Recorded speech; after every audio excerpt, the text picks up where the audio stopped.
Hello, and again, welcome back to SummerCon here in Puyallup. I'm Ziggy. I'm Subloop. Hello. And we're here with some Smash Brothers. We had Street Fighter yesterday, we've got Smash Bros today, and not to brag, that's kind of a big setup we got going on here. Oh yeah, absolutely. There's so many setups across the venue for all different types of games. I mean, I saw someone playing Fortnite over there, and I thought that was pretty cool. We had Rocket League, I think, as well as a tournament, right? I believe it's still going on today. There's another Rocket League tournament happening. Yeah, it's still going on as well? All right, absolutely. But, sounds good, sounds good. Anyway, we've got a big prize pool, actually, for this Ultimate Tournament. I don't believe there's that many people signed up, so it's very competitive. It's very dense in terms of talent here. Oh, yeah, absolutely. So, first place gets $400. It's a $1,000 prize pool. Oh. We'll let the announcement go first. All right.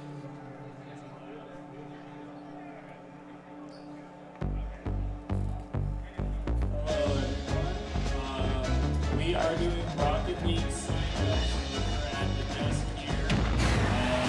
You guys are long there. If anyone wants to sign up as a solo on Rocket League or as a pre-made team, feel free to come over to this desk and grab commentator's booth. And there's a cash prize of $350 for the winner. So.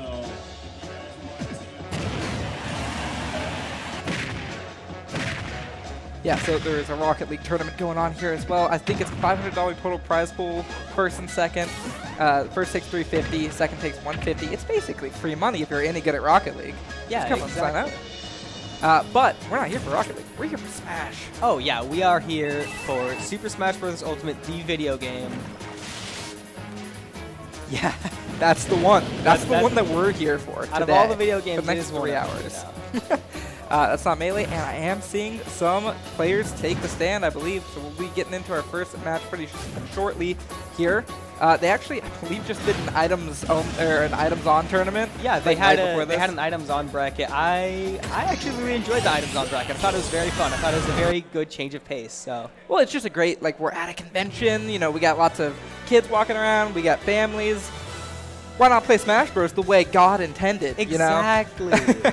With items on and Smash meter and random stages that'll get you killed at like 0%. It's fantastic. Yeah, exactly. That's a Smash Bros. Experience that most people know. It is the true Smash Bros. Experience. And unfortunately, we're elitists over here. We follow these rules that we made up to make the game more competitive, and that's what we're going to see today. Some pretty high-level Smashers going on here. I hear people setting up over on the left side.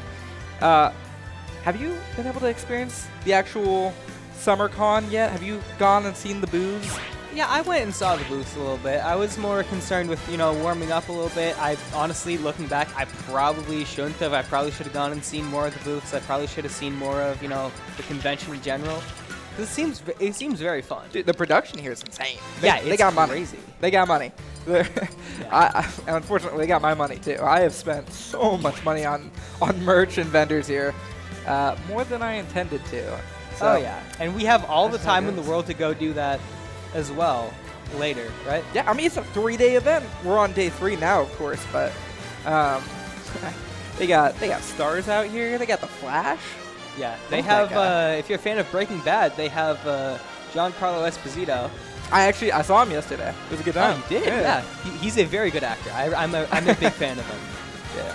And it looks like we are typing in our names. We're getting the controls set up here. This is, I believe, this is round 1, right? You've got the bracket. This is round 1. This is round 1. Yeah. These are the people coming fresh out the gates with their Smash Bros. Experience for today.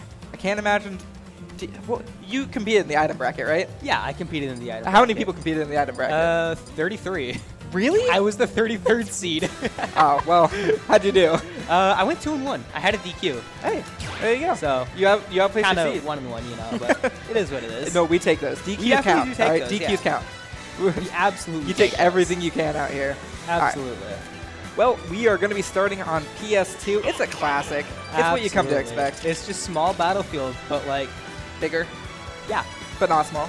Yeah, I was gonna say worse. I am a small Battlefield elitist, but you know, it is what it is. I feel like I could tell.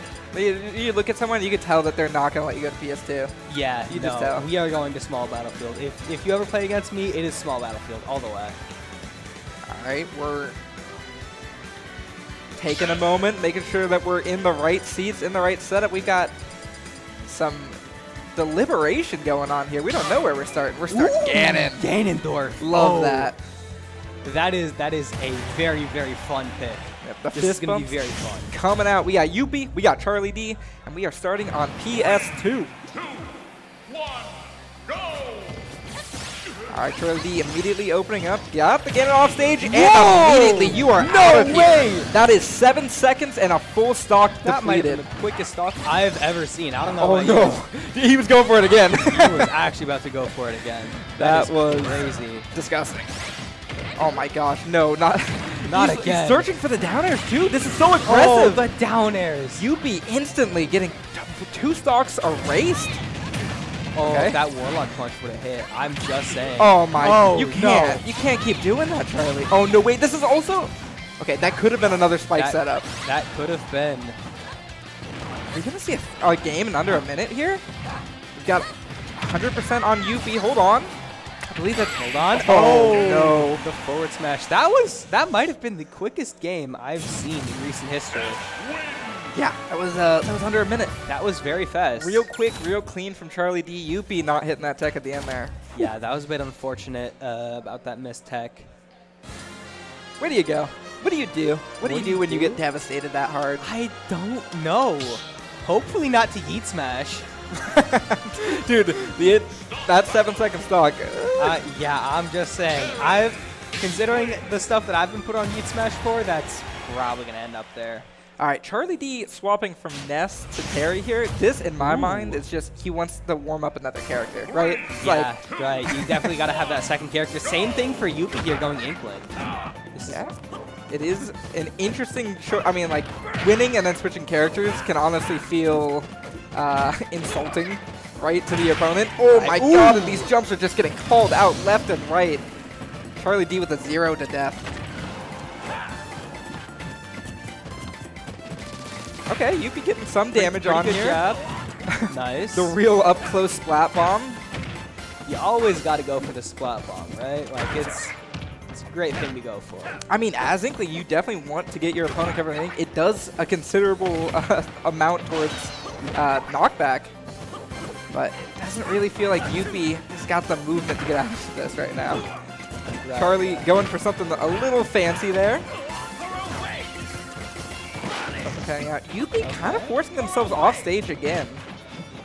You gotta be. You notice every time Yuppie gets stuck in the corner, they jump, right? That is the panic option, and Charlie has that scouted.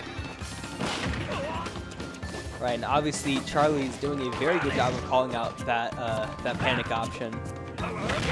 Ooh, falls right into the power geyser.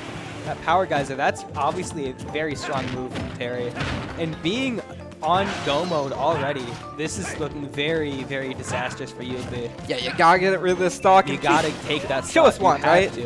We need to see that one stock. We need at least one stock on here. Granted, with Inkling, it's very difficult to take those stocks. That is true. Inkling notoriously struggles to kill, which is not exactly a trait you want to have in this situation. Yeah, that's not what you want to see right now. Not the kind of character trait you'd want to have. Do you see that? I saw the Buster Wolf start to come out from Charlie D here, searching for the end to this set. All right, recovering high. Just barely catching onto that platform there. Yeah, if that didn't catch the ledge there, that might have been over. Okay, just getting the dash attack. Yeah, dash attack. Missed the power dunk.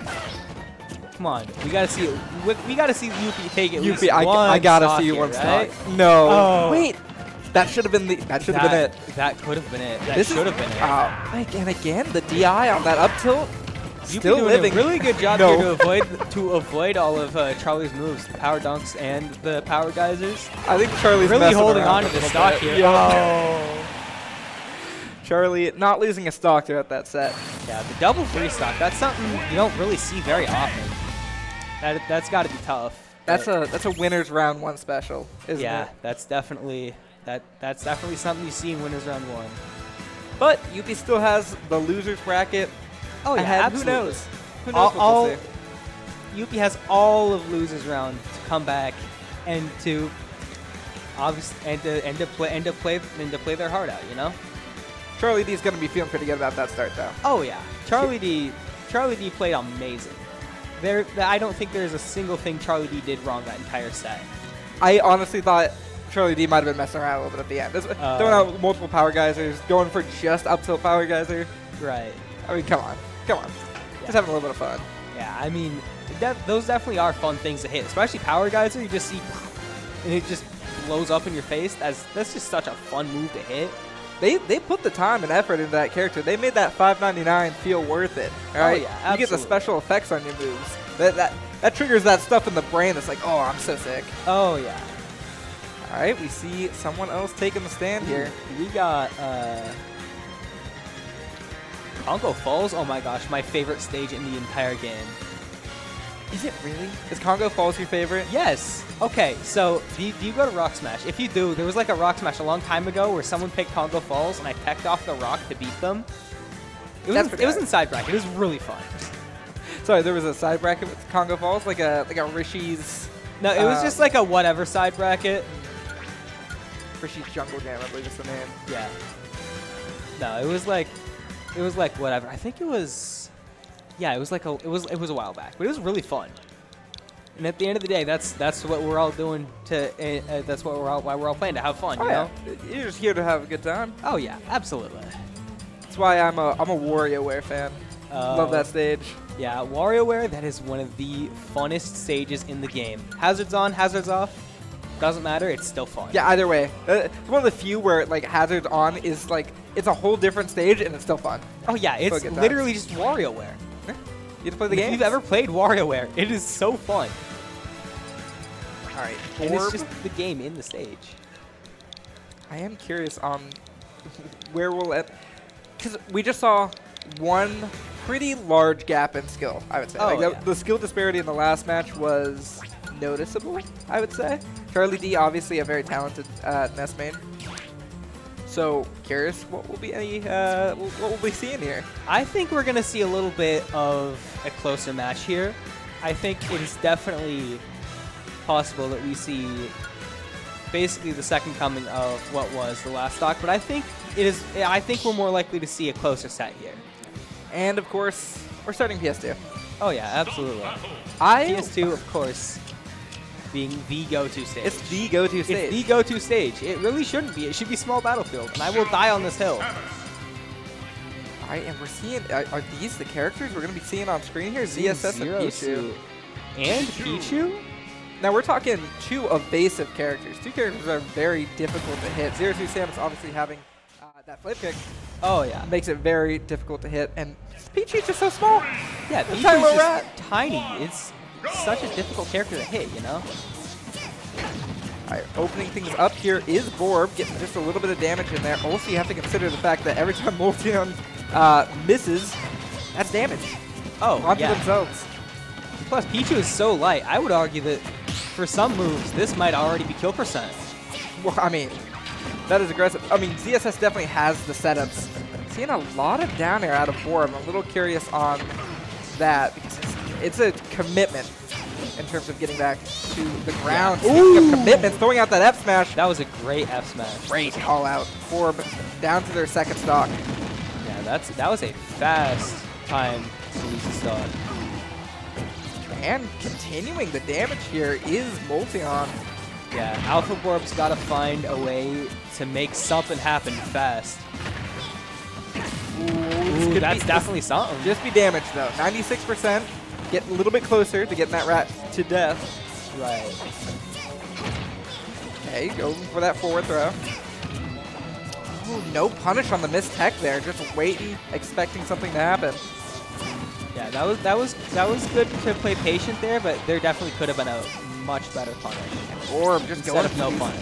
Really big. The That's back a air. huge Oh ledge drop. I love that option. Oh yeah, that was a great option by Volteon. And even with the lightweight that Pichu is, okay, that'll do it. Yeah, that's gonna do it. That's gonna be the first stock taken off of Volteon. You have all the time in the world to react to that down air, or that down smash, and still get right up into it. Hold on, this could be a turning point for Borb. Just as I say that, the damage is tacking on the other direction. Wow, the Clank really favoring Multion there. Oh yeah, with Pichu being such an evasive and fast character, Clanks are definitely going to help out Voltion here. Also, just gotta point out how good Multion's mechanics are. Getting the drag down back air into that grab, the timing there is actually pretty tight. Yeah, the timing on drag downs. Drag downs are so difficult to pull off, and Voltion is taking full advantage of all of them, hitting them all seamlessly. It's crazy. Man, just getting absolutely stuffed out by this ledge here. That's a commitment with the grab, but no punish. Tries to go for the conversion, doesn't end up landing it. Oh, this. Excuse me? Uh-oh. What happened? What do we have going on here? Something happened. Something has occurred. Are they? Did the screen turn off? Maybe. I don't know. I can't. We've got some sort of gentleman's agreement going on here as they reset back to neutral positions. I mean, that should have been absolute death for Borb there. Yeah. That was a pretty cool stare down they had there, but unfortunately it's going to end right there. There it is. With the back air from Voltion. Voltion taking it. 1-0, pretty convincing. Pretty convincing first game. Yeah, that was amazing edge guarding from Voltion, I must say. All right, where are we going? Let's think. You're playing against Zero Suit Samus. What do you ban? I'm going to be honest with you. I don't know. Probably Battlefield? Yeah. Definitely Battlefield. Probably Town. I honestly don't know. Town with Pichu weight. It can be a little scary. And I think that's also why Smash Throw is a good option, right? Oh. You can get those kills early. Yeah, true. Oh, but we're not going to be seeing the Zero Suit Samus. We're going to be seeing the Chrom. That is very interesting. I like that. Just purely, I love Chrom as a character, so I'm excited to see what Borb can pull out here. Oh yeah, I definitely like the character switch up here from Alpha Borb.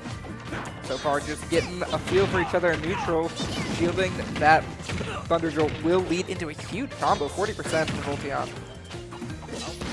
Ooh, that is so bad. The recovery's gone. Oh, and Chrom is gone. That recovery is terrible. Yeah, so that is unfortunate. Getting caught at the start of that, with no jump especially. Yeah, that is tough. Oh no, is it going to happen again? It feels like it might. It might happen again.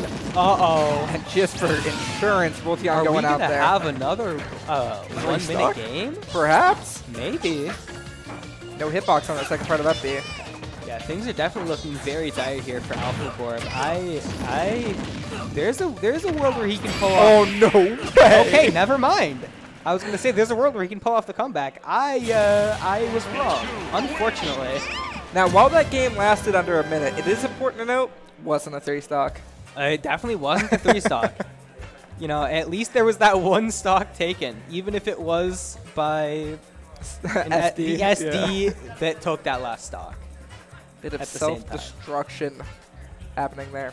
You know, sometimes you got to lose your own stocks to take someone else's stocks. And in this case, that definitely happened. Yeah, it doesn't matter if you lose your stock if it's to finish out the game. Oh, yeah. Good stuff from Voltion. I was really impressed, especially the combos were looking clean. Yeah, that was very impressive. You know, normally you see those kind of combos from Pikachu, but Voltion found a way to make it work with Pichu, and that's so much more impressive. Yeah, honestly. Especially the drag down back air is leading into the grab. Again, that is a tight window. Oh, yeah, that was really have to lab that out. That was so clean. Good stuff. Yeah, you really have to respect that. Once again, the Rocket League bracket will now be starting. Anybody who's ready to They're still looking for people for Rocket League. If you like Rocket League, go play. Go play Rocket League. It's basically free money. Now is your chance. Yeah, go play Rocket League. It's soccer, but there's cars, and they can fly. How crazy is that? Go play Rocket League. You pick it up really quick. Yeah, it's super easy to play. I remember back in high school, I had some friends. We'd play Rocket League. We got to like platinum something. I don't remember. But it was really quick, easy to play, really fun. You know, so if you're at the venue and you want to play Rocket League, I'm just saying, go play Rocket League. Do it, yeah. I think we are looking I'm looking to see who is going to be our next opponents. Nobody has been sent up yet. It's probably somebody, right? I'm going to yell out Blanket Man. That's going to happen. Yeah. Scream at that man. So the Crom switch didn't really work out. Yeah, no, that recovery really just got exploited, you know. I don't think that was something that was maybe thought of with the Crom switch, but, you know, unfortunately, that was something that was exploited. I feel like, unfortunately, a lot of Crom players don't really, or try not to think about it when they're playing. They're like, my recovery's fine. I'll be okay. I'm not going to get gimped. Oh, yeah, no, that's something the Crom players definitely have to deal with. Any character with a bad recovery. Honestly, Pyramithra, you know, Ganon. Dude, Pyramithra bad recovery is such a myth. Oh my, it's absolute propaganda. I'll scream it from the rooftops. It's a good recovery until you lose your double jump, and then you're just don't lose your double jump. You can just mix don't it up. lose your double jump. It's better than Cloud's. It honestly is better than Cloud's. Cloud, that recovery is just so terrible. Spargo makes it work. He really does, and that's why Spargo is arguably the best in the world right now. He makes it work. He does make it work. He's got lots of recovery mix-ups. I'm so tired of top-tier players being like, oh, my character has this one weakness, therefore they're not broken. I was like, no. Yeah, that character is godlike. Yeah, no, you see, Steve can die to Ganon F smash at 50, therefore he's not broken. Bad character, yeah. Yeah, bad character, terrible character, low tier. Guys, come on. The air acceleration is terrible. What are you talking like? No. Yeah. Your character's good. Just accept it. Be proud that you play such a good character. Yeah, be proud that you play as a high tier or a top tier, because some people play as low tiers, and, well, they're cool too. It looks like Zug has went to search out the next opponent. Handpick them. That is going to be a very, very, very promising set then. I have a lot of faith. I have a lot of faith in Zug to pick out don't jinx the it. next set. Don't jinx it. Don't do it, Subleaf. Okay, I won't. We can't. If we end up looking at another quick, sub 1 minute game, what are we looking at? I kind of want to see. This would be round 3, but I kind of want to see Clune versus the winner of Blahaj versus Serena. Yeah, so far, that would be a very fun set to watch. I like the idea of having some players that aren't as, well represented when we're at a convention. People that are here for the convention are able to show on screen.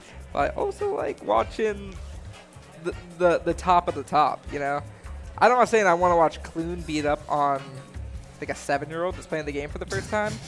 But I'm not saying that, Right.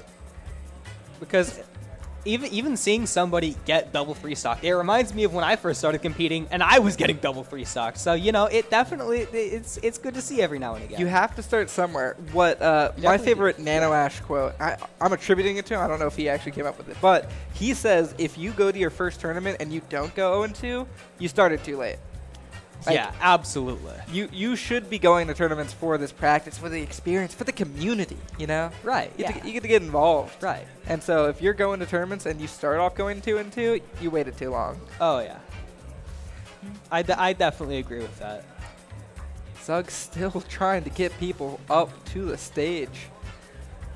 We got a cool stream set up. Who doesn't really want their do. matches on? Exactly. I know who does. Yo, Charlie D. Charlie D, let's go. Absolutely. So, we got Charlie D on earlier. We got Charlie D Saw again. Absolute Against desecration of a Ganon player. Phoenix? Yeah. It's a cool name. Like the name. That's a very cool name. Who did Phoenix beat to get here? Let me check.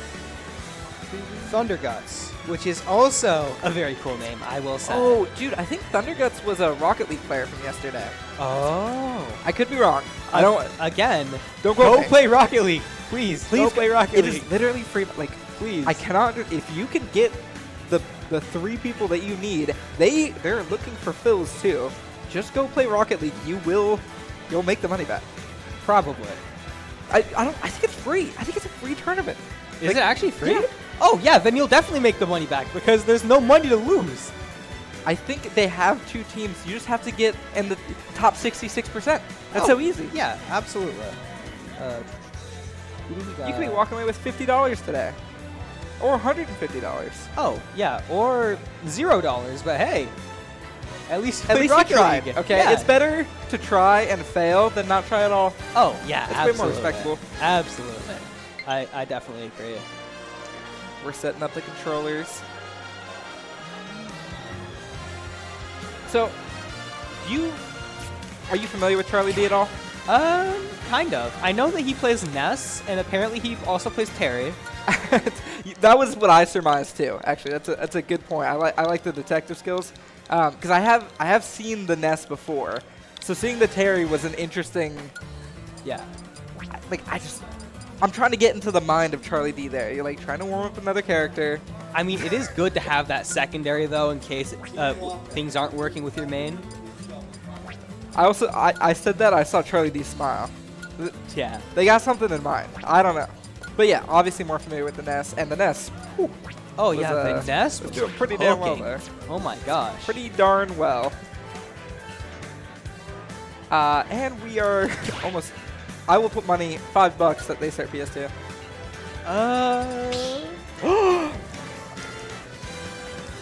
Listen, I'm about to lose $5. No, I didn't shake on it. We're already good. All right. Oh, did they already do it? They may have already chosen the stage. And it may or may not be PS2. Ooh, K-Roll. That is a very, very fun character to love that. This is watch. This is the convention character. All right. Oh, yeah. This is like the fun character. It really is. All right, and we are starting on PS2 here. Phoenix rocking that K-roll. Oh, yeah, clearly. This is PS2. Totally. Why not, you know? Yeah. Ooh, getting right through that PK fire. Recovering high. Good. We have to remember that Charlie D was scouting out those jumps by ledge against their previous opponent. So if I'm Phoenix, I'd be really, really careful about that. Oh, yeah. We can definitely expect to see Charlie. We're seeing a lot of PK flash from Charlie D. Really great tech chase option. Very interesting. You don't normally see that. No, you really don't. You know what you do see? Oh! Reflecting the crown as it's on its way back. Kind of an interesting choice. 147% that was definitely for style points. Oh, yeah. Oh, yeah. Oh, this? Nope. Not going to end up bleeding to death. Good SDI from Phoenix there. But the up smash. Going to call out that roll in. Yeah, that was a great call out on the roll from Charlie D. Calling out the roll. Oh, hold on.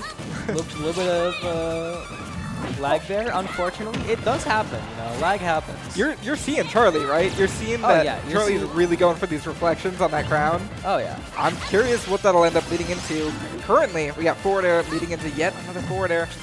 Stuck at ledge again. Phoenix has been in this position too much. Whoa! And that down air. Great call out from Charlie.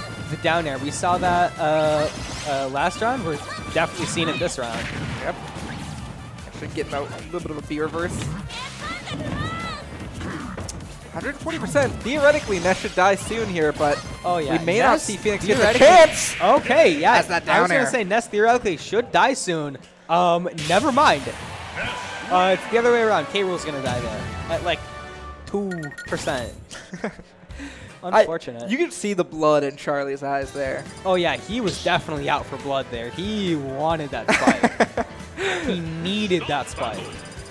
There's a bit of pride in the camera, the player cam, on the Charlie side of things. Oh yeah, and we're seeing the Sephiroth come out for Phoenix. This is we've seen secondaries come out every set now. This is pretty interesting. You just got kind of bullied. That was a 3-stock, right? You don't want to get comboed as much, right? You want to switch to a little bit of a smaller character. So we're seeing Sephiroth come out here. Maybe the range adding a little bit of difficulty for Ness's approaches. Yeah, the range will definitely help out here. I'm wondering how the wing might come into the strategy. Well, we're gonna end up seeing it not make a difference at all. Unfortunate. SDs happen, you know. It really do be like that sometimes. I truly do wonder. Maybe there wasn't a way to come back there. Going for the F smash read doesn't end up landing. Okay, the wing coming out super early this time. We gotta remember it's a comeback mechanic, and a comeback is really necessary here. Oh yeah, absolutely. Phoenix is gonna need a comeback to, win, obviously. Okay, going for that downer, trying to get the 2-frame on ledge. Doesn't end up working out. Instead, Charlie trying to command the space in the center of the stage. Phoenix again off to that left side. It feels like they've been being bullied over there. Great parry leading into that. Yeah, that grab is huge, and the up air to cover. That was a really good up air from Charlie. This is looking like Charlie's game to take unless Phoenix has something to say about it. Throwing out. Oh, no. Oh, no. Okay. The good news, it didn't go off. When that goes off, it does a lot more healing. Oh, yeah, that would have been so tragic for Phoenix. Yeah, but we're seeing Wing come out at 40% here. That's so early. Yeah, this is definitely... You don't see Wing usually come out this early. This is very interesting. The game wants the comeback to happen. It's giving you the mechanic. It says you have to earn it yourself, though. And I don't know if it's going to happen. Charlie going for it all. No way. That would have been so crazy. Going for the F smash read on that left side, too. Ow! No! That is actually going to do it. Oh, my gosh. The PK flash. You don't see that ever. That is crazy. Going for the wild option of holding it as long as possible there. Yeah, that was insane timing. And double 3 stock. We have not seen Charlie lose a stock, have we? No, we really haven't. It's crazy. Moving forward. Oh, hi, Gato. Hi, how you doing? Yo! Are we seeing Gato del Fuego on stream? We Mr. are. Stairway himself? Somebody let a Samus get to the stream setup. I don't know how that happened.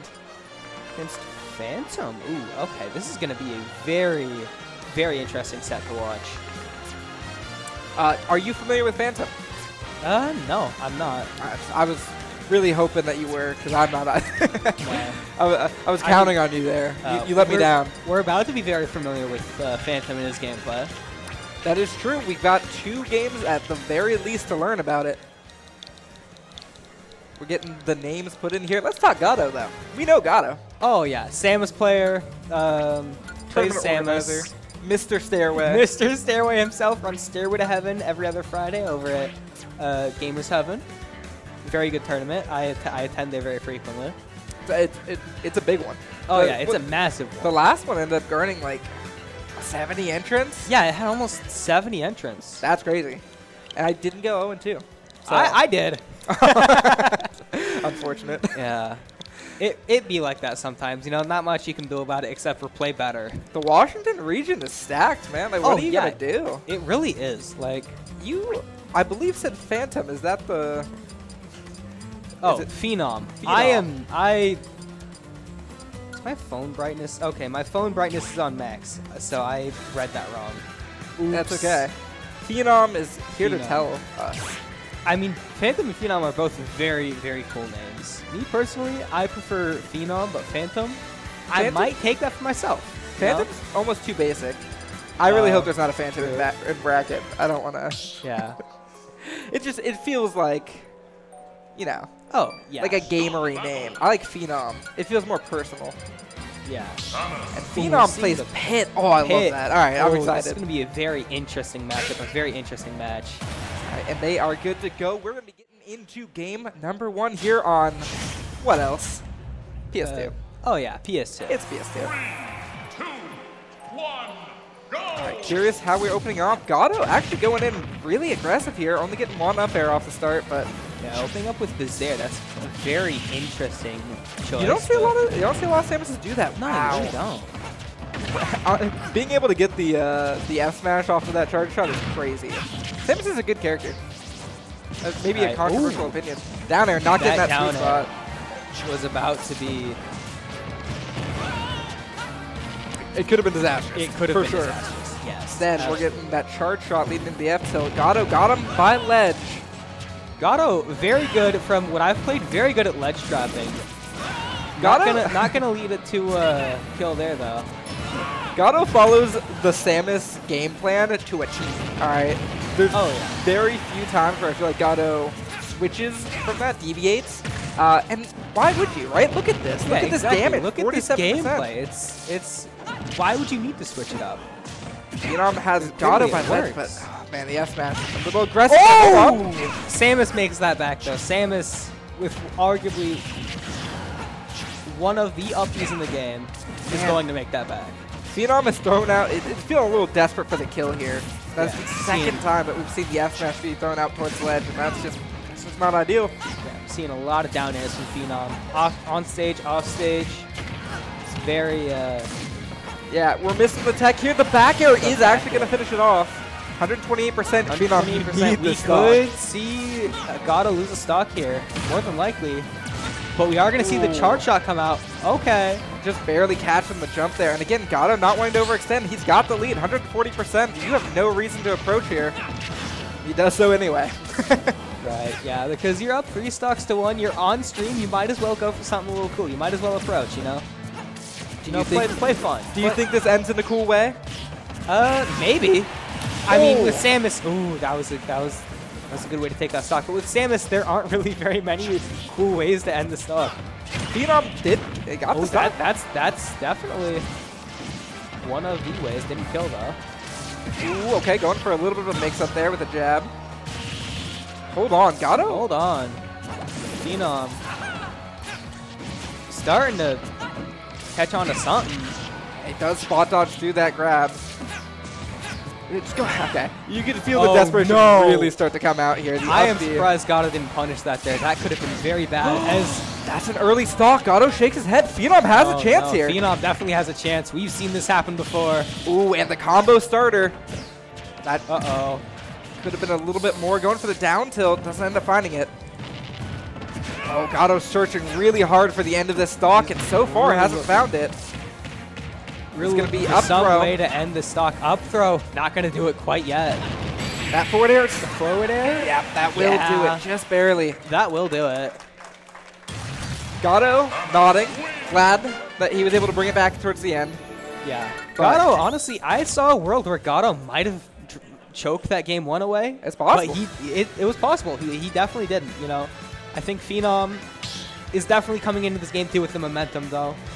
Oh yeah, no, he's found a way to make things work, and I think he has all the momentum. You think Phenom has the momentum here? I think. Oh yeah. I think it's clawed back to neutral here. I think Gato can no longer rest on the laurels of winning game 1 because it was almost choked, right? Oh, This is about even. Okay, we're seeing both jabs come in through. All right, and this is Gato setting up the Samus game plan, right? Making it hard to get through, but Phenom finds a way, and 41% for it. You gotta be careful. No! Oh. If that, I forgot, Pit has an amazing recovery. Really good recovery. If that would have been almost any other character, that would have been tragic. Hey, getting the F smash. Gato's off the stage. You got, okay. This is where I'm gonna criticize Phenom a little bit. You have the advantage. You have center stage. Keep it. Yeah, and you have to be able to snap to ledge there. You gotta get that recovery right. That is unfortunate. Phenom just going straight up with that recovery. That is pickings for Gato. Right. Those arrows not finding their mark. Samus gets real small with that explosive. Okay, F smash does land. 104% on Gato here. Yeah, this is what I like seeing. I like seeing the actual ledge trap coming out. Keep your ground. And just like that, it has been taken back. Right, Gato at 140% almost off stage like for a while. Able to get back though. Ooh, that back air should seal it out. Only 65% of extra credit. I'd be feeling pretty good if I'm Phenom. This is still this is definitely doable for Phenom, I would think. But stuck on that left side of the stage, that's where you need to throw out that down B, right? Yeah, the down B is definitely very good against Samus. I don't understand why Phenom's not using it. I'm sure there's a reason for it. Maybe a bit of a commitment. Either way, there's a full stock between these two players right now. Gato is trying to extend that lead even further. Big combo coming out. All right, landing right on Gato's shield. Samus has an answer for that. Yeah, Samus has one of the best answers in the game for landing right on your shield. It's crazy how good that move is, honestly. Yeah, it's ridiculous almost. Stuck at ledge. Fine. Good. That is a good mix-up. We haven't seen that yet. That was a good get-up attack from Phenom. Oh. But it's looking very, very scary here for Phenom. Yeah, this is don't know if the comeback is possible. Gato trying to make it even harder, trying to finish out this game. Phenom going deep for it. Unfortunately, guesses it wrong in the 50-50. I respect the going deep for that there. He really needs the stock. Oh, absolutely. But you need this and one more, right? This is tough. I mean, it's definitely possible, but you can't get grabbed because that is what's gonna happen. Oh yeah, the up throw is definitely gonna be Feels really helpful for Gato there, really helpful for Samus, and that's gonna do it. Wow, that's crazy. Gato probably feeling pretty decent on that one. I appreciate that Gato stuck to the game plan, right? Yeah. Samus has a very. He didn't really stray from the game plan, you know? No, not a whole lot. And it's an effective game plan, that's for sure. Phenom had a couple of mistakes there, but I think you tighten up that gameplay and you're going to be feeling pretty good in losers bracket. Right, yeah. I would expect Phenom to make a pretty good losers run in losers bracket. We could see him again on comms. We could. We definitely could. All right, and we've got a certain I want to say Yoshi main, but like who does Clune main, right? One of the characters in the roster. One of the good ones. Yeah, one of the ones. I've seen him go Yoshi. I've seen him go Game & Watch. Sonic? I've seen him go Sonic. I've seen him go Mario. He just has so many characters he's good with. This is going to be very interesting. I could honestly see him maybe pulling out the Sonic here. My money would be on the Sonic. But yeah. Listen, I like the Clune Yoshi. The F-smashing Yoshi. The Clune Yoshi. Oh, it's just so fun. So much of a fun character to watch. It's crazy. We'll have to see here. We've got still some controls to set up. Somebody did not unplug, disconnect their Procon. This is so sad. Zug doing their best. Wait, is this Clune versus Blahaj? Oh my gosh. I did say earlier I did want to see Blahaj on stream. I did say I wanted to see this match on stream. Tell me about Blahaj. Steve player. Also plays Cloud. Oh. I've played Wi-Fi with them on occasion. They are very good. Okay. I could see this set going either way. Really? Yeah. All right, well, I'll just say my money's on Clune, but I'm excited that there's a challenge assumption. Yeah, I mean, you know, somebody's got to be on the the underdog team, and somebody has to be on the team with slightly better odds. Yeah, somebody has to be on the team that has arguably the better player, the more experienced player, and somebody has to be on Team Steve. Listen, when you watch Shaolin Soccer, Team Evil, they have their rooters, all right? There are people rooting for the enemy, because you have to. Yeah, that's what makes sports fun.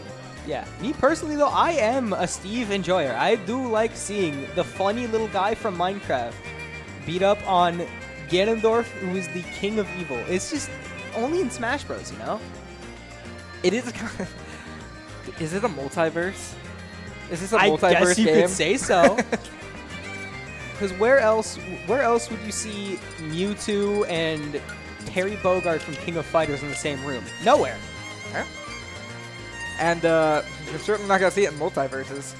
Ooh, we're seeing the Roy come out from Blahaj. Very, very interesting. That's exciting. I do remember Roy them talking about how they were trying to play Roy, trying to pick up Roy. I think I remember them seeing play Roy a while back. I think their Roy is actually very good. Clune is literally the last tag on this setup. That's crazy. You know, me personally, I would have deleted it. What's going on here? I'm just built different.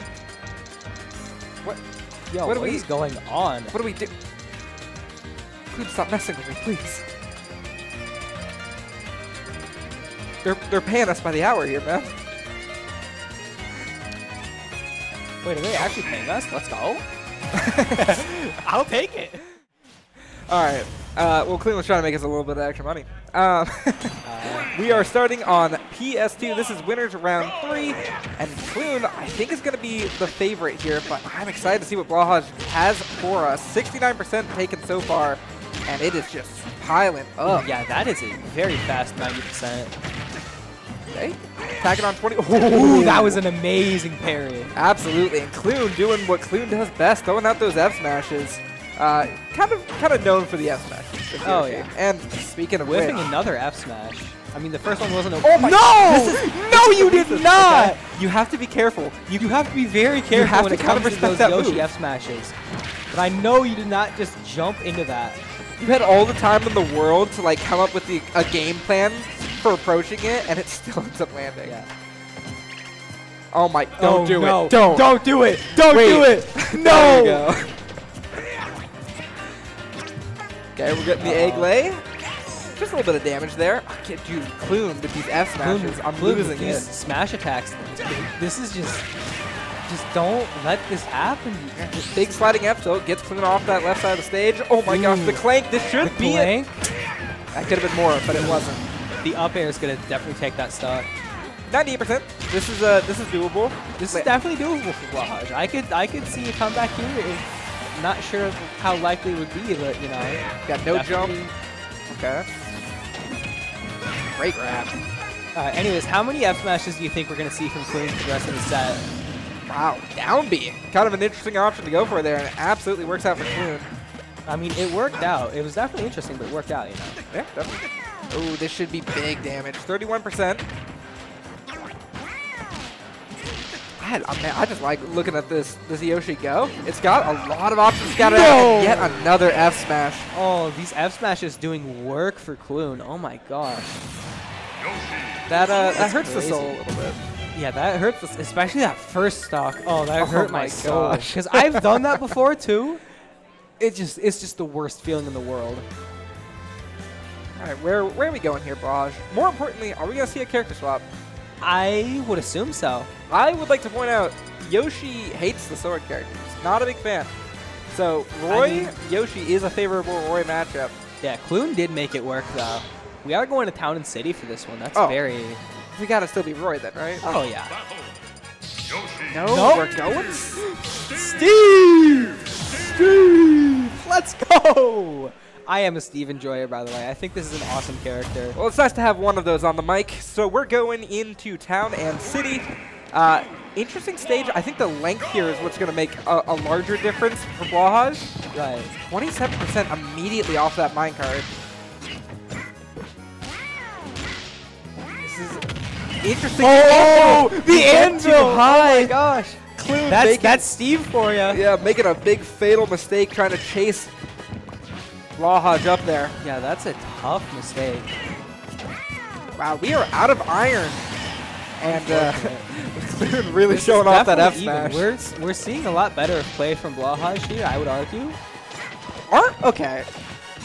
How much credit are we going to give here? I've seen him throw out a lot of anvils and minecarts, and that's about it so far in terms of damage. I mean, it's working, though. Clearly, it's working. This set is almost even. I don't disagree, but I feel like Clune is the type that would adapt to that pretty quickly, and so far, oh yeah, he's definitely adapting. He didn't get hit that second time. That's definitely a good sign for Clune. Okay, we've got 3 pieces of iron, 2 remaining. Interesting that we're not really seeing any tool crafting here. I don't know if he's got the space to mine. Oh, you got to be careful for that.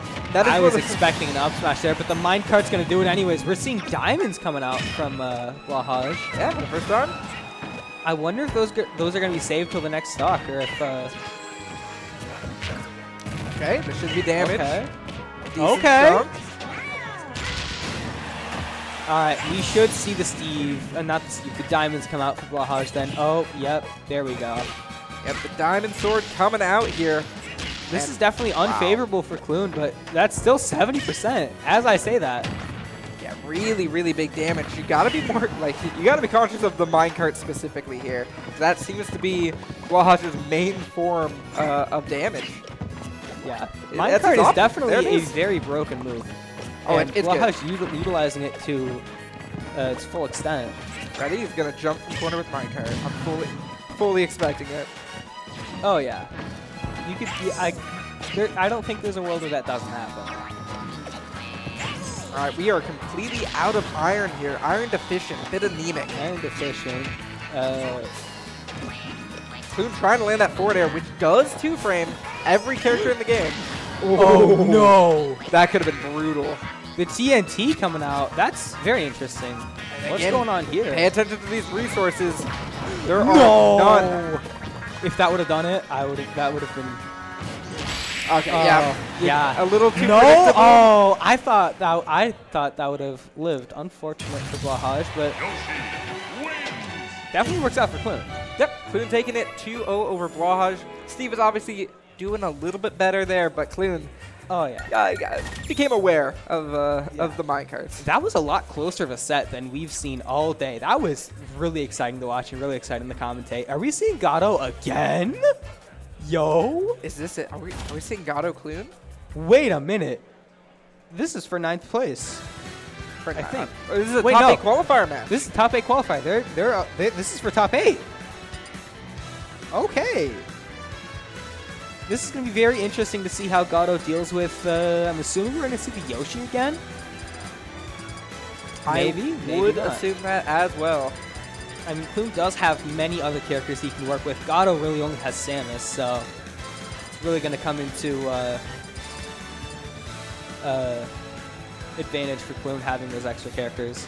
I think the main question is going to be between Yoshi and Sonic, right? Oh, yeah, true. I'm trying to think of the Sonic-Samus matchup. All right. Looks like they are striking. No PS2 for us. Unless if they start PS2 anyway, I'm gonna lose my mind. I hate when people strike and then end up going to PS2. Yeah, when it comes down to striking, I will always strike PS2. And I respect it. If you're like, hey, we should strike, and your first strike is PS2, you've got respect. If you don't strike PS2, ooh. Like the only reason I won't strike PS2. Ooh, the Wario coming out for Clune. That's very interesting. That's good. Listen, I'm a Wario fan. Oh, yeah, I know that's right. You do play Wario. I played played Wario a long time ago. You kind of destroyed me. So I'm excited. We're starting again this time. Very aggressive option. And wow, this is going to be a lot of damage. 45% already attacked on to Gato, but responding with a forward air from ledge. The Chomp doing a bit of damage itself. But you definitely do have to be wary about that neutral B, that Chomp from Wario. Yeah, and Gato calling it out really well, though. Yeah, it's going to lose to that forward air by ledge. You got to be careful of it. Luckily for Clune, able to use that bike to get out of that pressure. Gato trying to scout out the landing, and does so successfully on that left side. Great spot dodge. I'm curious if Clune is going to be a half WAF user or a full WAF user. Also, absolutely I think shocked. he's going to be using full WAF. So that's it. That's just what I would bet. Also, I just noticed this music. This music. I know. Who picked this music? Was this Gato? Massive respect. Okay, a lot of pressure on that shield over on the right side. And doing exactly what you should do, keeping that bike in the center of the stage so Clune has no way of getting it back for recovery. Right. Okay, Clune trying to spot out a jump from ledge, doesn't end up finding it. Right. Ooh, but that forward tilt. The forward tilt, that's going to two-frame Samus. That's... Yeah, I mean, it reaches below ledge, and it's intangible. Like, those hands are... those are pretty good hands. Oh, going to go under the stage. Oh. I thought we would see an up little light there. That was a very interesting choice from Gato, but he's still going to get the stock anyways with forward air. Okay, this is big damage, 52%. Trying to find the way down, and does so successfully, but instantly back in the jaws of Wario. Great spot dodge, knowing immediately that that's what Gato's going to be looking for there. Yeah, that avoided the grab perfectly. That was amazing. The ledge shot from Clune looking, honestly, better than Gato Samus right now, which is a lot. That's a lot to say. Yeah, definitely. Okay, interesting to go for the missile there. He might have wanted a jump missile, but that covers nothing there. Right. Okay. No way, Gato's dead there. Nope. No. Not the case. Gato making it back to ledge, and again, Clune throwing out these chomps by ledge. Haven't really been working out for him, and especially no jump. Okay, and no punish either. Yeah, Gato's been missing a lot of these punishes. He's really got to start hitting them if he wants to bring this back. Yeah, we have to factor in here that Clune has swapped.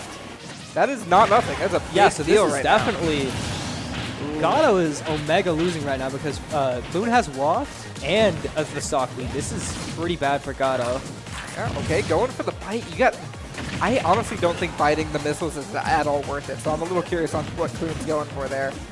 The ledge trap not quite coming through. 116% on Clune. How are you going to take the stock, Gato? Yeah, Gato's got to find some way to take the Oh, stock. no. Oh, no. That could have been if devastating. that would have been it right there. Yeah, that absolutely would have done it.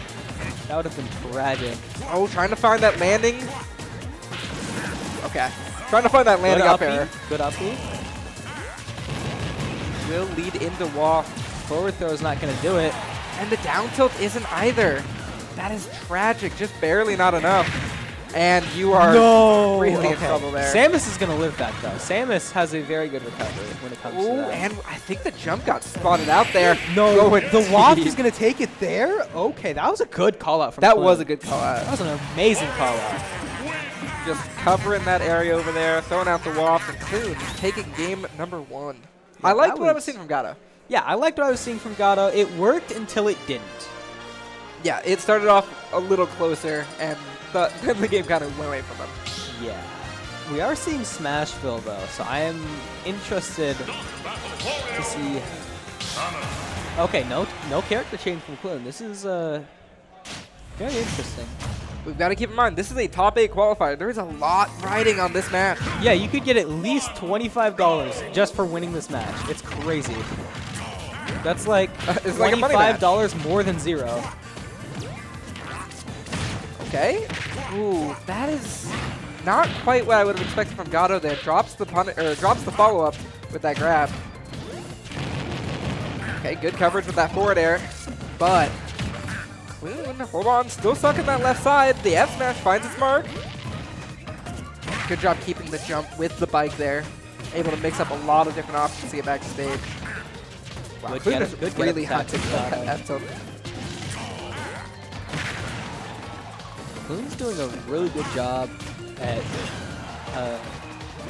just keeping Gato out, especially with the down tilts, the forward tilts, the bikes. Ooh, bad DI on that back air. That wasn't very good DI, I don't think. No, I definitely don't think so. So, Gato actually taking stock number 1 here. That's a big deal, especially against Wario. You kind of need that first stock. Yeah, because here's the thing. With a Wario with Waft, you are playing on 2.5 stocks. You really are. It's... Yeah, theoretically, there's a lot of things that you have to play around, but that back air is going to find its mark. Really, really great ledge trapping. It felt like Gato was on that side of the stage for so long. Okay, this is even once again. Yeah, 56%. This is a big start, and the jump is gone. Okay, the dash attack isn't going to find its mark. Oh, this could be dicey. Yeah, I was about to say, half waft comes out there. I'm a little curious to see... throwing out in center stage. The half waft didn't kill it. Gave Clune the lead, but... Yeah, I don't think that was good use.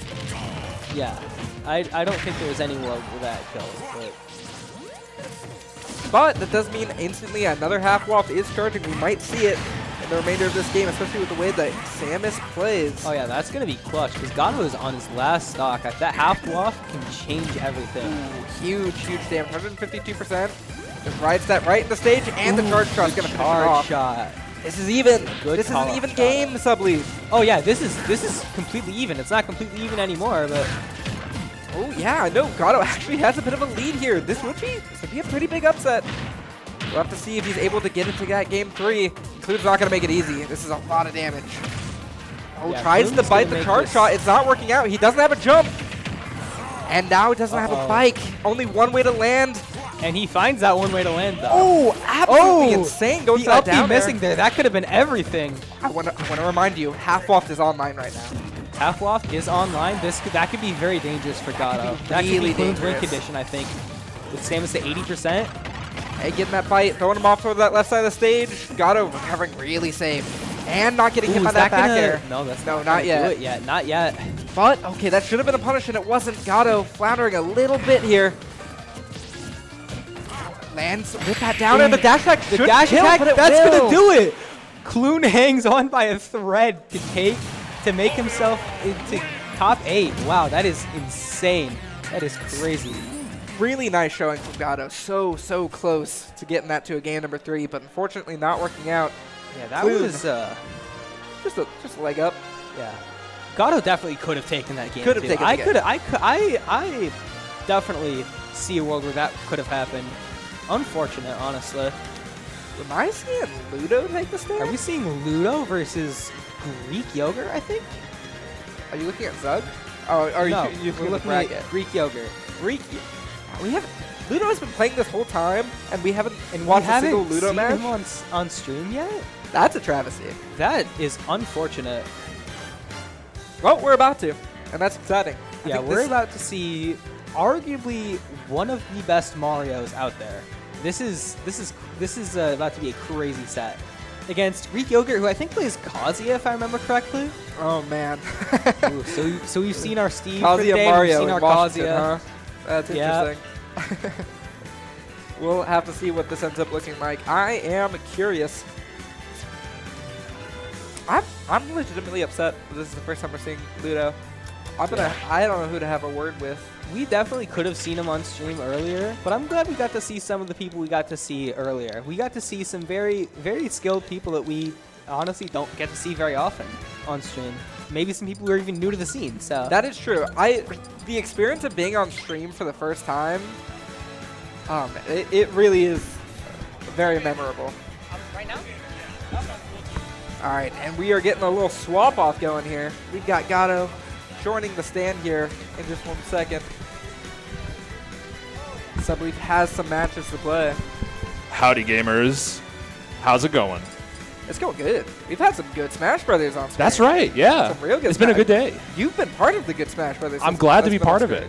I'm even more glad to be part of commentary. That's kind of what I came here to do. Is have beer with Ziggy, my homie. Absolutely. That's how it's going down. Right now we got a hot set incoming. Ludo, I see, and who else is that? Greek Yogurt. Greek Yogurt. Kazuya main. Oh boy.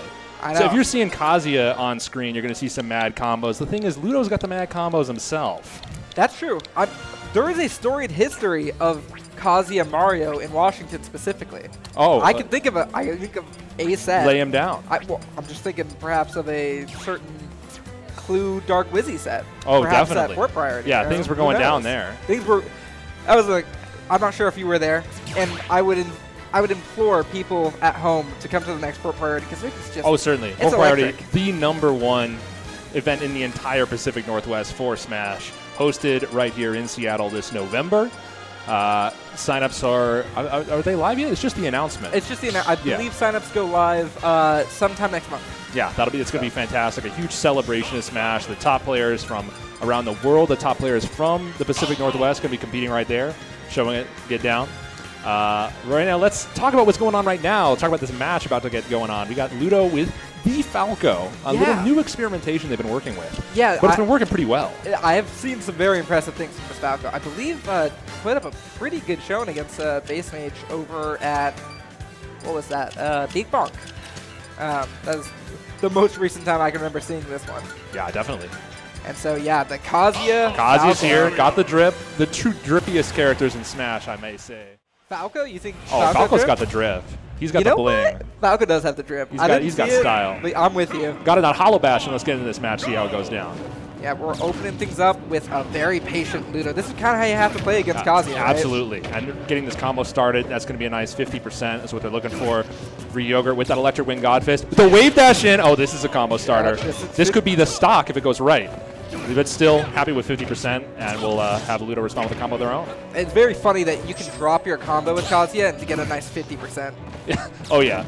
I mean, optimized characters in this game, that's kind of the baseline you want to go with. 40, 50%. Amazing parry. Could have had it all there, but Ludo with the quick enough. Falco side B, a very safe move. A lot of people don't talk about how safe it is. That is true. It can be really hard to punish. Getting the parry there is big, but even with that, no punish. Difference is that now Kazuya has his red mode enabled, now shut out by Ludo's nice laser spam, so it can breathe a little bit easier. At this point, Kazuya doesn't really have grab combos, so Greek Hero is going to be looking for the Electric Wind God Fist raw in neutral like that to try and start a combo just like that. Just Good like that. stuff. Now one more should be able to kill off the up-B, but not if Ludo gets the stock first. Yeah, Ludo being really, really tricky with movement on that left side of the stage. Throwing in the wall jump, not ready to get hit by that back air. Air dodge to get him out. It could have been a ridiculous combo starter, and he's looking to get back to stage.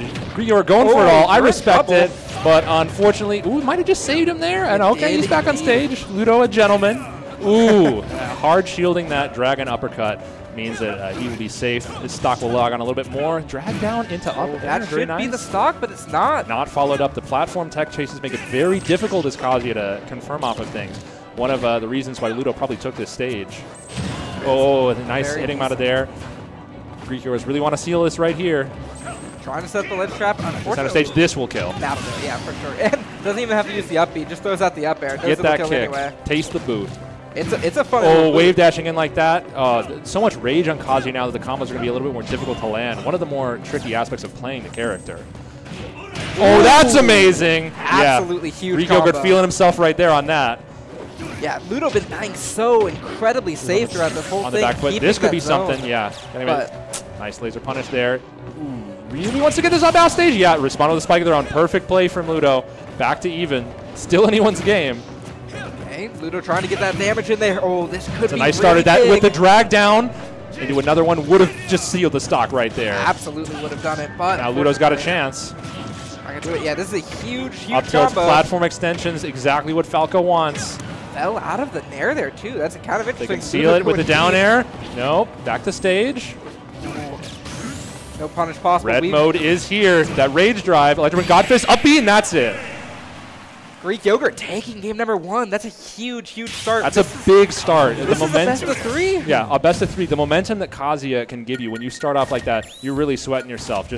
Playing Kazuya is such a purist Tekken. If you play it Street Fighter, Tekken especially, I think Kazuya plays very much like Tekken, like they do in Smash.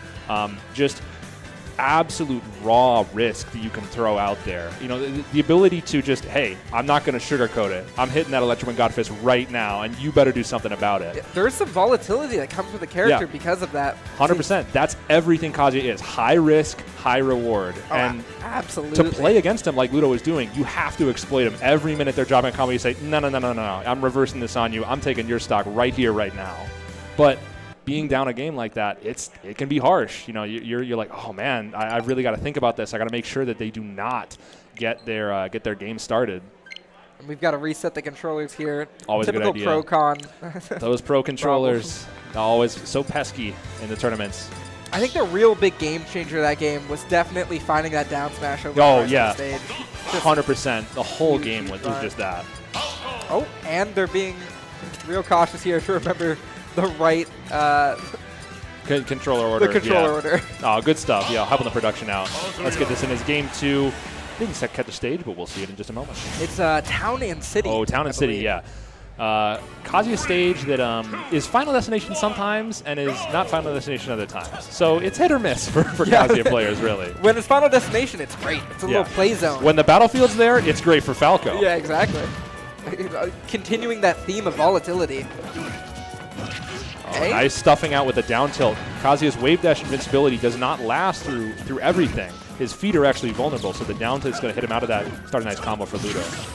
Just like that, down tilt doing good work. Okay, does get clipped by that air side dodge is going to have a lot of lag. Okay, we're stuck at ledge here, but able to find their way back into center stage. They're really paranoid of this Kazuya rage drive. It will kill absolutely at this percent. And no up B. Choose to go for the extension. Very nice. Oh, but the up smash. That's Town and City putting in Town and City, yeah. Its difference. And the up B not connecting. Really curious. Just a little bit off there. And oh, rage drive there. One more hit will take Kazuya out of rage drive, given how many times they've been used. Okay, I love the idea just to drift back to the ledge there, right? Don't risk it. It never is a bad idea to just drift back to the ledge and reset things. Nice electric combo kill there. I was getting a little nervous with how many of those electric combos were missing. Those are really costly. They may just not have the timing down. Falco's a very light character, so you have to learn how to get those up Bs, but it seems like they're pretty confident with the up air follow-ups. Yeah. And Ludo taking their stock, getting this back to neutral here. This could be a nice combo starter here. Rikiro is able to get the shield out, shielding Falco's up tilt, very important in any matchup with them. Ooh, and wow. Going for some nice stuff here. That's a tight timing. That's a big thing to go for there. So Greek Yogurt definitely really comfortable with this character. Ludo comfortable with theirs as well. Wow. Yeah, this is the moment where Ludo really racks on the percents after missed Wave dash like that. Neutral air combo starter. Ooh, nice. Wow. Heaven's Door to get him out of that. Reset the situation. Good stuff. That's a funny combo breaker to go for, right? It does have the armor, so not the wildest thing to go for. But yeah, you missed that Electric Wind Godfist. You hit with down air. That's stock over. Volatile character. Volatile character. And that's Ludo, really playing to the strengths of Falco as well.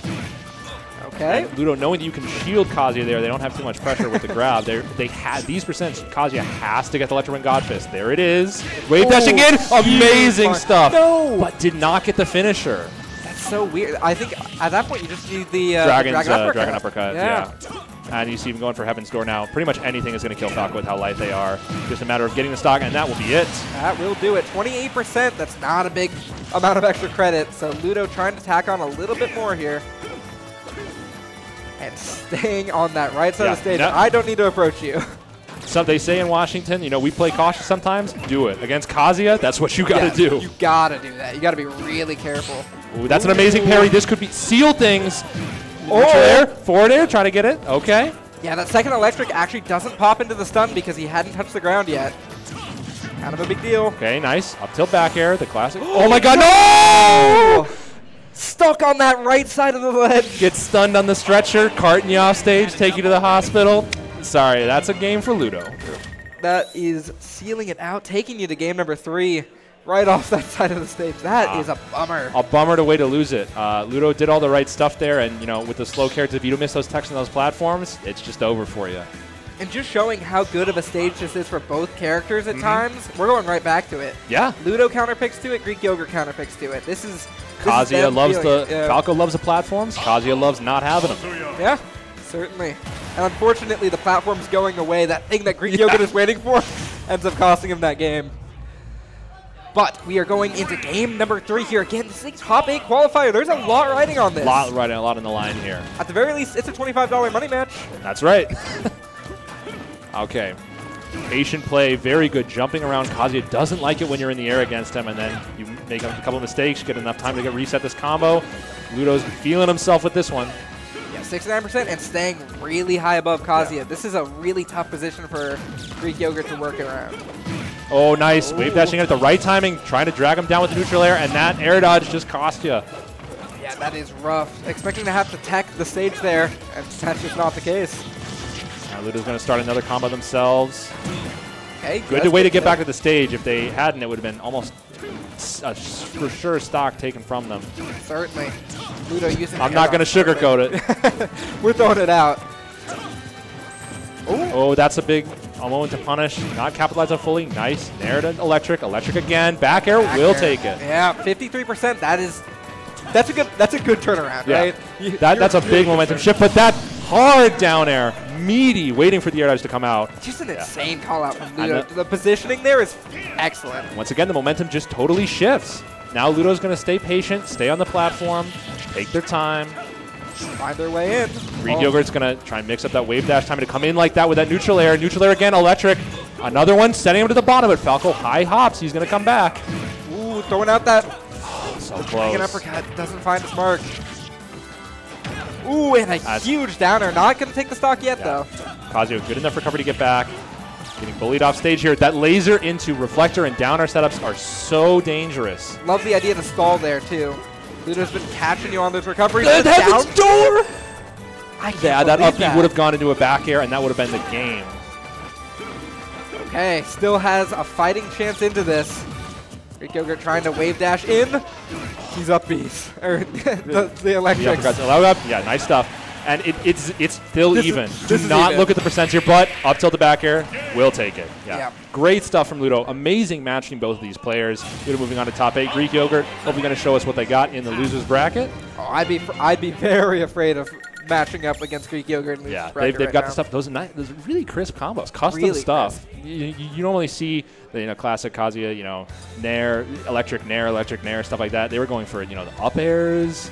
The drag downs, the twin pistons, all those mix-ups. Knowing the how to push Kazuya fully is what separates the good players from the great. Are you aware that Kazuya up air is frame 4? Frame 4? Frame 4. And and the leg is, of course, entirely invulnerable. Yeah. Why not? It's fantastic. Kazuya. Yeah, it's Kazuya. It's a good character. It's a good character is the point. Yeah.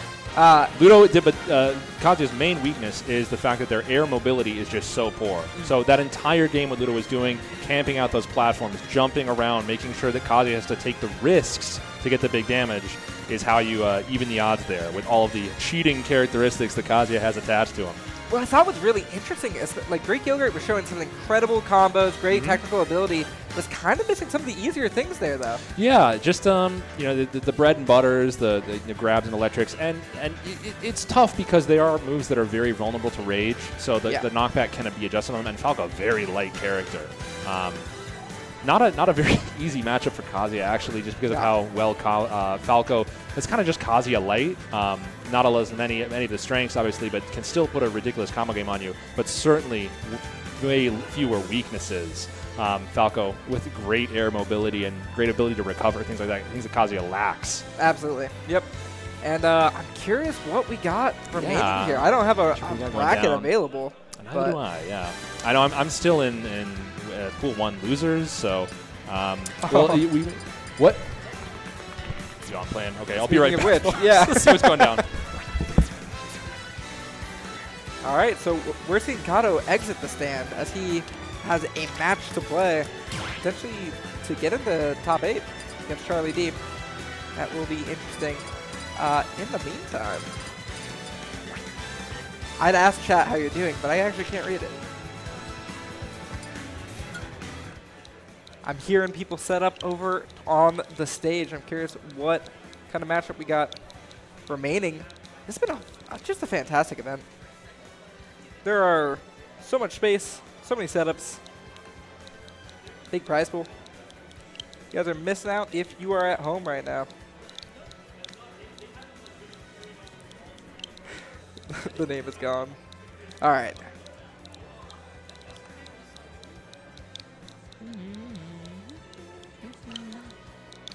Believe I see Subleaf coming back. No solo comps for me. Hi, how'd the last match go, by the way? That was probably the best match we've had yet, I would say. Unfortunate I had to miss it. It is what it is. It is what it is. This is also going to be a top 8 qualifier, so potentially another evenly matched bowl here. All right, who do we got here? Is it a top 8 qualifier? Was I lied to? Did the graphic lie to me? Maybe. Production would never lie to me. Top this 8 is qualifier. a top 8 qualifier. This is not a top 8 qualifier. I'm getting all sorts of conflicting information. All right, so this would be. Oh, this is Greek Yogurt versus Solo. Oh no. No, that is not. Neither of those people are Greek Yogurt or Solo. Okay. RJW and Sky. RJW and. Okay, where is? I'm trying to find that. Regardless, we're gonna have some great Smash Bros on screen. In just a moment here, we're getting the controls set up. Taking a moment to do so. It happens, you know, you gotta take your time. It's understandable, you know. It's like they're waiting on something else. There have been a number of, I would say, mishaps. We've got controllers being stuck on that screen. I'm so curious. We were commentating that game where they just paused. I have to know what happened. If I had to guess, I would say somebody didn't unplug their Pro-Con and they just messed something up or something. I don't know though. You know, stuff like that happens. You know, it is what it is. It is what it is. Okay, we're seeing the game controllers get plugged back in here. We're getting into it. How did you do? I won my round 1, 2-0. I played against the Cloud. He was pretty good. Mm-hmm. But he was like really fun to play against. So he was about to SD, and I went down and I saved him. But it was like he was like, so fun to play against. I'm like, no, I need to play you again. Like I need to play you for longer. Your Cloud is so fun. Like it's not like a spammy Wi-Fi Cloud where it's like, oh my gosh, you're just gonna spam the same 2 moves. No, this guy used like a bunch of different moves, and it was fun because I had to use my brain. And it was just fun to play. We love when people take their character to its fullest. Exactly, using all the tools great. available to them. So have you only played that one match then? Yeah, I'm 1-0 right now. Okay. Very interesting. You don't have anywhere to be right now? I think Gatto has to play his thing, so I'm on commentary just for this one set, and then he's coming back. Sounds good. I mean, unless someone's gonna come over here and scream at me that I need to go, that I need to play my set. That you're holding up bracket, the classic TO tradition of yelling at the players. Oh yeah, you always have to hold up bracket. You know, it's part of it's tradition. Yeah, it's tradition. Are there setups over there without all the characters on it? Have you? Yes. Does that happen? Okay, that's interesting. I mean, I'm sure they've all been replaced by now, but when I was warming up, I was on a setup that didn't have any of the DLC. Oh, there goes the audio. Nope, it's back. Okay. I can't warm up with Pyra Mithra if they're not there, right? Like, are you a Pyra Mithra main? No, I'm a Wii Fit trainer main, okay. But I also play a little bit of Pyra Mithra, you know. I went Pyra Mithra in bracket, you know. I want to use them more because they were the character I started with. I will never shame someone for picking a character. Unless it's out Steve. loud. Unless it's Steve. No, we love Steve around here. Generally, I feel like people that really do enjoy Steve as a character are younger, and so it's really messed up to make fun of Steve players, don't you think? Yeah. You can't really make fun of Steve players if they're winning, and they're like winning tournaments, you know? Is that not the reason most people make fun of Steve players? Again, not a good thing. You should not do that. It's a video game. Be real. Yeah. But like, I'm not gonna lie, if I go 1-2 today, and if there's a Steve player who makes top 8 that I've never heard of, it's just because they are clearly the better player. Yeah? Are we? They're icing us out. No way, it's Smash Bros. Oh my gosh.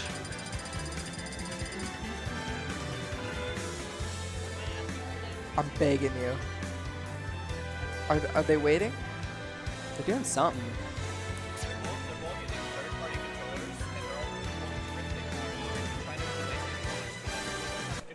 Oh, they can use mine if they want. Yeah, so for people at home, they're both using third-party controllers. The controllers are drifting, and they're just trying to get it fixed. I don't know how much my controller would help that. It's also third-party. Yeah, that looks like a...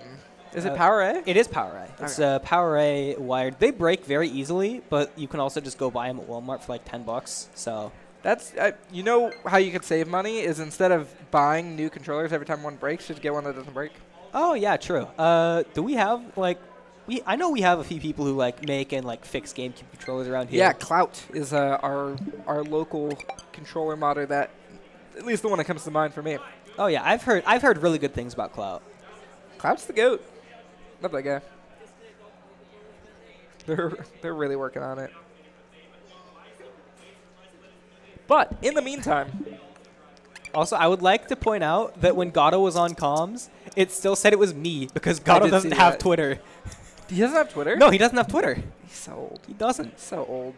Yeah, he's like old person 50 million billion. Like, how are you that old? Mr. Stairway. Doesn't need it. Oh, speaking of Mr. Stairway. Mr. Stairway. I believe you might not be common here, Subleaf. What's up? I got roasted, so I'm back. You're already out? Yeah. Oh. All right. Well, I think yeah, I'm off comms for the rest of the night. Oh, well, it's a pleasure to have you. Yeah. Have a good one, Subleaf. I hope the rest of your bracket run goes well. Hopefully, I hope it goes well too. All right. All right. Signing off.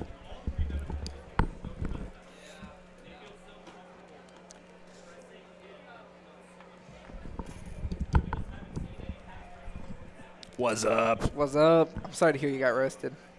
Yeah, it happens. Charlie D's pretty good. He did, yeah. What a beast.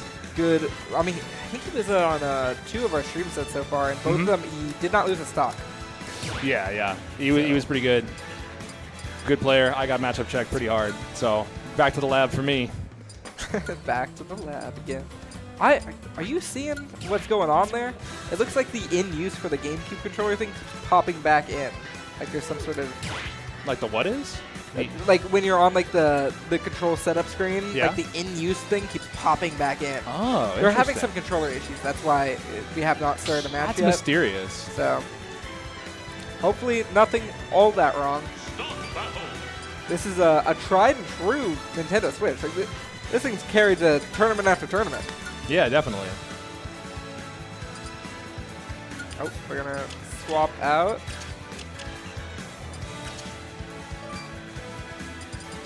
There we go. Ooh, an Inkling player. Yo, Zug.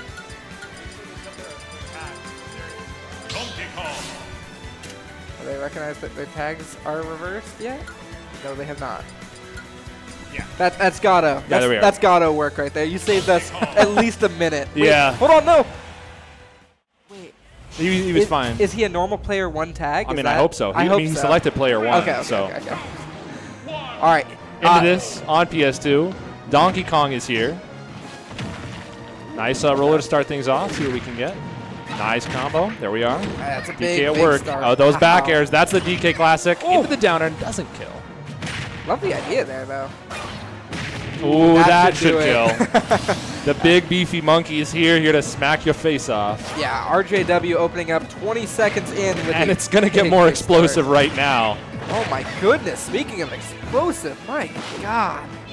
86% dealt out so far. Yeah. And I'm feeling like Sky's not feeling all that confident right now. Yeah, what they need near is to keep DK out. If you have an answer to DK's back air and you know his side B and stuff like that, you can set up very unsafe moves on shield that you can deal with. But right now, if you let DK get their momentum going, they're just going to roll all over you. Yeah, obviously, Inkling right here, back air of their own, really, really good in this matchup. But I don't know if I've actually seen one yet.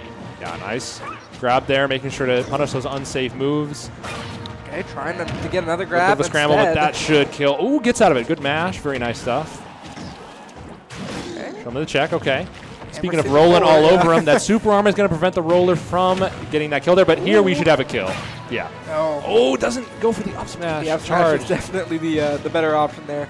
And no, back to the stage. Okay, 2 frames by that DK. Oh, this should be a nasty set of strings that are going to result in a kill. Oh, choosing to go for the style. That's the true DK player right there. Yeah, you can tell when someone plays Donkey. I think it has the most spikes in the game. Yeah, right? like 4. Yeah, 4. Ridiculous. But obviously super hype. Big fan. All right, where are we going? What's the bands?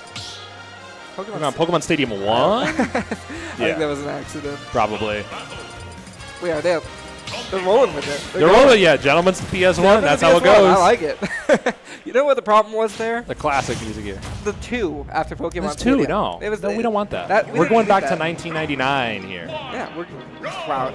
The camera really does look substantially different on this stage. Oh, it's completely different, yeah. And it's such a different stage, too.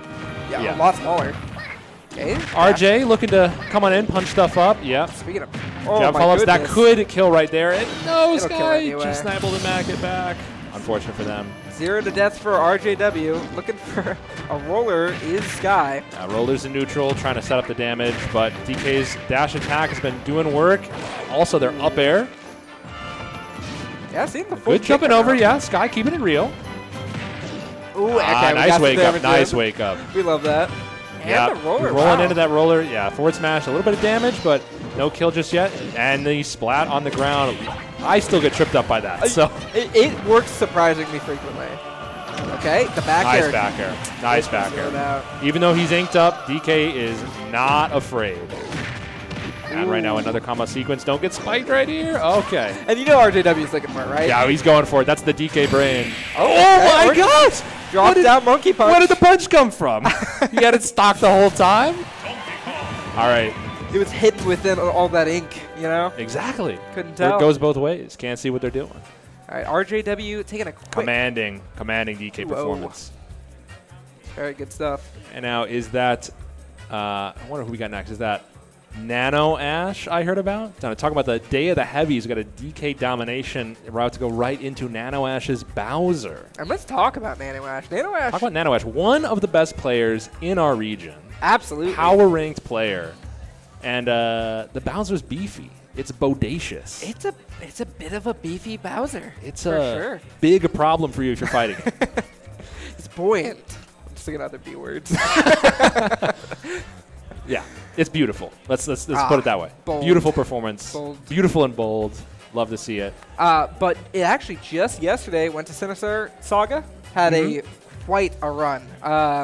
believe, beat NanoAsh was. Yeah, NanoAsh. Yeah, making the trek up to there. They told me they're just on the grind this week. 3 tournaments, 3 days in a row, trying to keep it on. Making the trek up to Sinistar up in Bellingham. Great place, great people, and glad to see NanoAsh sporting it. And tell me about that run. Well, NanoAsh, again, very stacked Sinistar. Had Tickle, Ludo. Lemon, I heard. Lemon, Pack Street. Just absolutely stacked, very dense in terms of talent at that Sinistar. NanoAsh got 3rd place. Wow, that's a great performance. Absolutely fantastic. Yeah. More impressive, he lost winners round 1. He fought from losers round 1 the all the losers way. comeback. The losers comeback all the way through. So wow, losing losers round 1. I mean, winners round 1. That's a tough place to come back from. But that's why they're a top player. Absolutely. The ability to roll with those mental punches and not let it affect you and keep playing your A game no matter what's going on. That's what's the mental battle is what separates the great players from the excellent players. Couldn't have said it better myself. I truly think when I believe, when I picture players with insanely good mentalities, NanoAsh is #1. I think in terms of his knowledge of the game and his general calmness while playing, it's super chill. Super chill. And a great character to have that mentality with. Oh, absolutely. Bowser, not that they're an easy character, but certainly not a very complicated one. No. The ability to just get such huge damage off of simple attacks like Neutral Air, Flame Breath, Side B. It lets you focus on what your opponent's doing and focus on adapting to them. And just, you don't have to think about what all the setups you're going to do too hard and stuff like that. And really great for somebody who wants to play the game in the head. Certainly. And NanoAsh is going to obviously be picking up that Bowser here. Crooks. A little less familiar with. A little less familiar with. Let's see what they can get us with. Oh, the Pac-Man. The Pac-Man. Namco lover here. All right. And I love the oven mitts drip. Oh, my favorite Pac-Man skin, bar none. It's so cool. Absolutely. So cool. Every other Pac-Man skin is trash. I'll say it. Bold words. Now this bold Bowser about to come through. Let's see what it says on PS2. Nice combo to start things off. Let's say that. Yeah, Crooks, it's a pretty big start. Unknown player, but the combo ability is known right now. Yeah, already you can tell that there's something here, right? You got some mechanics. Totally. The only thing working against them is that we also in our region have a pretty amazing Pac-Man. We JDB. certainly do. And NanoAsh and JDB have a long history playing each other, so there is no tricks they're going to work on them this time. They are going to be into the matchup. It's all going to be downloaded, and it's just going to be right between these two players how they're going to throw down. Love the option not to land on shield when they're there, but instead fade away with it. Yeah. NanoAsh throwing out that spinning fortress, or the whirling fortress. That gets punished. And this ledge trap game is where NanoAsh likes to get all their kills. Nice flame breath there, working it out. But Crooks with a good stall on the ledge, letting the flame breath expire. Get back to stage, no problem. Yeah, able to throw it not 1 but 2 hydrants to stall in the air there. Really smart. Okay. Nice down air. Yeah, good way to reset the situation. And there is a bell in hand. Yep, Pac-Man is ready to use at the opportune moment. And looks like it could be right now. Oh, try to use the forward air to grab the bell. Oh, that forward smash. Talk to the hand. Get out of my face. Crooks opening up NanoAsh. Yeah, very nice stuff. Deal. Ooh, great weight for NanoAsh. They're really going to want to get back to stage here because if they can pull a little extra credit in, they're in a really good spot. Okay. Ooh, I've never seen NanoAsh not hit the whirling fortress on standard get up attack because it's so active. Yeah. It's basically the best move to punish it. And wow, forward smash again. The Galaxian comes through with amazing combos, and NanoAsh has got the bell. Yeah, he's not going to let you take him that easily. Absolutely. He was fully ready for that bell to be thrown right there. That's so much lag in hitting the hydrant. Let's Crooks regain the stage. This is a big start for Crooks here. Has the bell in hand. See what they can do with it. Oh, and that shield. You got to be Good careful. Patient play. Oh, nice grab there. Get him off stage. Trying to set the ledge trap, the hydrant into the down air. Nice stuff. That's a combo. It's like a nice. Speaking of down air. Oh, throwing it out. Oh, goes so for the grab damage. to kill there. Doesn't come through, and the whirling fortress gets through the fruit. Very good. Yeah, and even the hydrant that was dropped on it as well. Very good stuff. I like the idea to go for that there. You have all the time in the world to react to it, but it's like, hey, you have to respect it. All right. Backers, there you are. But NanoAsh is still in not a great position. They're going to want to avoid getting put at disadvantage here. We've got the bell online, and NanoAsh wisely knowing what to do with that get-up option. Yeah, not panicking at all. Again, that's that mental fortitude. Just not throwing out a panic option. But Just not enough punishment. And yeah, trying to punish that Pac-Man dash attack, never going to work. Yeah, never works. Okay. Another Hydrant, dropping the ledge just in time. Flame Breath beating the get-up attack. And NanoAsh going for a hard read with that up smash. Not something you often see him go for unless he's pretty Very darn confident. 205%. This is that Bowser survivability really coming in handy. Yeah. And just all these options that NanoAsh is going for, just slightly wrong timing, the Bowser forward air and stuff like that. And that the Bell. Should do it. That should, yeah. No. In that positioning, there's not really many good options to go with that will kill. Probably you have to go for an IRAR back air, but you're falling off the ledge. Not easy. At that point, Crooks was already in the air, had no real option for it. Okay, uses the water cannon. Trying to get that apple in. Apple a day keeps the Bowser away, not this time. NanoAsh just going for the classic frame breath. Wants to slow play this. They're not panicking still. None of this extra credit matters until the stock is taken, though. Yeah. And Bowser at 260%, it's not an advantage for you anymore. No, okay. Hold on. Stock's down. Stock's down. As a big lead for Crooks here. Crooks can breathe a little bit easier here. Okay, this will be a nice combo. 50-50. But yeah, NanoAsh trying to start something there when Pac-Man is landing, and just Pac-Man's really active aerials letting him get out of that combo starter. Oh, and now Galaxian. Pressure. Yeah, that's a big turnaround right there. Flame Breath, going to get some nice damage. NanoAsh is going to be looking for this ledge trap. Whirling Fortress setup, not capitalized on. Not quite. Okay, has orange in hand, just trying to keep it off. Man, nobody, I mean, people do talk about it, but Pac-Man's boxing ability is really Pac-Man's moves fantastic. are insane. They're so good. It's crazy because he also has those kind of projectiles. Re-grabs the bell. This is dangerous. This is dangerous. Could use the water here to his advantage too. I'm not sure if we're going to see it. We might not need to. You're holding the shield. That up air again, it's just not going to kill, especially on somebody like Bowser. Okay, but does get the forward air. With a unique Hydrant setup, tricking up NanoAsh as they're trying to approach, and now we're just looking at the same situation as last time. And again, NanoAsh so good about grabbing that bell, but it might not matter. This is such a huge lead. Also love that NanoAsh threw the bell through the stage there. That's a little bit of Pac-Man knowledge for you for sure. Pac-Man's got the key. He's going for that kill. No, not this time. Nice air dodge. This will be a kill. Yeah, absolutely. That'll do it. Although, I don't think that was the right DI no matter what. Like, I will be curious if that ends up coming back into play because that is just not how you want to DI that move. So 194%. It's that'll do it. Forget what I was said. Yeah. Game 1 Crooks. 194. That's enough percent have Hydrant kill for sure. Certainly.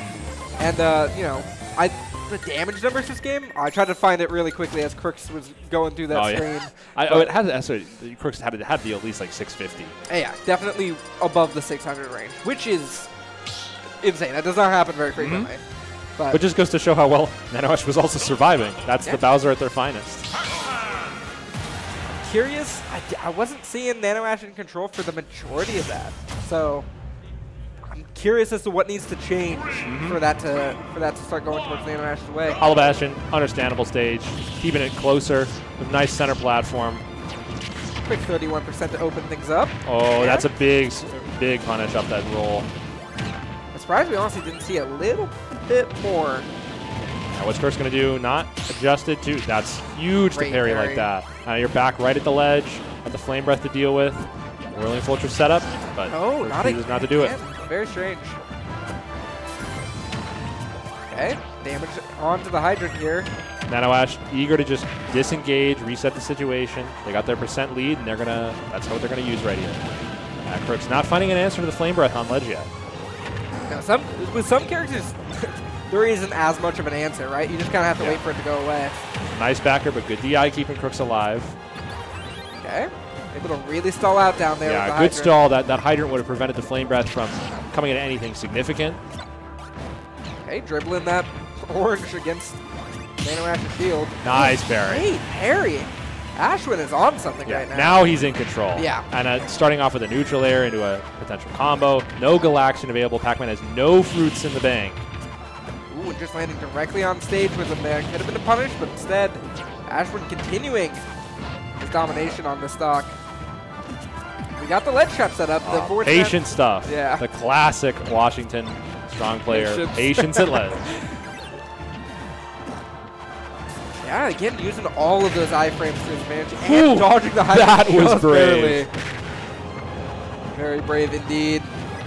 Yeah, and now like 130%, it's not at the right spot for you to just get stray kills. You're going to have to still go for risky moves. That was tricky, though. I really like the option to go for the grab there. Yeah. With the platform setup, there's really nowhere else he could have gone. Covered so much. Yeah, like you saw, Crooks just still had to go for that forward smash. There's not much else is going to kill, and at this point, the percent becomes a liability for you because Bowser will kill you at this percent. Yeah. With all that rage. Oh, trying to grab the bell, unable to do so. Instead, loses out on that item. And Nano absolutely nice stuff. Disgusting thing to go for there. The timing was all set up, and he's probably practiced it a good amount of times on a certain other Pac-Man player. Crooks needs to get this kill right here. Oh, yeah. Though this is really getting out of hand. Okay, gets the hydrant set up again. Hydrant set up, but now he's able to power through it with that powerful neutral air. Yeah. Oh! That is the Ashwin I've come to know. Identified the target, getting a little too patient, a little too comfortable, and pounces. Very, very dominant game number 2, especially coming back after getting 2 stock. Hard to bounce back, but as we said, the mental fortitude, so important. All right, we're going to small battlefield. Interesting, we're sticking with the smaller stages. Small stage, yeah. Probably the center platform, a little bit more favorable to Bowser as they can just sort of hide on it with their big hitboxes, but Pac-Man with Galaxian is going to be able to do a combo easier on small battlefields, outside platforms basically. So that's really what Crooks is going for. Let's get into this. I'd really like to just see Crooks tighten up on, especially being able to find those kills. Yeah. It was looking kind of rough. That's the Bowser privilege. That is the Bowser privilege. Nano is using the hydrant to push the flame breath towards the ledge and cover everything. I'm being reminded that the music on the setup may or may not be modded. This is the trouble. Oh, but enough stalling time lets him get back. Okay, that could have been bad. Being pushed by the stage there. Okay. Yeah, you're still in disadvantage, and you still don't really have an answer to that flame breath. No, but thankfully, no flame breath to catch him out this time. Okay. Now we can reset things. Oh, good. Able to back away there. Nano Ash is just waiting for you to come in and overextend. Sealing that stock with a classic Bowser forward air. And now he's going to start a combo on you. Flame breath is going to steal so much here. I just have to point out, game number 1, I pointed out that Crooks did a fadeaway nair when pressuring Nano Ash's shield. And that time, Nano Ash was fully ready for it and came out with the forward air. Completely adapted. It's exactly what they needed. Oh, that was... Crooks was so eager to get the kill there. Really would have been important. Nano Ash going deep for this one. Gives up the ledge trap, letting Crooks back on stage. Ooh, and that's not a very good option. You're going to get punished for it for sure. There's a full stock between these two players right now, and Crooks really needs to earn it Catching soon. the Galaxian. This is trouble. Ooh, that movement shift on that hydrant got them out of there. Okay. Nice down air. Great Nice chase. down air. Haven't been seeing that a whole lot from Crooks, so I do like the mix-up. Good. Jumping over the flame breath. Perfect. A tech chase situation. No. Stuffed out that Nano Ash up B. And has the option for that landing there. And now the hydrant keeping the flame breath away. Hydrant coming back to bite Crooks here. Yeah, very unfortunate. Full stock lead. Throw his head back there. And now Nano Ash is getting aggressive. Yeah, confidence. It's the confidence. It's like when you start to learn a boss's move patterns in Dark Souls, you're like, wait a second, I'm feeling good now. Yeah, now I can do this. He's got the options, got the answers. And he's always got the ability to fade back. Oh no, neutral air is going to deal so much. Okay, tries to throw the Galaxian in. My God. Can't kill that thing. I've never heard it make that noise for so long. It was stalled perfectly in the air for it. He tries to re-grab the apple, unable to do so. Oh, that's big. And Nano Ash at these moments always has the opportunity to back away. They brought a full stock lead. Nice grab, going to send him off stage. Set up the Flame Breath edge guard. Hey, where are we going here? This is dangerous tuck on the platform. Bell is out. Okay. Okay. Game. Oh, nice perfect. stuff. Perfect. No, still but not still enough. alive? Are you kidding me? This is insane. That also could have been another F smash instead. Oh, there it is. There we are. There we are. There it is. Do it again. Do it again. If it doesn't work the first time. Yeah. Okay. This is still a super doable game. That's DI probably not going to kill if you DI correctly. Okay. And he does. Thank goodness. Oh, no. Shielding the get-up attack. That's nothing you can do about that. Nothing at all. Nano Ash taking game 3. Amazing performance from both players. Great stuff on display here. Loved what I saw from Crooks. Really excited for what his losers bracket run is going to look like. I can't wait to see more of them. he's in for a long one. we're going to be seeing a lot more of Crooks. That's my belief. I believe we have now Conga and Blanket Man, our TO for the evening, coming on stage. I love Conga. Conga is such a fun player to watch. Incredible player. We saw Donkey Kong earlier. You're going to see a lot more right now.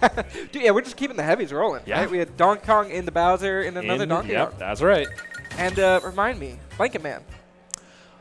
I believe they've played Joker before. I don't want to put words in their mouth, but I'm not too familiar. Wario? Lucario. Sure, he plays fighting games. Yeah. Of course he plays Lucario. That makes sense. I'm more from the north side, so I'm not too familiar with our players, friends from the south. But as we are in Puyallup today, a lot more of the SOWA presence, which we love to see. Absolutely. I love seeing faces I'm not as familiar with. Which is great. Yeah. Helps build the relationship, build the story. I don't know who Crooks is. Never seen that man in my life. Yeah, and I want to see more of him. Yeah. Really want to watch more. So that's lovely. I love going out to the tournament for that. Yeah. And this is a great tournament to come out to. Amazing to put this on. The SummerCon Festival on our Washington State Fairgrounds. Just an absolute great place. Tons of anime vendors, comic books. You've got a lot of great sci-fi panels coming in today. So this is the last day of the festival, but hope to see it next year. So all you listeners out there, come on by. This place has been really great. And it's so great to have this tournament put on for us. Free entry with the venue. So a lot of great players coming out today. A lot of people getting their first-hand Smash experience, which is great to see. We hope we can see them in more events in the future. And, yeah, it's just been a fantastic afternoon. Yeah, it's beautiful out, too. Fantastic. It is a great I'm looking day. a little red in the face. I've been spending too much time outside. It's a great day to be outside. And it's a great day to play some Smash Brothers, which is what's going down right here. Yeah, we are starting on Small Battlefield. Love to see it. The gamer stage. They've got the gamer music. It's good. Okay. Nice, patient interactions. Nobody overextending into the shields. Lucario is going to be one of these really big combos. And Donkey Kong's just going to throw out those meaty hitboxes. Right now, those throws, dangerous stuff. But in this matchup, every percent you're feeding Lucario is a danger. Absolutely, but you also have to keep in mind here, I think a grab will kill right now. Will it? Wow. I believe Lucario, yeah, and you can see Conga looking for it too. Throwing out that pivot grab. Pretty sure Lucario has a decently sized, what's it called, ding-dong window. Oh, I see. So yeah. As long as you can avoid getting Lucario up into these really high percents, you'll be great if you're Conga. Yeah, this is kind of the danger percent where things are going to start getting a little, like that back air needed to kill rather than deal a bunch of damage. Yeah, the aura really stacking up and so just far. percents are almost even. Yep. Okay, using that by the ledge, trying to catch the hands. Yeah, that Aura Sphere is so dangerous now as a static hitbox and as a projectile. And again, not killing. That Aura is really building instead. Nice the spot up tilt. dodge. Yeah. Spot dodging through the grab. And Lucario really wants to seal a stock right here, or they're just going to be behind the whole game.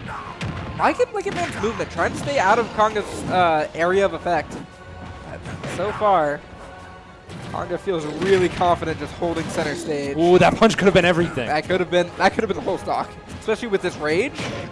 Yeah, the monkey rage is dangerous. It's like a little mini aura. Basically, yeah. Ooh, that do so much shield damage, but able to disengage. Great jump too. Oh my goodness! Yeah, Aura Sphere. That'll do it. That's it. That'll Force palm, baby. Only 65% hold on. This is a dangerous situation. You're in disadvantage. You're at the ledge. Did Conga really go for a grab there? That is ambitious. little bit of greed. Okay. Full Aura Sphere on deck. Oh, that's a grab. That's a ding dong. Yeah, you were right. Going off the platform, that's what makes it so important. Yeah, absolutely. That's why Conga has no problem going to small battle. Yeah, not at all. Likes the stage. Okay. Love to see what Blanket Man can get started here. I believe Aura will be going up quicker due to the deficit. Oh, double back airs off that grab. Okay. Ooh, good get-up option. Yeah, the get-up option. Really so many times these top players, you know, the best mix-up for tech situations just miss the tech, hit that get-up attack. Because it's so rare. It doesn't happen very frequently. And so you're like, oh, right, I forget that they can hit me. Ooh, it's a nice sequence. Using Aura Sphere really nice on shield. The light Aura Sphere able to let you jump in with some safe moves, engage the pressure. Big backer from Lucario. Got Kong at the ledge, able to double jump back into center stage. Yeah, those are some big hitboxes coming out, especially with that Aura. but also big end lag. Konga punishes just a little bit. Wise wait not to try and punish that. Oh, that back air is so dangerous. Especially when it sets up in the tech situation there. Konga covers that well. That's so good, yeah. Absolutely. The Aura Sphere big enough to, threatening standstill. Yeah, Konga knows. Okay. Oh, okay. Good Great mash. mash. And the grab. You're too soon. Yeah, now this could come back to bite him a little bit with this Aura. Giving you all that extra boost in damage. Rolling through this. This is a big punish. This should be should have been a bigger bigger punish than that. Okay, trying to throw out that down air by ledge. Yeah, staying patient. Lucario's looking for the grabs, looking for the force palms. Has a shot in this game right now, especially with the aura he has accrued. Konga's movement is just too tricky. The aura continues to build. Great air dodge back to stage. I love the idea not to get too fancy with it. When you wait on the ledge for too long, sometimes that's what happens. You get smacked off. Ooh, oh, and that's a grab into it. Yeah, up there, just raw. Yeah, just do it. Throw him up there. Get him out of here. Konga taking game number 1. But that was close. That was very close. Super doable. Almost too close. Almost too close. It's never over with Lucario. It's a little bit of a nail biter, I will say. All right, we're going right back to small battlefield. Very curious. Loved what I was seeing from Konga there. Blanket Man. Got to be doing pretty decent. Konga obviously an insanely good player on the PR here, I believe. 2, 1, go! So we're getting into game number 2 here. Right back to small battlefield. Ooh, nice back airs, yeah. Double back air. One of DK's, well, it's probably just DK's best move. Oh, absolutely. Back air? Definitely. Without a doubt. Being able to throw out 2 in one short hop, that's crazy. Yeah. It's Mario. Ooh, and good shield. Good shield. Very important. Yeah. But Konga's just choosing to retreat. Go Oh, back, here and it that's is. a ding-dong. Telling you, man. That window, it's a wide. huge window with how floaty and heavy Lucario is. Getting grabbed at 70 and just knowing you're dead is very funny. Very demoralizing. That's Talk about this combo. Not doing a whole lot of percent, but so many hits there. That's just the aura difference. The Pokemon moment. Yeah. Now this attack, this is big damage. I didn't know down tilt could just jab reset like that. Yeah, because it has like a really high trip percentage chance. So you trip, you jab lock, you do everything with it. Oh, nice. Yeah, big combo. I love Aura Sphere combos. I think they're some of the flashiest, cool looking things within Ultimate. Okay, wow. This attack. Oh, reads the get up option. Perfect stuff. Not going to kill just yet. Got the wrong direction, and now Konga's back to the stage. Back in neutral. More chances. Parries on the... Oh, you're dead. That's so unfortunate. Yeah, that's really, really rough. You've lost your rage. You've lost your aura. You're down a full stock even after you get this kill. And there's no guarantee that you will with how Konga's playing. Yeah, absolutely demoralizing stuff. All right, but, I mean, Konga could still make mistakes. I don't know him to make mistakes, but yeah, it's still possible. Langman looking for, trying to seal this stock. Nice spot dodge, but the nice punch comes through. Yeah, unfortunate lost stock by them, but really a commanding performance from Konga. Able to power through the aura shenanigans that Lucario is throwing off. Just kind of keeping your wits about you, you know? Yeah. Just like, I know that last game was close, but I also know I'm good, and I'm gonna keep playing well. Give me about 10 seconds. Gotta grab my hydration source. No worries. If there's an extra one, maybe.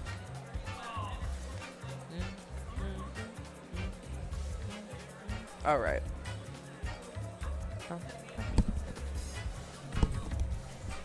All right, we're seeing NanoAsh taking the stand once again. Is that?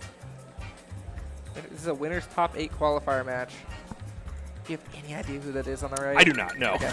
I'm really bad with faces. Yeah, I was about to say, as TS, we're both more face blind than we should be. Yeah.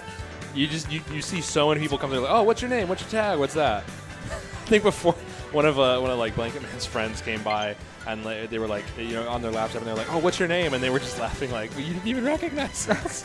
You've seen me 7. I've been to 7 of your tournaments and you still don't know. It's like, no, yeah. I swear. It just happens to all of us. I do my best. But NanoAsh obviously cleaned things up against Crooks, Pac-Man, and is on the verge. Yeah, on the verge of qualifying for top 8 here. And we got Flame joining us. That's a cool name. Definitely. I dig it. I wonder if he plays like Roy. Oh, that'd be nice. That'd be nice. I love to see my Roys. It's funny when you see someone so dedicated to a character that they also, like, their tag Change has the something tag to to it, Yeah. yeah. The number of people that think I play Incineroar. Gotta go. It's a lot of people. That makes sense. Are the controllers correct? I do believe Yeah, they are, there we actually. are. Nice. Okay, we're seeing Joker. All right, they've been given the thumbs up. This is once again still a best of 3, but top 8 qualifier. This is a big deal. Big deal. Money is on the line. Absolutely. We're getting into it on PS2.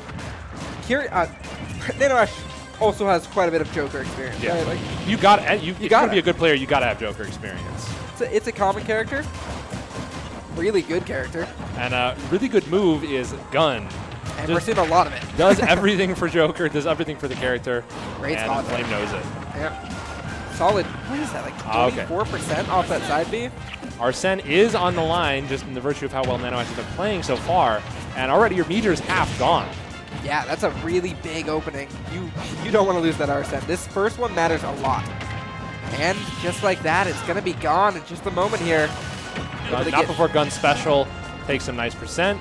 Now Arsene's gone, and off the ledge, that side B. Great DI on that, too. Going straight to the corners and going straight off the stage, that back air. The problem with Gun is it's really great in neutral, not so great when the opponent can just armor through it, hit you with some powerful attacks. Oh, that's a really important, tough guy. That tough guy will be active against Gun. Yeah, so as long as NanoAsh stays grounded, the Gun's not really going to affect him all that much. Nice jump to get out of that second forward air. And Flame down air into up smash. Still not going to take it, though. Great Beefy DI Bowser. from NanoAsh. Ooh, that's a dangerous Flame Breath, but it's able to pay off. I think the platform placement was really huge there. Yeah, this would be a kill. Oh, I'm wrong. Good DI, good DI. When you know how to DI that move, you realize it doesn't actually kill that early. NanoAsh going so deep for the kill. They're feeling themselves. Flame is really wanting to try and get this stock right here. This is a dangerous place to be. Going for that landing forward air one. Yeah. There we are. DI will save you on that one, though. Yeah, usually with those big, beefy, powerful moves, the first one, you can DI it, sure, but the second one's always going to take you. Yeah. Especially with, it does like 24%. Again, yeah, so just because of how much damage it does. Okay, landing with that gun, able to sneak in a back air. This is a big combo. Yeah, good stuff. Getting the get-up option into the re-grab. Ooh, and the ledge jump. No punish on the re-grab. And Gun, tough guy's not going to know when you're in the air, and the Gun takes you off stage. That's a big swing for Flame. Big momentum shift. And that second stock was just perfectly played. Now getting a grab, this is exactly what Flame wants. NanoAsh going quick to the ledge, avoid the gun trap. And NanoAsh throwing that get-up attack, the best in the game. Arsene is here, but you can't easily play neutral against Arsene when they got that Makaimakon Flame to power through the Flame Breath, and now a down air. Oh my goodness. So bold to go for that. Love that from Flame. This is a big deal, but you're getting a little too bold, I think, Flame. You gotta dial it back. You have to remember who you're playing. Amazing Rebels guard to get that charge level up. Hey, forward tilt, sending Flame deep off to the right side. Another Rebels guard, knowing the NanoAsh should be going deep right off that, but she's gonna stay patient. All right. Ooh, forward smash. I don't think that's a good idea. It's not safe. It won't kill. That's a dangerous move to be throwing out right now. Grab here. Oh, that's very aggressive to go off stage like that. Good thing they got back. This shouldn't kill. Yep, that'll save you. Now Arsene's here. Yeah, this is a really big deal. This is do or die, and getting the parry on the get-up attack. Disengage. Probably an accidental parry if that in that. Yeah, absolutely. Ooh, missed side B. Percent is not in your favor here. Whoever gets the next big hit is going to win this. Flame is really throwing out that back air, and it is going to clip through shield there. Oh, good read. Oh, yeah, you can't go for that twice. Yeah, that was a little ambitious, I'll say. Great stuff from NanoAsh to recover high with that up though. Very important to avoid that counter setup. Taking the first game, but good stuff from Flame here. Absolutely. See where they're going to take it in the next match. Got to be feeling still pretty confident after that. Yeah. Especially after the start was not good.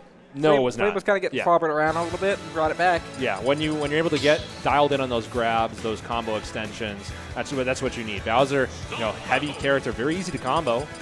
They got a lot of perks with them, but if you can get in your zone and play your game optimally, then you're gonna have a way better chance. All right, we are going. What is it? Hollow Bastion? Yeah. Love it. That's a good stage. Great stage. Okay, running right in with that grab. This is exactly what Flame wants, to start off with a nice bit of grab combos. Good ledge drum. Absolutely, yeah, just so quick on it, too. No hesitation whatsoever. No worry about flubbing it either.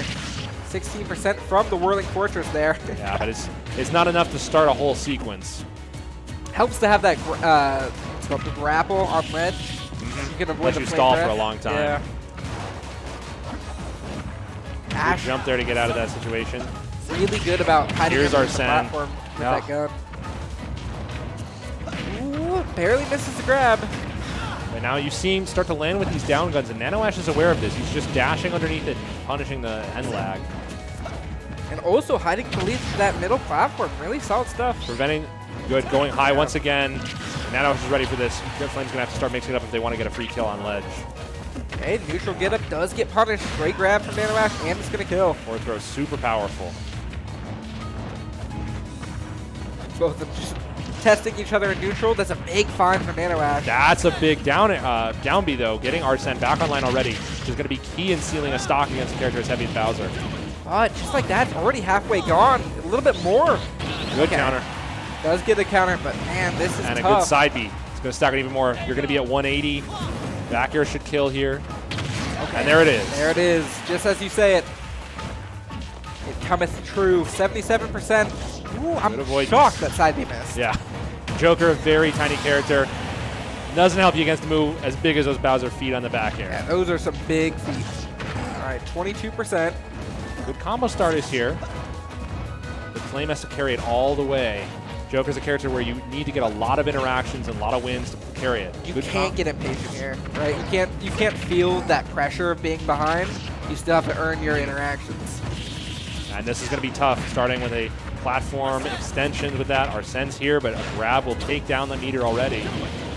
All right, just waiting at that ledge. The forward air covers so much area. Ledge traps are just so good. They're great, absolutely. Unfortunately, things end up swapping around for him. Now Arsene is almost gone. Very patient play, and Arsene is gone. Nothing to show for it. Nano Ash just eager to stay super patient here. They've got a stock advantage, but that bit, a nice ledge trump, nice back air. Oh, if that was an Arsene there, then that would have killed for sure, but dropping down too far, missing the ledge. Yeah. All right, Nano Ash tightening things up and taking game number 2. Will be in top 8. Top 8 qualifier. Smooth operator. Smooth operator. Had a bit of a battle to get there, though. Like that game against Crooks. Yeah, Crooks kept him honest.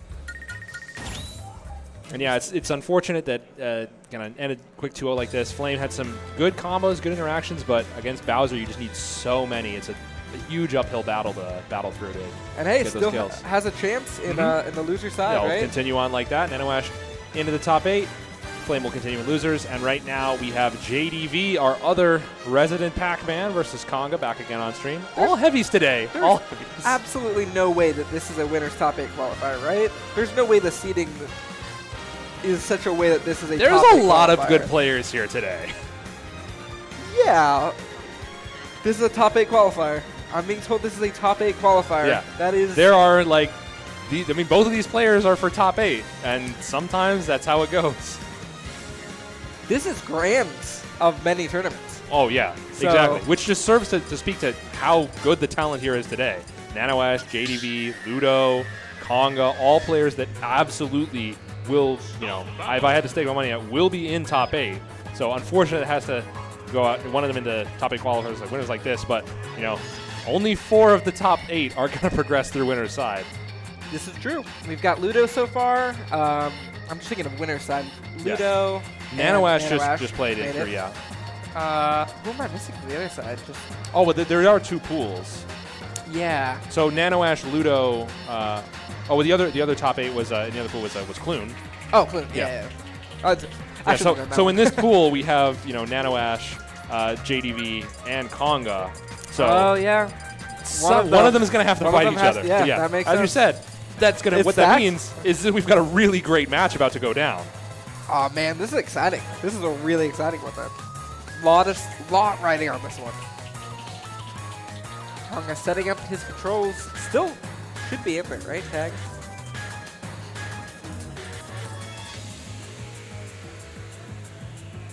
Oh, yeah, get your headset plugged in. Yeah, very nice. Custom headsets, very nice. The Team Galactic battle rocking in the background.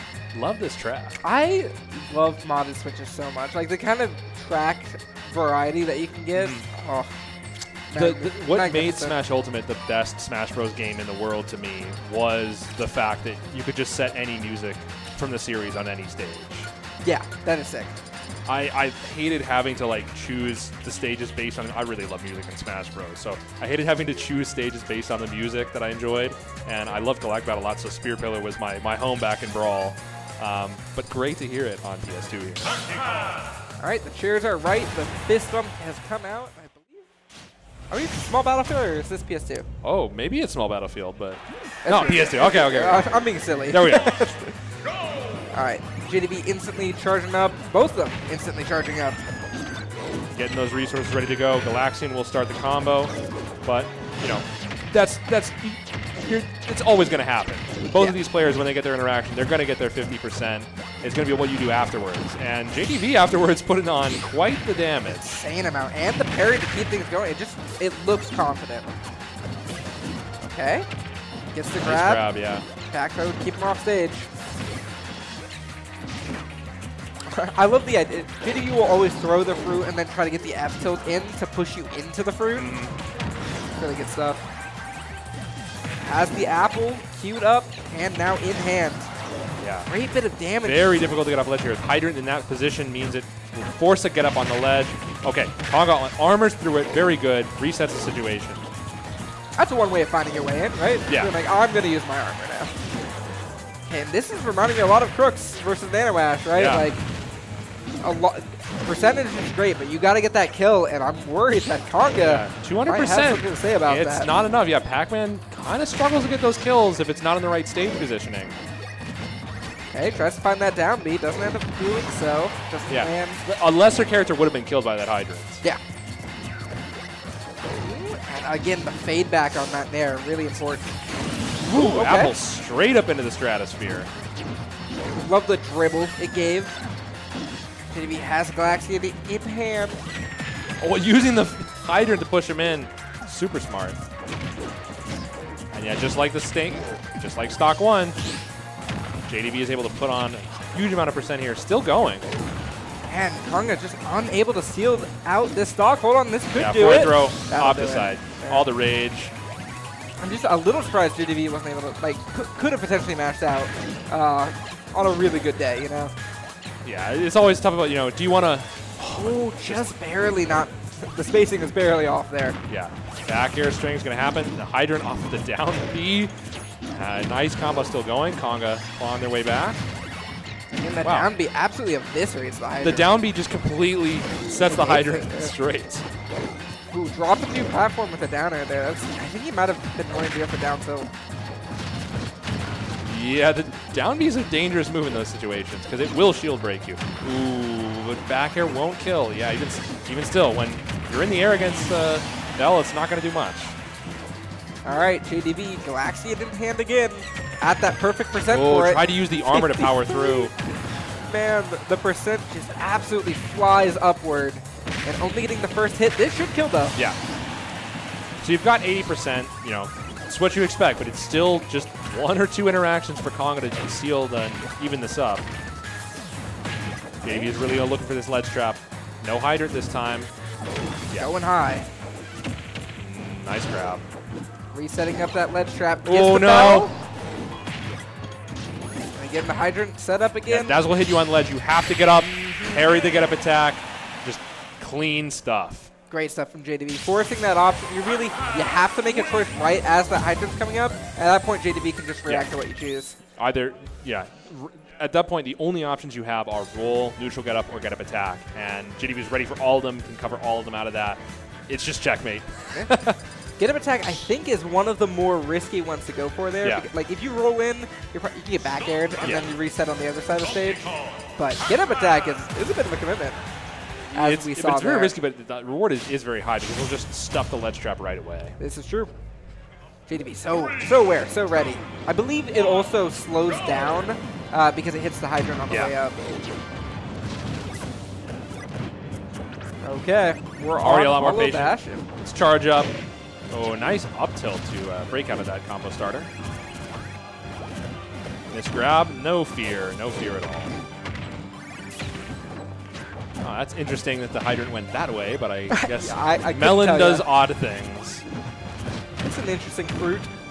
A down B in the backer? That's just a true combo? It looked like it. Maybe a certain DI. Either way, JDB throwing out these up tilts under the platform. Conga dodges the Galaxin just barely. Oh, that neutral B could have done so much. Pac-Man's grab, great stuff. Conga just floating back to ledge there. Again, JDB Galaxian at the ready, like charged up. And there it is. So much shield pressure off that, and there's not much you can do about it.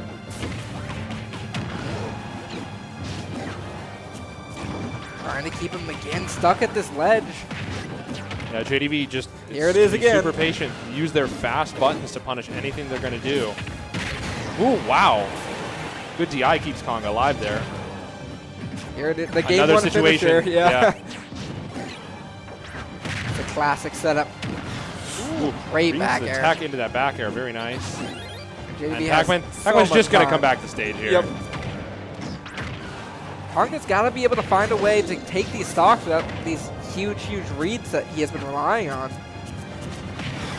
Yeah. If someone's a good enough player where they can just sit on the ledge and wait for you to do whatever you're going to do, your options drastically go down. Ooh, nice apple. Yep, the apple bounce, even with Conga fading away with the down B. Just going to seal out the stock. But 120% already for Conga. Looking a lot more even. Tries to get a mix up the jab grab there. That's a classic. You as a Samus I player, love the jab grab. You love the jab grab. Ooh, and wow, again falls out of it. JDB hanging on to the stock for dear life. That was a deep up B. His back air's just barely missing out. Conga tries to go for the tomahawk. Against a character like Pac-Man with such fast aerials, it's just not an option. Apparently not. Has the time to react. Man, Conga's looking desperate for this kill. And he's like, you know what? Get out of here. I'm done with you. Had just about enough. It's just insane that about any point in time, Pac-Man could just jump out of shield, fair out of shield, nair out of shield, and all the pressure you thought you had is evaporated. Great spacing on Conga back to the ledge there. Okay. Okay. No, just 11%. Not enough of a percent to start a combo off that up tilt. Okay, here we go. No. Hasbell and side B's away. But, you know, at that point, he could have reacted to them doing anything and just brought the side B back the other direction. So, not a bad choice. Really? Oh, the hydrant not charged enough, and the apple will take the ledge instead. Ooh, the orange snipes Conga out, and this is a big deficit. Yeah. JDB has been playing this pretty much to perfection. Really staying out of Conga's range. Really difficult to hit. Again, a landing down B is not converted. Okay, Conga gets the ledge trump, and again, nothing. Good Things tech are roll out not of working out for Conga. Okay, there's a down B. Oh, a down throw. Bit of a tech mix-up, I think. Yeah, I like it. No slow hydrant mix-up this time. Lets Conga get back on stage. F-tilt take him off. Super Armor able to get through that. Okay. Still just being bullied out. Just completely guarded. Yeah, that jump into the aerial is exactly how Conga's able to get out. Nice. Could grab mix up. Okay. That's a bad situation to be in. Now JDB's going to let Shep set up. Nope, not enough time. This just feels so tough, Gato. Oh, man, that'll be a kill. Not a kill? It won't, and he really needs it to be, too. Yeah. Hey, JDB going. That was so much air stall. Yeah. I mean, I would have been ready for it. Oh, still not going to kill. Conga still has a chance back into this game. That bell is... Okay, get up attack. We'll still punish that. Perfect timing. trying to spot that to Pac-Man grab is just never going to work. It's so active. Oh, yeah, and there it is. It has to come down eventually, and it lands on Conga, sending him into the loser bracket. But I expect we'll see him again. Yeah, we'll see. We'll see Conga. We'll see Conga again. A very talented player. But JDV moving on to winner's side, we'll be playing a little bit later in the day. We're getting close. We are. It should be only 2 more players can qualify for top 8, being Conga, whoever their opponent will be, or themselves, as well as the other side in loser's bracket before we do move into top 8. So our time here is sort of coming to a close. It's been great hanging with you, and we'll see if we got another set coming up for us. We should have at least a loser's match, right? Yeah, we should. At least one more. Give me that one set. Just one more. Just man. one just more. One more. Just like I need my fix, you know? I get it. Get the Smash Bros. direct into my veins. Right, we've got Star Wars and Forces. Again, if you were not at SummerCon, you were missing out. This you need to get down here. Outside of the entrance hall there was a huge Star Wars, fan costume collection in the tent there. If you went through that, I did. It was a good time. I expected to be like, oh yeah, there'll be some Star Wars merch here, but there's like a full bantha remade with like fur on it and everything. They've got the Emperor's chair signed by the Emperor. By Ian McDiarmid? Yeah. So we've seen people like running around with somebody was dressed up in like an Imperial pilot outfits, and they've got like a little RC mouse droid following them around the convention. Oh yeah, which and is it like super speaks sick. too. Yeah, it's playing like Star Wars disco music. It's just a cool event, and you gotta be here. Yeah, I'm so I hadn't heard of this before. It was brought up by our Smash community, but I'm so glad that I came. I've had a great time. Me too, absolutely. And especially, I love competing at conventions. I think it's just a really fun experience to play against these people that typically don't necessarily play all that much. Yeah, definitely. Ooh, I'm seeing some. We've got players walking in. They are in the building. They are getting to the stage. Very exciting. I think that may have been Crooks, actually. I believe it was. We're going to be seeing another Pac-Man. Oh, yeah. That first introduction to them, don't count them out. They are here back for more. I mean, what a showing for your first introduction, Great stuff. too. Obviously, also has been continuing the losers run along the way. Yeah. Right now, so you would have had the match in at least 2 more wins to be able to get here, and they deliver. So here we are. Yeah, 1 more to go. I assume this is 1 more to go. This would likely be top 8 qualifiers, but, could also not be. In which case, it's not. So, anyway, Crooks versus Kinjiro joining us today. Rocking the anime shirt, showing the stuff. Don't really know what series that's from, but I'm sure it's great. That's the problem with being at a convention like this. Again, there's like... You notice how much, whoa, I am not as deep as I thought I was. I thought I was real deep into this nerd culture, and I guess maybe not. People, I'll walk around, I'll be like, oh, they got the voice actor for Squeaky here. I'm like, who is Squeaky? What are you talking about?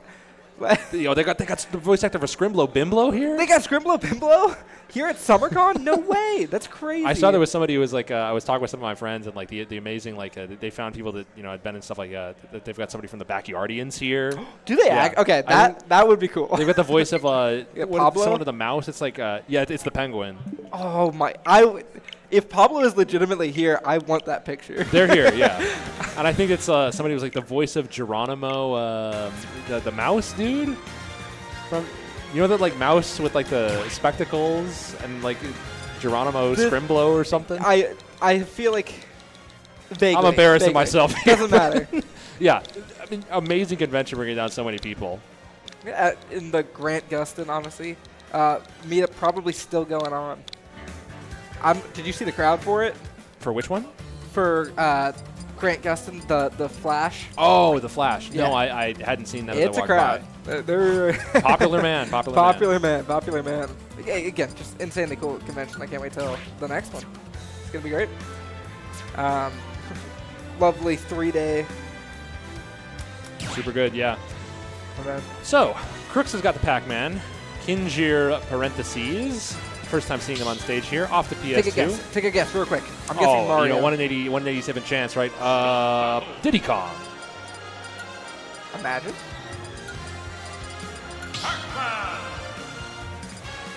It would have been really cool if I predicted right, though, huh? Oh, wait, hold on. Byleth. Love to see it. That makes more sense. I was excited about... Incineroar was such a fun character to watch. But Byleth, also no slouch. Yeah, we do not have many dedicated Byleth representatives, so Yeah, love to see that here. That's really all I can think of off the top of my head, actually. Yeah, a Pokepen plays it sometimes, I think, but Who does Pokepen not play? exactly. Does that count? Exactly. All right, starting things off on PS2 with players waiting for the big moment.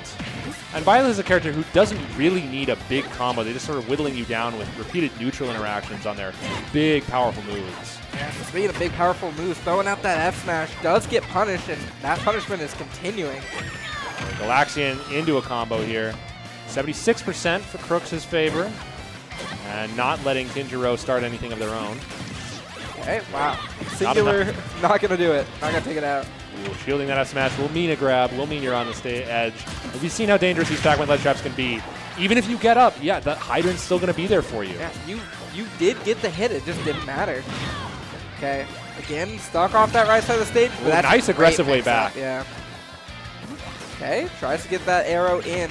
Again, just the threat of it is a lot. You know, just adding that pressure. You were dead, though. That time, Crooks got the raw back air. That time, they got the kill they needed. Okay. Does try to get that 2-frame with the forward smash, but doesn't land it. Instead, big damage off the Galaxian. Big damage. Okay, that's no way to release that arrow after you fully charge it, so. Ooh, nice tech roll in. Not able to get the full combo with a punished down smash. I mean, Crooks is still running away with this game. That down air, big stuff. This is a moment where Crooks is maybe able to make something work, but no. Harker just double jumps back. The dash attack actually does break the hydrant. That's the important thing to note. And again, Crooks is able to stall so much off that right side of the stage that Kinjiro's ability to 2-frame is just so diminished. And especially on such a slow move like that. High risk and definitely high reward, though. Oh, so if you land it, big deal. It's a stock, yeah. Yeah. So Bella's in hand.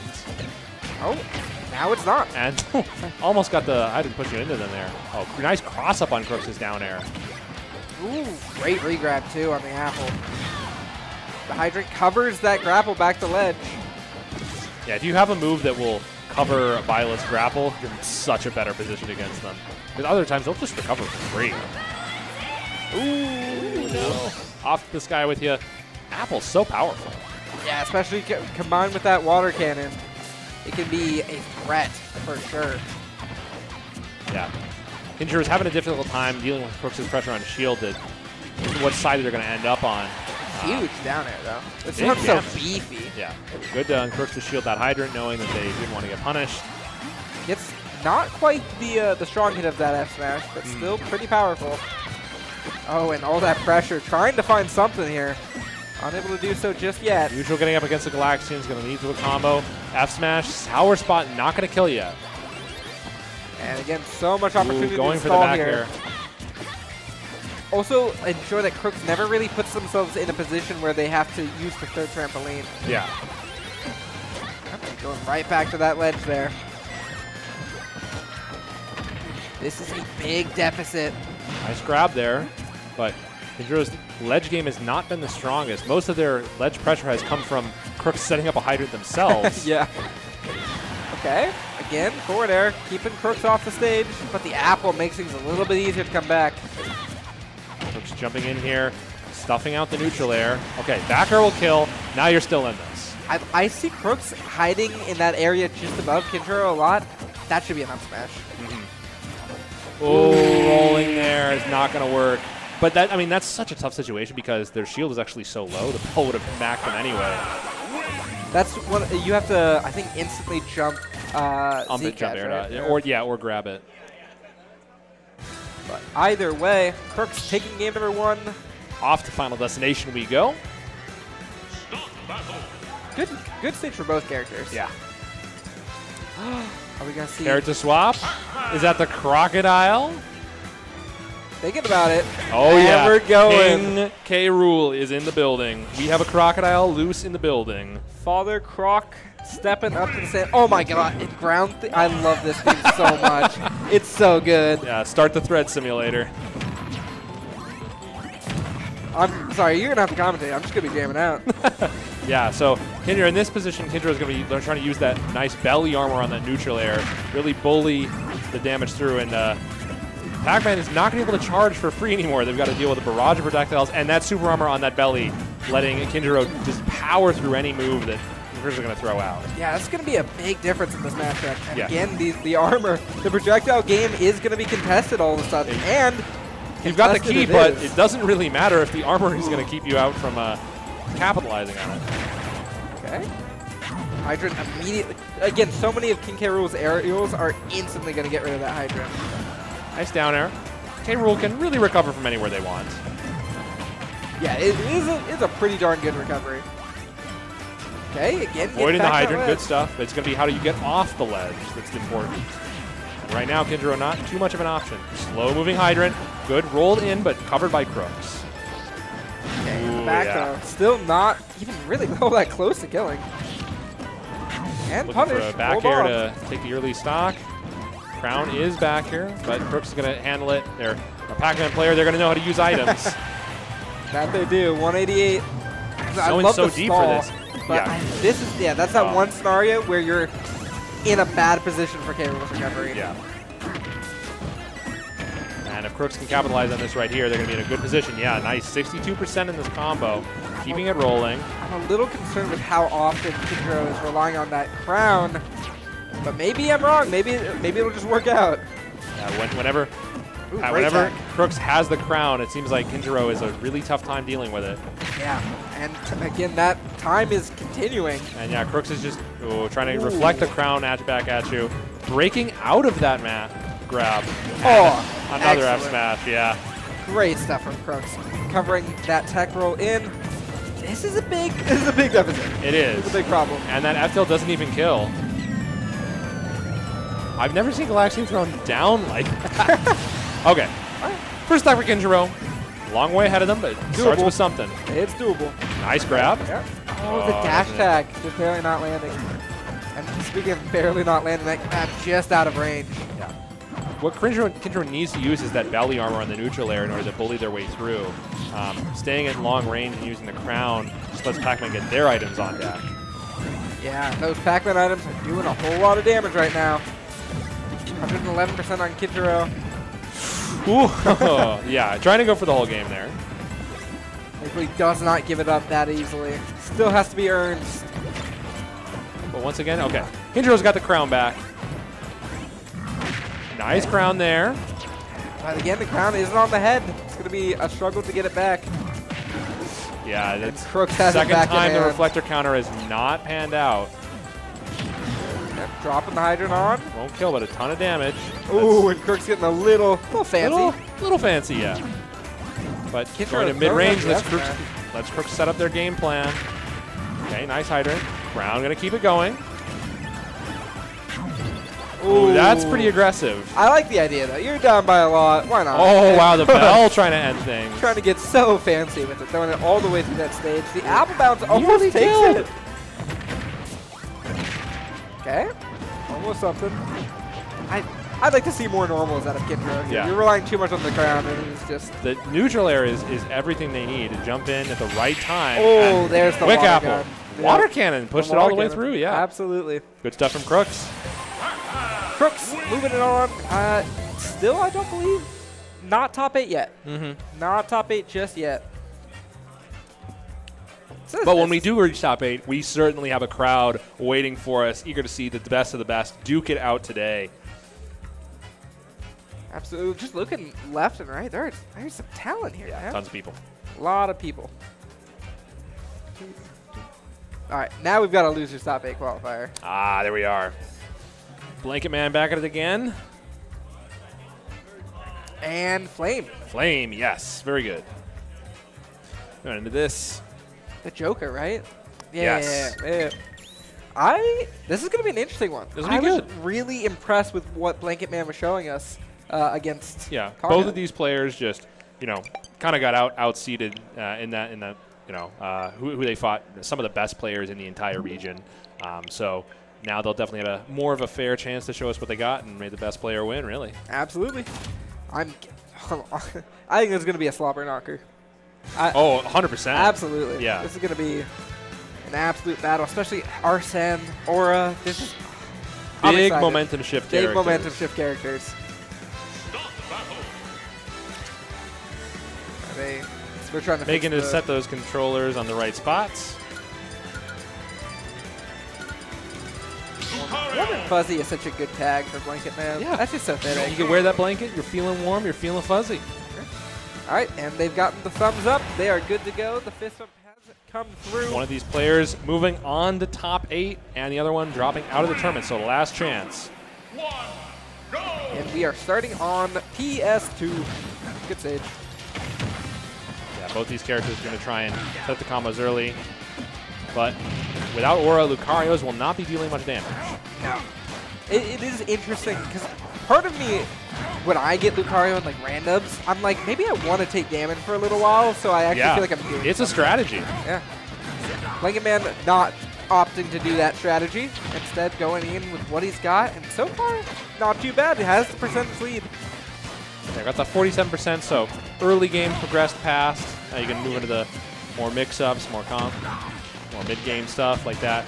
Joker, the problem is that now Joker is going to have Arsene online, upgrade their combos, upgrade their kill moves. I think one of the more interesting interactions is what we're seeing right there, where Blanket Man tries to use Aura Sphere and Flame is using that gun. Yeah. I think the trade there, it's going to be interesting in how that actually shapes up the neutral. Huge dash attack from Flame, getting off stage. Yep, still has a little bit of Arsene to go here. About a third of that It's meter. amazing the difference in how the game has played out from the first 30 seconds to now. The explosive ability, both these characters have really come online. Yep, and as long as Blanket Man can hold on to the stock a little bit longer, we are about to see that exact same thing shape up in the opposite direction. That Aura is going to make a big deal. The up air almost finishes Flame's stock out. Extinguished. Flame's going to be looking for drag down setups, the back airs. Lucario's going to be looking for just about anything to conceal the stock. Forward air not going to be the thing to do it. In that up air, it's quick and it's painful. These Aura Sphere, it's so dangerous to approach them when they have that in their back pocket. And the Force Bomb sends you off. Yep. Just and a little unsafe. Unlike Arsene, which is going to go away on a timer, Lucario's going to keep this Aura until you take him out. You have to earn that great tomahawk. And this is the right percent for Lucario to be at because it's not too dangerous for them, yet they still have all their Aura bonuses. 61%, that's huge. And all of a sudden, you're stuck at ledge. Oh, just barely. Aura Sphere just erases the Aegon. Okay, and just nice great stuff. time with that forward air. Very important. Aura's reset. You're going to lose your Arsene soon, but don't worry. It's going to go back to how we saw earlier. Really slow, weak interactions between these characters. Flashy combos, but not enough damage. Yep, up till leading into absolutely nothing there for Blanket Man. Just the nature of the character. Yep, that's how it works for a lot of the game. Okay, but Blanket Man, weak moves, but they're making it work. Nice Aura Sphere to back air. Classic setup. both of them fighting for that center control. Now Flame trying to respond with a bit of their own. Platform tech chase. Nothing yet. Blanket Man's able to roll out. Flame rushing in with that grab. That's pretty huge, 56%. But that aura is building. Arsene's about to come out in just a moment here. These next 20 seconds are really what the battle's going to be all about, what we've been waiting for. Great match. All right, yeah, and Arsene should be coming out. You can get this kill before Arsene is here? Okay, there we are. There it is. Good shielding. Yeah, this is really bad for Blanket Man. You cannot get hit here. Oh, that's fine. Oh, speaking of fine, that'll do it. 135%. Yeah. Raw Aura Sphere send you across the stage with that kill screen. And now you've got that big power up, 40% in this combo, where before it would have done only 15. Big, big ups for Blanket Man here. As long as he can hang on to the stock, he will be sitting mighty pretty. Flame so deep, very risky when Lucario has that amazing recovery. Especially with Aura, right? Go a little bit further. Nice back air, but Arsene's here, and Flame's really looking for this kill. It is not an option to lose Arsene here, right? Like, it would be devastating to lose it without getting the stock. And it might just happen. Nice Hold on. Nice Great counter. Okay, you really need to make that Arsene count right now. You need to get a 40% and then stay in advantage. Ooh, but that doesn't look like it's going to happen. Hold on. Downer, yeah. Playman's able to break it out, and now Arsene's gone. Still got the kind of 36%. It's a good starting point, but you need more. Starting up Aura Sphere. Here we are, tech chase, grab, follow up. This is good stuff for Flame. Ooh, with that just back air. barely missing with that back air. Yeah, his idea of trying to find a really early kill off the right side of the stage, great. That's exactly what you want to do against Now Flame is looking totally in control here. Untouched for 20 seconds or so. But the aura has built up, and the F smash not killing. That's a big deal. Nice back air. Excellent back air, going real deep for it. Blanket Man throwing his head back, a little upset on that one. Okay, moving right along. Moving right along. Adjustments from Flame. Just so fully in control for that last bit. Yeah. Super great performance on the last stock especially. Just you lose Arsene, you got a little bit of percent, but just read those combos, that grab out of the tech. Incredible to keep the train going. All right, I did not catch the stage. No, neither did I. It's so difficult to see the stages, They're so quick. They're so quick. All right, we are going back right to back PS2. to PS2. Yeah, keeping it real. Sure, that's a good stage. Home field advantage for Blanket Man. Okay. Nice combo to start things off, but again, not too much percent. Counter to get out of the gun shenanigans. Okay, this is a nice combo. Really nice combo. Only 54% off of it, but it for no aura. Nice. Yeah, I'll take that. Oh, good Rebels Guard. Good Rebels Guard. Now things could flip. Mega Man needs to use their movement properly to avoid the Arsene traps. Let the timer run down.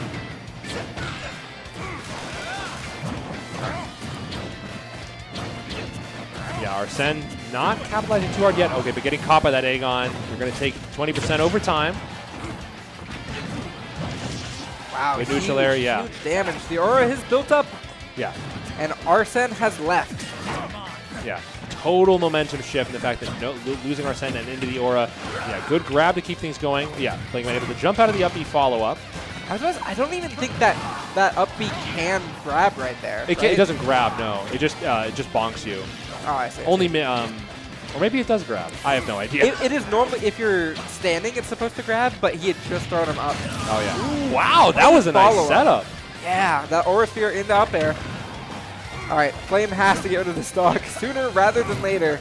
And thankfully, I mean, Joker has the options for it. And that is drag certainly down. one of them. Oh. But just a little off on the follow-up. I think he wanted one more hit on the up air. Oh, no. This is big trouble. Arsene gone so quickly. Lucario's damage output is basically doubled from when they began the stock. He died at 70 after the hit Gato. That's so rough. Okay, and jumping in with these neutral airs, that's Lucario's preferred combo starter. Down tilts, so much. And unlike Arsene, it's just not going away. Okay, Arsene's here. You got to get the kill. Right, I love the falling up air. That's not a very easy move to land, so Blanket Man really confident to go for it. Oh, and just throwing out these back airs. It's a great move. Yeah. It's got a big hitbox, and it will seal it out, but it has to land. Down tilt to seal it out. Anything can happen in Arsene. Yeah, and wait on the Angel platform? Nope, he doesn't. Yeah. Now Flame can breathe a little bit. He's going to eat so much damage for it. Almost lost the entire stock. That was good option. You have to take risks like that. Hey, Blanket. Yeah, Flame is doing really well at stuffing out the second stock. Super in control. They need to play like this the whole round. Tough to do. The fear of Aura comes in. And right now, that's where we start seeing it. Oh, okay. Great Rebels Guard. Hold on. There is potential here. Yeah. Especially as the damage is continuing to rack up. Back air, forward air, yeah. Lucario is really sweating getting back to stage here. Okay, stuck at ledge. We also haven't seen Flame been going for any of the ledge jumps that we noticed in the previous set. No, not at all. I wonder if that's something he's keeping up his sleeve. Just with the way that Lucario can mix up their recovery with that up B. Okay. Showing that they got the reflect. I don't think there was any kills out of that throw, so. The back throw eventually will kill, but. Bouncing off the ground there. Arsene would have taken the stock there, but not so much on normal. Okay, there's the ledge jump. Oh, no! The counter. Perfectly timed, perfectly executed. Yeah, saves that until it's absolutely necessary. Good stuff from Blanket Man, mixing it in. We're going to a game 3. Game 3. This is top 8 qualifier. This is a big. Yeah, a lot of stuff riding on the line. Both players totally set match for each other. Great stuff on both sides. Can't wait for more.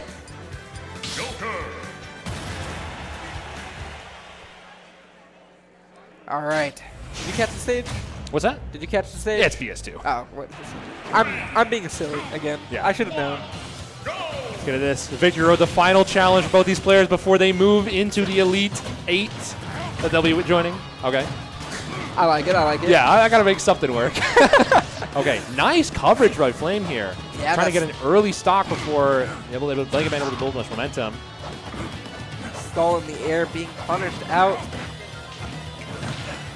It feels hard to consider too deeply how the game starts, considering how volatile these characters are. Completely. Flame, good damage off that side B. They're going to need more. Good way backing up. Yeah. Nice air dodge from Blanket Man. Needed to get out of that situation.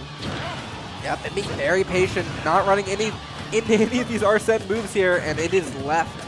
No longer a threat. And the back air, that's a threatening move right there. And now the nightmare scenario for Flame. You've lost Arsene. Lucario has Aura. You just took 20% off a charge shot. Ooh, wow, the spacing on that was immaculate. Yeah, going deep for those back airs. It's a Joker classic, but Blanket Man swising up, getting out of those situations. Nice ledge trump there, is saving it for the right moment. Sadly, not going to kill, surprisingly, I'd say. Yeah. Okay, big damage. Arsene is here, and unlike before, you don't feel too much pressure with this Arsene. You get the kill, you don't get the kill. It's equally at the percent. It's about not taking damage here. And that's excellent. Love that from Flame. Knows he's going to go aggressive with that up B and has the right option for it. This will be damage. Wow, a lot of value off of this Arsene so far. And yeah, there we are. Back to normal, but you've gained so much ground here. Lucario is still in their weakened state. You can bring this back with one combo. Yeah, this is when the tables start to turn for you if you're playing. And trying to make it happen. Yeah. Dash attack, sensitive attack. Yeah, nice backing up out of the way of Lucario's falling neutral air. Their best combo starter that they have. Does get hit by the Aura Sphere. I'm curious if we'll end up seeing another Rebels card. We've seen a lot of Flame. Okay. Great back air. Now, another good back air. Yeah. Trying to go for the early kill there. And this is the danger zone where Lucario's powering up. Uses the gun dash to get in on Blanket Man. Good ledge trap. The ledge trap again. Still not going to take the stock, though. Oh, that would have killed. Good down and out of shield. Kill moves for both players going around. Jumping off the ledge with the Aura Sphere. Very interesting. Yeah, the lingering hitbox does hit the grapple, but it didn't end up making too big of a difference. Arsene is here, and now the person who's sweating is Blanket Man. It really is. Next hit should make a big, big difference. Yep. Ooh, he ducks it! Very smart, very smart. Would a counter work? Not from across stage. Okay, I don't think so. Ooh, there it is. You're out of here. Blanket Man has the advantage. It still has Aura. At 150% though. Yeah, nice gun coverage there. Great. Going all the way on the stage. And there's the Rebels guard is there. Instantly, Arsene is back into the game. And not only that, he has so much extra charge. Okay, just using the up B to get back to stage. Yeah, F tilt, not taking it, but the next hit should take you out. Ooh, that's big nice damage. Great parry. Okay, back throw. Still won't do it. Lucario's too heavy. Insane. Yeah, okay, yeah, there it is. Bouncing on the stage like that. Okay. Ill-advised. And now it's just back to normal. Both characters weakened. You're going to need to play a lot of interactions here. You can slow it down. You got a little bit of a Rebels guard in here. Arsene should be joining us a second time, provided nothing crazy happens. The sequence not getting too aggressive. Nobody wants to make that mistake. Now here we are. Combo string started. That meter is filled up quite a bit. Here is Arsene. Yeah, Arsene joined, I would say, a little early, right? A little bit. This is not ideal. Good roll. Oh, going for it all there. I don't even know if it would have killed. Probably not. The card's kind of heavy. Okay. The damage is it's right amount. You still got 30% Arsene. Okay, now you're back in this. Oh, very, very threatening situation. Arsene, just a little bit left in it, and it is going to be leaving in a moment. Yeah, there it is. That's huge. Oh, and a mix-up going for the up air there. I would not have been ready to DI, and it didn't look like Flame was either. Oh, he knew it, but the force palm. Blanket Man taking a big, big sigh of relief, and will be in top 8. Great performance. Incredible performance. The crowd Flame. Applauding both the amazing performance both these players came here. Great stuff from Flame, taking the game there. Really good stuff, and super volatile characters. Great match. And into top 8. That's it. We're going to top 8.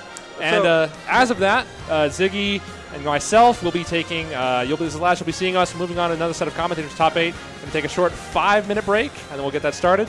Excellent casting with you all. Pleasure as always, and be sure to stick around for top 8. Yeah, please stick around. Peace. Adios.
What is happening, SummerCon? My name is Trishal, and of course we got Latini next to me. The names are kind of wrong there. We'll get up there very soon. But welcome to your top 8 for Smash Brothers Ultimate.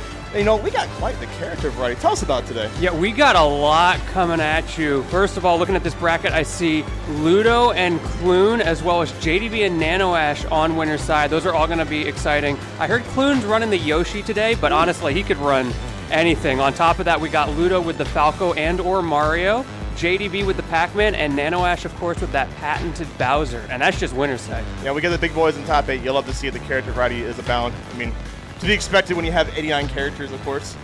So definitely some hype stuff coming here. Potentially also a, you know, I love seeing Solo's Nest too. That's one of my favorite picks. Yeah. In this top 8. Very flashy character. A character that kind of bottlenecks really in like the Smash meta.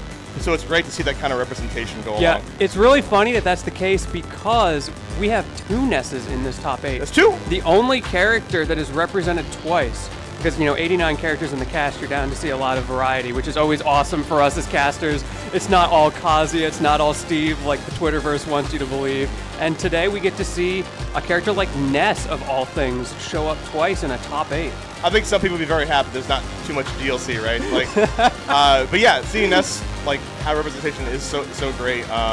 So I'm really curious to see, like, who's going to take it to. There's some favorites on JDV, the kid. Yeah. That kid has been running wild across the he has. Right? I would say the newly minted PR #1, but he was already PR #1. And from what I've heard from the panel, it wasn't close. There's like a gap between JDB and everyone else in the region right now. All right, well, we got our first competitors come up here on the winner semis, Ludo and Clune. Now, Ludo saying he'll probably go a lot of Falco today. He has been, which has got me excited as a Falco main myself. The Falco agenda is real. We're standing strong. We're still out here. Yeah, I've heard it's definitely for matchups, you know. Yeah. And, you know, you're very privileged when you have a lot of disjoints and having a lot of active aerials, right? You know, helping edge guards, helping a lot of, like, just pushing forward, you know. And Smash is kind of akin to, like, sumo, right? You push your opponent out of the ring, the stage, right? You know, make that, you know, put to the blast zone and you win, right? So what better way than to have the power of Falco? Yeah, not to mention that frame 1 reflector in certain matchups. I know Samus is one of the big ones that people complain about having to face Falco because he just frame 1, any reaction, you don't even have to worry about shields, you just reflect things right back at people, can really shut a lot of zoners out. So again, that matchup opportunity, he's pretty polarized as a character, so if you're using him as a secondary like Ludo, it can really come in handy. I think if you know, Clune does go Yoshi, like you said, that could be very good, I feel like, in that kind of matchup as well. You know, we might see the Mario later on. Comfortability pick, and comfortability does matter. I'm really curious to see what character Clune chooses. Yoshi, I know he's been playing a lot, and in my opinion, probably his best character. I don't know if he'd say the same. I think he would, but you know, there's pros and cons in this matchup. Like you mentioned, the reflection of the egg is going to be a factor, but at the same time, that double jump armor that he has on his recovery could be really frustrating for Falco because half of Falco's game plan is getting those gimps. Like he's got the up tilt bear or the down air bear kill confirmed, but those can be kind of hard to fish for in neutral and they're very percent dependent. So a lot of times he wants to gimp you, and Yoshi with those double jump armors can make that really hard to do. Yeah, no doubt. So we kind of like on Ludo to kind of like bait out a lot of options and kind of like take advantage of Yoshi's like recovery when able. So we'll see what kind of goes. But guys, come down here for the top 8. You know, grab a chair, put some butts in seats. Let's get it going. Yeah, I love these kinds of venues where we have the seating right there next to us. We can look at the reactions on the crowd. I see my man JDV and NanoAsh looking over right now. How you guys doing? We see y'all. All right. You guys just chilling on the other side of winners semis, ready to do it after this match. But I imagine we'll be starting this one shortly. I hear stock battle starting up on the game, so I think we're about ready to get into it. Now, potentially, like, what other characters can we see besides Yoshi in terms of, like, you know, if you're pulling out the magic bag of tricks? Oh, man. There is a small chance that he could always unleash his inner NanoAsh and go Bowser. You Bowser, huh? He's beaten me in bracket with Bowser, and, like, 50% of what he did was just side B. I feel like that'd be it'd be bad against the Falco. Yeah, no doubt. So I'm not sure we'll see it. I just want to see it. This is me manifesting right now. Be the people's champion, why not? Yeah, Clune, if you can hear me, go Bowser. It'll be hype. We got a few big bodies. And one thing we didn't talk about in this top 8 on the loser side, unfortunately that is going to be off stream, but we may get a chance to see either of these guys later. Lucario versus DK, the other patented big body that everybody knows in this game, happening on the other side, losers round 1 of top 8 off stream. So y'all can check the bracket online and we'll keep you guys updated on how that goes. Yeah, you know, Konga having the big comeback arc lately. They're doing mad work in the PNW scene. Shouts to Blanket, man.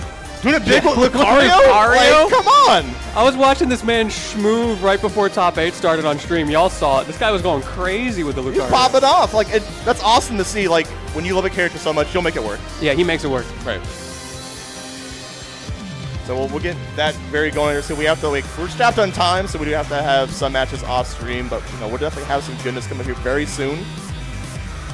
Yeah, I know we were having some issues with the Switch earlier, so maybe we're still fighting through a couple of those problems. We'll see. But whatever the case, I know it will be starting soon. In the meantime, thank y'all so much for coming out. People who are in person, people who are online. We love having you in the audience or playing in these tournaments. This has been SummerCon Washington State 2023. This is unfortunately our final day. It's been a 3-day event. It had to end sometime, but it's been a really awesome time. Really love you holding it down with us. Yeah, SummerCon's been really awesome to see, like, a lot of different, like, you know, panels and also different, like, voice actors come along as well. So hopefully you guys get a chance to, like, cruise the whole place. It's a cool area to be in. This gaming area is great. Like, you see all, like, the TVs and the setups, like, abound, and just have a good time, chill out. It's also cool in here. It's not hot. It's so nice. It feels so nice, right? So yeah, it's been a blast here at SummerCon. Where we're getting down to our main event very soon. You know, keep an eye out. There's going to be a lot more tournaments coming up here. I know there's going to be Streetless in Seattle coming up in August. Yeah. So qualifiers for Cascadia Clash 2 coming up. So I know I'm definitely going to try to be there, and I know Goose is running that one. He does a great job always with all of his events. You know, Lake of Rage, Orbit Par 100, even just the local tournaments here. Does an awesome job. Always love what he does. So yeah, it's definitely not too late at this point to go sign up for that on StartGG. Check it out. If you guys have not tried it, now we're talking Topo Chico. Topo Chico, you know, there was that sparkling water fad for a lot, but now we got the mineral water in spades here. So definitely, if you guys get yourself a bottle, get hydrated. Yeah, we got a lot of it around the venue. Don't be shy. It's delicious. We also got these sick bottle openers that they gave me. Check that out. Damn. That's nice, right? That's, like, that's quality. This is something you like put on your wall as a decoration later. It's so nice.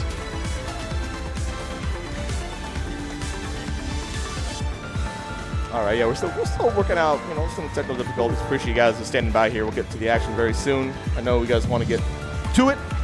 Yeah, absolutely. I want to get this top 8 started as soon as possible. Like we were talking about, the character diversity, the play style diversity as well. That's not something that we talk about a lot, but the different ways that the players in this top 8 approach the game. I think of players like, say, JDV. He's your classic PNW player, right? He's very patient, very methodical, has that mental fortitude. And then you have people like Solo who just go ham. And it's awesome to see, like, the differences in those playstyles, right? Like, yeah. They're entertaining in completely different ways. They come with their own, like, their own faults and strengths to them, right? So yeah. We'll see what, you know, you play so many characters, and eventually when you're so deep into a meta, it's about how do I feed this player's playstyle, right? Yeah, for sure. Your character is just a toolkit. That's something that I think is a huge factor in esports that casual players don't really realize as much. When you're in a casual mindset, you say, oh, this guy's playing Ganondorf. I need to figure out how to fight Ganondorf. Whereas we look at it and say, oh, that's Major. I need to figure out Ganondorf, how do I defeat Major. And I want to see that guy at Cascadia Clash so badly. So close, literal pixels away from qualifying this past was Sundown Saga. Yeah, very, very entertaining set to watch. Kind of heartbreaking. It was absolutely heartbreaking, but still an amazing set. And those moments, being able to see how much the players care, the emotional and physical energy that goes into everything that they do, it's just a spectacular thing to watch at that level of play. You know, I can't fault people for having emotions either, because, like, that's just that's proof of that you want it, right? Oh yeah, 100%. Like, that's proof that you are in it to win it, especially when you're this deep into a game, that you've hung out for this long to get good, right? So, you know, we'll see how it kind of goes today. You know, this is kind of avant-garde bracket I normally don't see in terms of like variety, but expected. Yeah, I was not ready for this bracket. I feel like it just kind of came out of nowhere a couple weeks ago when I was like, hey, you heard about this? I'm like, no. What's going on? Well, I'm gonna get on it. I mean, this is about $1,000 prize on it pool. too, because it was an open bracket, right? So yeah, anybody can get in on this 100%. And I love when we get to see stuff like that as well, where there's just people who come to the con and want to try out a fighting game, whether it's Street Fighter, Rocket League, Smash Bros. We had Rocket League here earlier. And there's Rocket League happening right now. I'm looking at the casters at this moment. That was guaranteed money. Everybody was guaranteed money, correct? Yeah. That was nice. They're $500 prize pool yesterday, $500 prize pool today. Street Fighter was a $1,000 prize pool yesterday. Yeah, we were on that yesterday. Fantastic time. That game is so fresh and new. If you are coming from other games, definitely check out Street Fighter. It's probably one of the most accessible fighting games to get into. And 100%. And with like modern controls as well. Very. I really love the direction that fighting games have gone with that kind of accessibility. Now, there are things that you have to figure out how to balance that, and that's always going to be a conversation in the community. I think Capcom's done a pretty good job. Hard to say now, it's still early in the meta, but whatever the case, just having that at all is a huge step forward, because let's be honest, like DP inputs, kind of hard. I mean, I'm going to give credit to Smash, right? I'm going to give credit to Sakurai as well in terms of like, they set the pace for that. They set the tone for how modern controls could be inputted in other games, because like you have simple inputs with specials and tilts and whatnot, but they also have, of course, with Ryu and Ken in this game who have the motion input, so you can be converted either way, I feel. Yeah, and I think Capcom kind of took a page from that book, because you can still do the special inputs in Street Fighter 6, and you get rewarded for it because you don't take that 20% damage. Yeah, you lose out on some benefits if you do modern, but of course, if you want to have godlike reactions, go for it. Yeah, if you got them, your playstyle is definitely valid, and now we're getting up. Oh, Sonic! That's a good now choice. You mentioned deep pockets. Now, this is a deep one. I gotta say, all right. So Sonic versus Falco in terms of just like, do you think is just like kind of out neutral Falco in a way? Yeah, I think that's a huge part of it. Falco, one of his biggest weaknesses is that neutral game. Once he gets in, sure, he does 60 damage, but he has to get in. And what character better to keep him out than Sonic? Yeah, I definitely agree that Falco is very advantageous based, right? It has to take that very far, as we're kind of already seeing here. And the up tilt is going to get started. Yeah, you see he gets in once, and now all this pressure is able to keep going. And the great grab reset there, even using the shine to extend that combo. That's kind of nice. Yeah, Ludo's kind of fancy with that. I haven't seen too many Falcos go with that. I'm not sure how optimal it is, but it is fun to watch. This is the downside. That Looney Tunes S-Smash doing work at 78. That's privilege. Yeah, it is. That is another part of this matchup that we have to keep into consideration here. But it doesn't matter if you get the up tilt bear, because he won neutral twice. I think that's why Ludo kind of likes Falco, is the consistency of having that kill confirm, right? Yeah, up tilt bear is one of the better kill confirms in the game. It's so consistent. And that's a big thing that I think a lot of characters struggle with outside of the top tier, is consistent kill confirms. Oh. He still got duffed, waiting for so long to jump and still getting hit. Great stall there from Ludo, rising up the stage. Not a lot he can do to mix that up, but he managed to find the right opening that time. Yeah, when he gives us this kind of high percent too, it's just like Sonic has to kind of bet on either getting S-Smash or back air. So, here comes Ludo. Back air, great DI to live. And a great pivot as well from Ludo to get that down air to reverse back air. Second time in a row. Not the easiest input, but Ludo's got that 10 times out of 10. That was a spicy whiff punish from the down air. Down air is so safe as well. It's active as well, right? So it's a good, airlift kind of throw out. All right. Okay, cool. Okay. We gotta have fun. We gotta have fun in this top 8. Come on. I see you, Clune. Now, Ludo doing a good job of not overextending, but the same can be said for Clune. Like, he's going in, and if he doesn't find the opening he's looking for, he just backs back out. It's always so scary. Every time he holds it, we literally he's lined it up. You can hear us holding our breath there. Like, is he dead? And again, is he dead? Interesting, no get-up attack there. And it feels like every time we kind of reset neutral, it's a battle between like making sure Sonic doesn't like spin in and use lasers and kind of trade damage in that kind of regards. These juggles from Ludo have been really impressive. Clune's been struggling to land against him, but as soon as you get into that situation, it all turns around. Good stuff from Ludo though to stay alive. Ooh, I love the homing attack option. I just didn't use that a lot during the set, so good rotation on his end. Clune trying to play to his speed advantage. You see him maneuvering around the stage so much, and the pullback on that F smash. It gets you every time. Wow. You think you're in range, and you're just not. You know, that was kind of a silly interaction. You know, 2 clanks, and I think that, you know, Ludo wanted to kind of keep pressing his advantage, and it's like, all right, cool. I'm going to use my speed and have a good turnaround and use the F smash that God gave me. So that's what happens when you have those super fast aerials. Just like, oh, mash buttons, or just like the frame 3 jab, just, oh, mash. But if you're against a character like Sonic, Clune using that pullback so well, right, recognizing the situation he was in. Yeah, it's when you have the strength of like not only having, you know, a great smash attack, but also the fact that it pulls back your hitbox, is that you're able to get those like whip punish scenarios like you saw at the end. So we'll see kind of how it was very close. It was. So there probably is not too much adaptation to go around here. But we saw definitely Ludo pushing his advantage when necessary, but Clune definitely cleaning it up at the end. Yeah, if Ludo had won that interaction, I wouldn't have been surprised if he turned that single advantage state into winning the game, because they were both at pretty high percents. All right, we got the triplats. Of course, courtesy of the toss. Are we going up? Oh, he wanted it so badly there. When you're on Town and City, nobody's ever thinking of good things when they're on Town and City. Oh, we are on the verge of a... Ooh, I'm not going to jinx it. But Tini, I'm not going to jinx it. Yeah, I know what you're about to say. All right, there it is, Ludo. Making a statement here on the next game. Yeah, you had that figured out. That's the Town and City Classic. Just so many shenanigans you have to worry about with those close blast zones, and Ludo was able to take advantage of it and get the surprise kill off the top, and now he wants more. Oh my god, these conversions and these reset scenarios that Ludo is putting Clune in. Yeah, that falling up air was crazy. Okay, opportunity for Clune here. He's got his win condition, but he whiffs at the worst possible time, giving Ludo that opportunity to reset for his own combo. Okay, this could be a good opportunity. It's so scary because each character feels like they can get reversal at any point. There we go, Ludo catching the jump. The call out from Ludo there, recognizing that Clune likes to do that early up B. The air dodge afterwards, always such a good option for Sonic to get back to the stage, but Ludo was ready for it. Yeah, gotta be watch out for those panic options like to do in disadvantage. Okay, might be reversal of fortune coming up very soon, every single time. There's that get-up attack I've been waiting for from Ludo at the ledge. Surprised he didn't pull the trigger sooner, but you know, maybe it's just a conditioning thing that he was saving for when he needed it.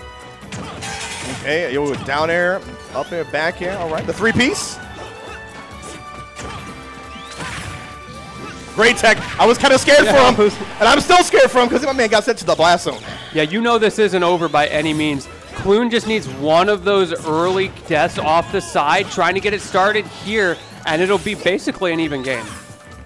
I feel like now, like, Ludo can kind of like sit back and maybe like control the pace of the match, which is not an easy thing to do against Sonic, but you have such a great lead, so let him come to you. And he came to him. He did. Down air, back air. The consistency. That's what it's about. Yeah, Ludo, one of those Falcos who utilizes down air extremely well. It's a fantastic tool that Falco has. Yeah, you have to have like precise timing on it well. You just can't just throw it out with no caution at all. So yeah, Ludo is definitely on point with his combos. It's like, oh no, you know, I'm gonna take it for a ride, but Ludo is definitely being optimal, no doubt. And speaking of optimal, we're gonna go to the tried and true Yoshi. Yeah, the Yoshi coming out from Clune. If nothing else, it can be a bit of a comfort pick for him. Whenever I see Clune struggling, he always defaults to the Yoshi as his backup plan. So I'm really interested to see how like that egg reflect, how the double jump armor come into play. Those are the things we talked about before the set. So I guess it's time to find out. Okay, there we go. Padded juggles coming out from Clune, trying to get something started. Yeah, Clune has as good of a combo game as Falco in this matchup. Going to be really hard for Ludo to stay out of that blender, but the same is true both ways. Yeah, we can see in Clune, can't be the platform right now. Waiting for an overextension from Ludo, but there you go. Ludo getting the ladder combo started. Pushing off to the side. That shine again. Oh, he was fishing for it there. Good stuff from Ludo to recover from that situation, but when you shield that down air, it gets so scary. It is over down air from the down tilt, and that's awesome to see because DI'd in, we're expecting it. Ludo is pulling out the new tricks now. Yeah, you usually expect to see a fair there, and I don't know if it would have killed Yoshi at that percent, being a relatively heavy character, but Ludo was one step ahead of us. He says, I don't even have to think about that. Just do it down air. Just do it, yeah. All right, now this becomes very difficult because I feel like Yoshi's approach game isn't quite the best. It's a little bit like linear, right? Yeah, this is a situation where Ludo now has the opportunity to play that slower game, to use that projectile to force Clune to approach. Yeah, every time you jump, you're probably taking a few % from lasers. And if you overextend too hard, you're taking a big combo like you are right now. Clune struggling to get in. We see these mix-ups from him. Finally, it comes to fruition, and he's able to get some damage, but he's not able to get that all-important kill. Maybe this time? No, does not get the read off of the exit. Yeah, Ludo seems a little bit wise to kind of the timing when you get out of Egglay.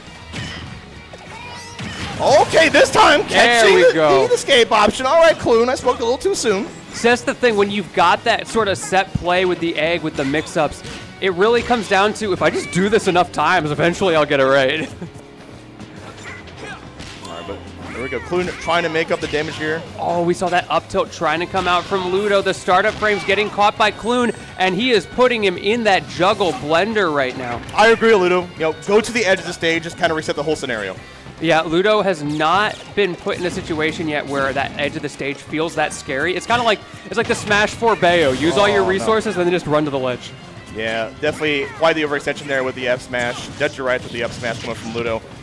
Now the early this isn't quite over yet, though. You know. No, for sure. Both of these characters have crazy early combos. It's just a matter of getting the kills. Okay, there we go. You know, early game, like you mentioned, Lachini. So Yoshi can definitely make this up percent-wise, but it is about how you finish, about how you kill, and we're getting to very close to kill percent here. Yeah, realistically, there's one combo separating these two right now. Oh, tries to get it started there, but Ludo manages to DI out slightly out of Clune's range on that up tilt. I'm always scared when Yoshis do that, but, you know, he is Yoshi main, so he knows how to, you know, drive. It's like driving stick, right? Yeah, whenever I do that, I get hit. We're right back in that same scenario, you know, high road and low road, right? Yeah, Clune's afraid of overextending, and just there we saw why, and we see it again. Ludo looking so solid. He didn't get that first up tilt bear confirmed, but it doesn't matter if you can reset it into the down air and take it that way. Ludo is looking so solid, and I think it's coming down to just figuring out the escape options that Clune wants to do, whether it be jump or spot dodge, and he uses the active aerials of Falco to snipe those. Man, JDV did not like what he saw out of that. He saw that kill, he's like, nah, he got up and walked away. He's like, I gotta get ready. Need to lose some weight real quick. Give me a second. I feel like the Yoshi's a fine pick here. It was a pretty close game, and it was his first attempt with that Yoshi. Yeah, I think he should keep going with it. It was probably a solid pick here. I think he looks more comfortable with this character. And another thing you have to keep in mind is, like, you're going against Ludo, right? Like, you have to accept that the dude's going to play well no matter who you pick. You were going against one of the best in the PNW, so, and you're going relatively even, right? Yeah, Clune, no slouch in his own right. Not rated as ranked as Ludo, I should say, but ratings don't matter if you've got the combos like he does, and he certainly has them. Only 41% on Ludo right now, but he can transfer that into a stock in no time. Oh, getting right underneath the aerial there. Ludo trying to snipe on an early gimp. Hold it like you mean it, but you're not dead for it quite yet. Okay, you know what I respect out of Clune there? So many people in that situation max hold the F smash. Everybody does that, and it makes it so free to punish it, and Clune didn't do that. He waited a little bit just to make sure that Ludo wasn't going to do something silly, but then he's like, okay, I'm letting this go, and I'm going to go do something else, because sometimes that can throw people off. Yeah, I definitely can. Okay, there we go. Clune trying to push the advantage right there.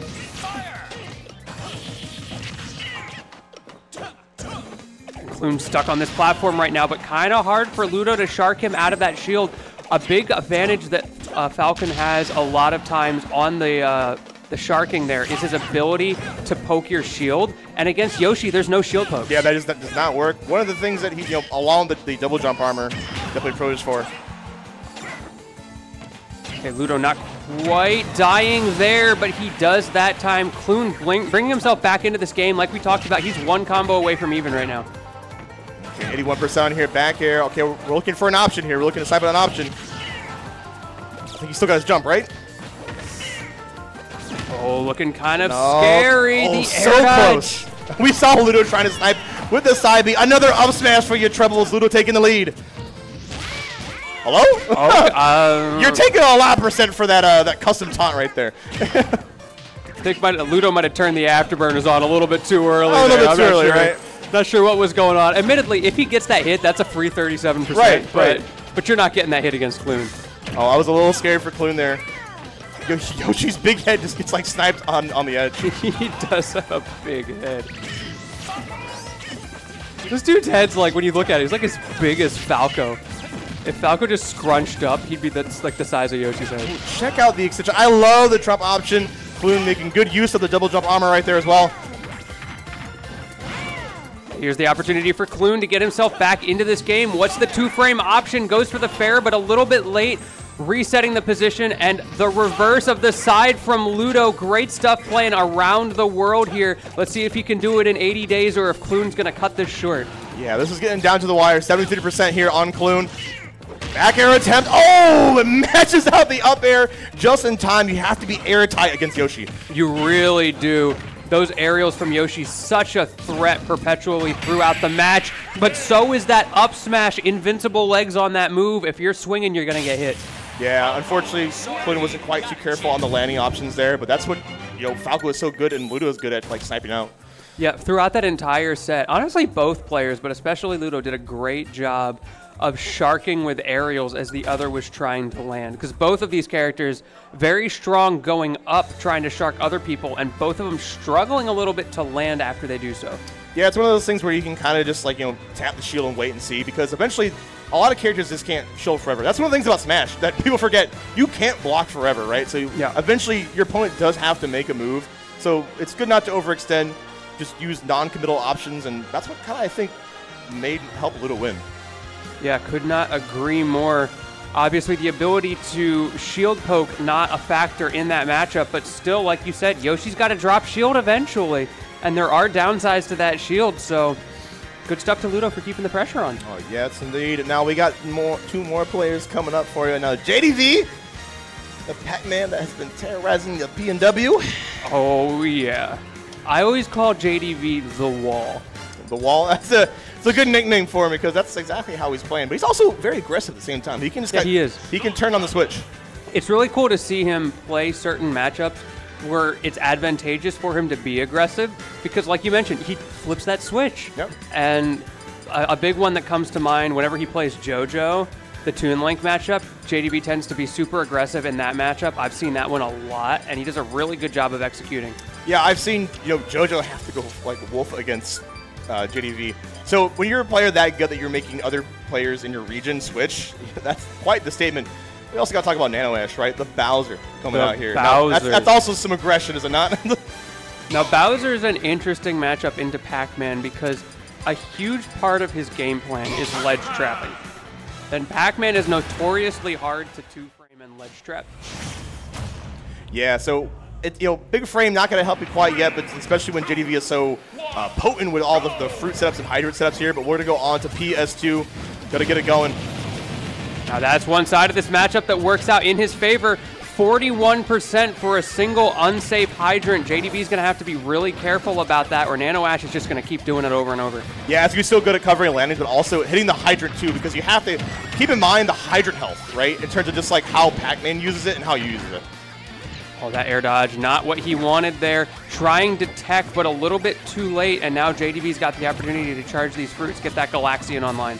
Yeah, Nano Ash playing very patient. I'm liking the passive play, just waiting for an opportunity out of shield. And that's a good thing about Pac-Man is if having an item, you have such a fast out of shield option. Yeah, both of these characters have such strong punish games that the defensive play is just kind of what you have to do in the matchup. There's no way around it. Ooh, that was a scary roll from Nano Ash, but he gets the grab he's looking for. That command grab doing so much for both positioning and damage. The Earl's Melon not enough to save JDV. I was waiting for it. Your favorite. You know I love me some Earl's Melons.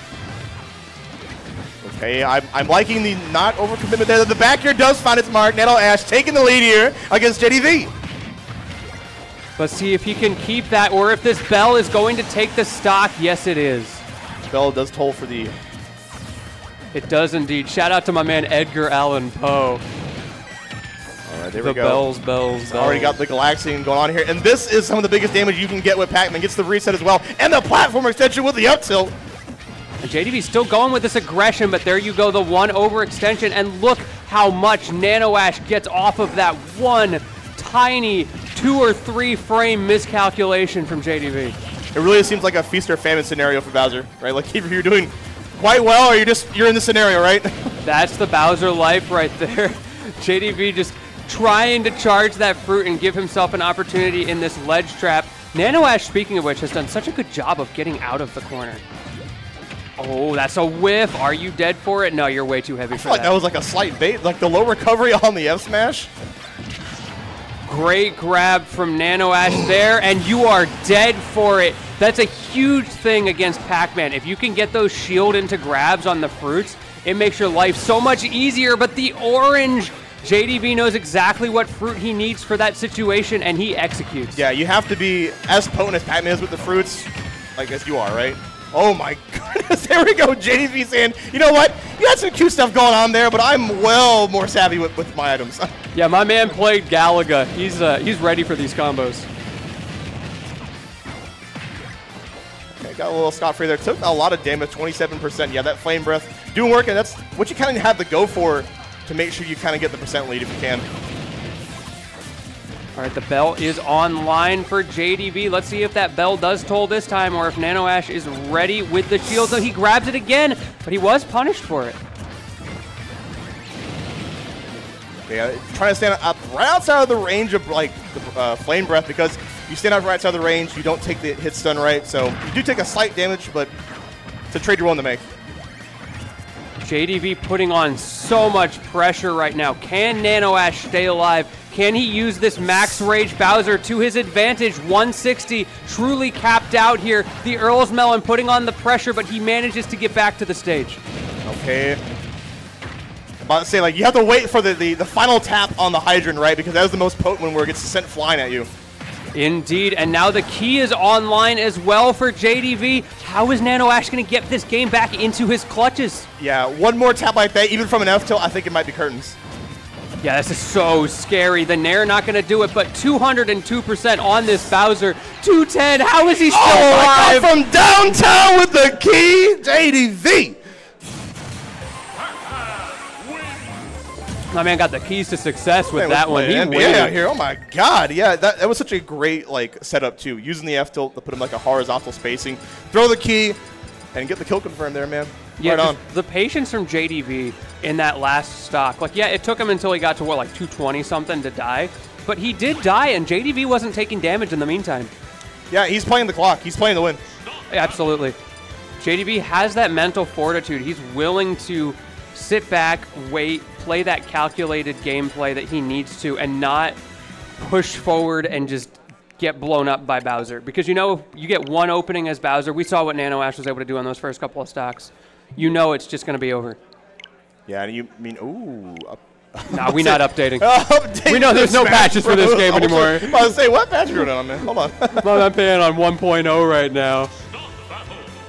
Yeah, Bowser does have the luxury of being heavy to live long like that. So hopefully that gives Nano Ash a few more chances to live in neutral to kind of survive in this matchup.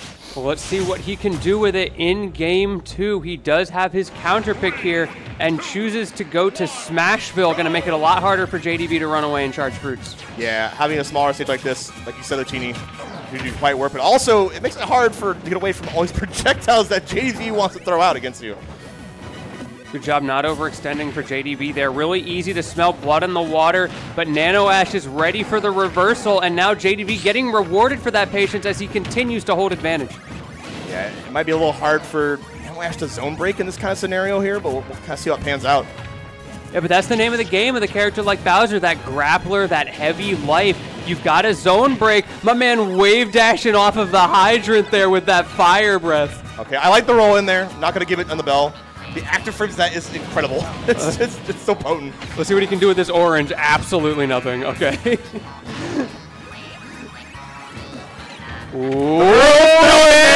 Coming in the clutch. And round 2, he gets to charge it a little more into the bell. That's great punish game from there with JDV. He lets him get the bell, but it doesn't matter because you get knocked off the stage again anyway. Okay, Nano Ash trying to get up safely, but that quite isn't the safest option. Get up attack, and you are dead. What a clinic of ledge control from JDV. All of his options had backup plans for whatever Nano Ash could come up with to get himself out of that situation. Yeah, he's got backups on backups for sure. He really does. He's able to cover a lot of options, and he does it at such a timing to where, like, you know, jump is the hardest thing to cover in this game, and JDV's even ready for that. Let's all just be glad that JDV doesn't play Steve. You know it would be over. Okay, there we go, forward air out of shield. Let's see what the ledge trap scenario is going to look like. You got? I feel like JDV was just trying to throw anything out there. He was so scared of that ledge. Good usage of the cherry. I've seen him do this time and time again where he just throws those cherries over the edge. Just the nice little cherry on top for the sundae there that Nano Ash is having forced down his gullet right now. And now the Galaxian right online for JDV. Yeah, Nano Ash had such great timing throughout the set of, like, doing the neutral get up on the hydrant. Unfortunately, was off by a little bit, and unfortunately lost the stock in the process. And now we are 3 stocks still left on JDV. This is looking kind of grim from Nano Ash, but I do believe. And with stuff like that, I might believe harder. Just believe in the heart of the cards. My man Yugi here got the comeback of a century, ready to come out. Or no, we're good. We're good. We good. He's at 1 HP, but he's still breathing. We got this. Oh, okay, yeah. JDV was quiet, waiting for that, knowing that earlier that, you know, conditioned Nano Ash to roll in last time. He was on mark with it. Yeah, I feel like the only option that Nano Ash had there was to just wait out the bell. And you know, as soon as that bell is gone, JDV's got something else planned. Yeah. It's really hard to just hold and figure out what to do in those seemingly checkmate situations that JDV finds a way to always create for you. It can be kind of hard. You know, you want to rotate your ledge options as much as you can against players, but Bowser's is so slow that you can visually react to it, right? Mm-hmm. And it's so hard to rotate your ledge options when that bell is always there. Yeah, it covers so many for you. It does. All right, well, we're going to go to the character select, take a little breather, and we're going to get the character switch. Now, I've seen a lot of people pick Wolf against this, and this is no stranger. JDV is probably ready for this matchup as he, you know, fights JoJo's Wolf and other Wolves accordingly. Yeah, Wolf, once upon a time, the most common character in Smash Ultimate. Right. So everybody has a secondary Wolf. Everybody knows the Wolf matchup. But the question is, do you know the Nano Ash Wolf matchup? This is what we were talking about earlier. It's a toolkit, not a foregone conclusion. Yeah, nothing is definitely set in stone here, but right now, JDV is kind of making a statement and just like, you know what, maybe the Bowser should have came out to play more. Yeah, forget those foregone conclusions. I think JDV might have concluded this on his own right now, as he's got an early 89% on Nano Ash. But it only takes one good opening, right? Like, the momentum that Wolf gets is very strong. Yeah, Nano Ash, he plays Bowser, who has to fish for those really difficult, risky back airs, and who else has one of those? Wolf. So if he can find the right opening. I mean, the best thing you kind of have in this matchup, too, is that Wolf has such fantastic arrows, as you can see, like that Nair, has such great priority, and you're able to kind of force, like, Pac-Man to pick different options. There we go. And falling into the loving care of that back air. And all of a sudden, the game is in Nano Ash's favor. After how this game started, you never would have expected that, but the shine? Expect the unexpected. I mean, like we said, this is Nano Ash's Wolf. It was Nano Ash's Wolf. Some trolley to king type movement there. I don't know what's going on right now. It's cooking. You know, it's cooking my whole time in the oven, but it's doing some work. It's keeping even with JDV. Come on. If nothing else, we can agree it is at least in the kitchen right now. Okay, yeah, I like, you know, keep maybe like a more grounded approach. Use the F to like we saw earlier, right? Yeah. Such disjoint to kind of like tag on to Pac-Man. If well spaced, that F tilt is super safe as well. If you space it badly, you're just dead. But again, we're talking about Nano Ash here. There's not going to be any doing a good job of it so far. Just pretend it's like Bowser down smash and you're good, right? Well, I guess he's kind of got that because he's got Wolf down smash, doesn't he? Oh man, unfortunately, no punish on the get up attack earlier. And Wolf has such great out of shield options, I feel. Yeah, that Nair, deceptively good out of shield just because it's like a combo starter. It's a get off me. Does everything for you, right? Yeah. Like, it's the jack of all trades. A little bit of a master of none, though, so he's going to have to teach him into the rest of his toolkit if he actually wants to get the kill. That's what we're talking about. 140, still not enough to kill with that Nair. He's going to need to figure out something else at this ledge, and there it is. There it is, another back air from Nano Ash, and that's looking pretty real for you, boy, right now. Yeah, Wolf is, in my opinion, just the back air training room. If you've got the back airs, you've got a Wolf. Yeah, no doubt, right? we used to call that the commentator character, right? If you don't have time to play, then you can play some wolf, right? Well, I'm not saying you're right, but I am saying I've got a secondary wolf. So yeah, I mean this character is so good to pocket, right? I mean if you're having struggles in matchups, it's a good character to pick up. And JDV climbing back up here in the percent. Can he seal the kill though? What's he got with this Earl's Melon? Oh! It's still floating. Oh, it's still floating there. I was a little bit scared. Like, careful not touching that. And careful, get your hands off me. I got 2 ghosts. I got 2 bodyguards on me.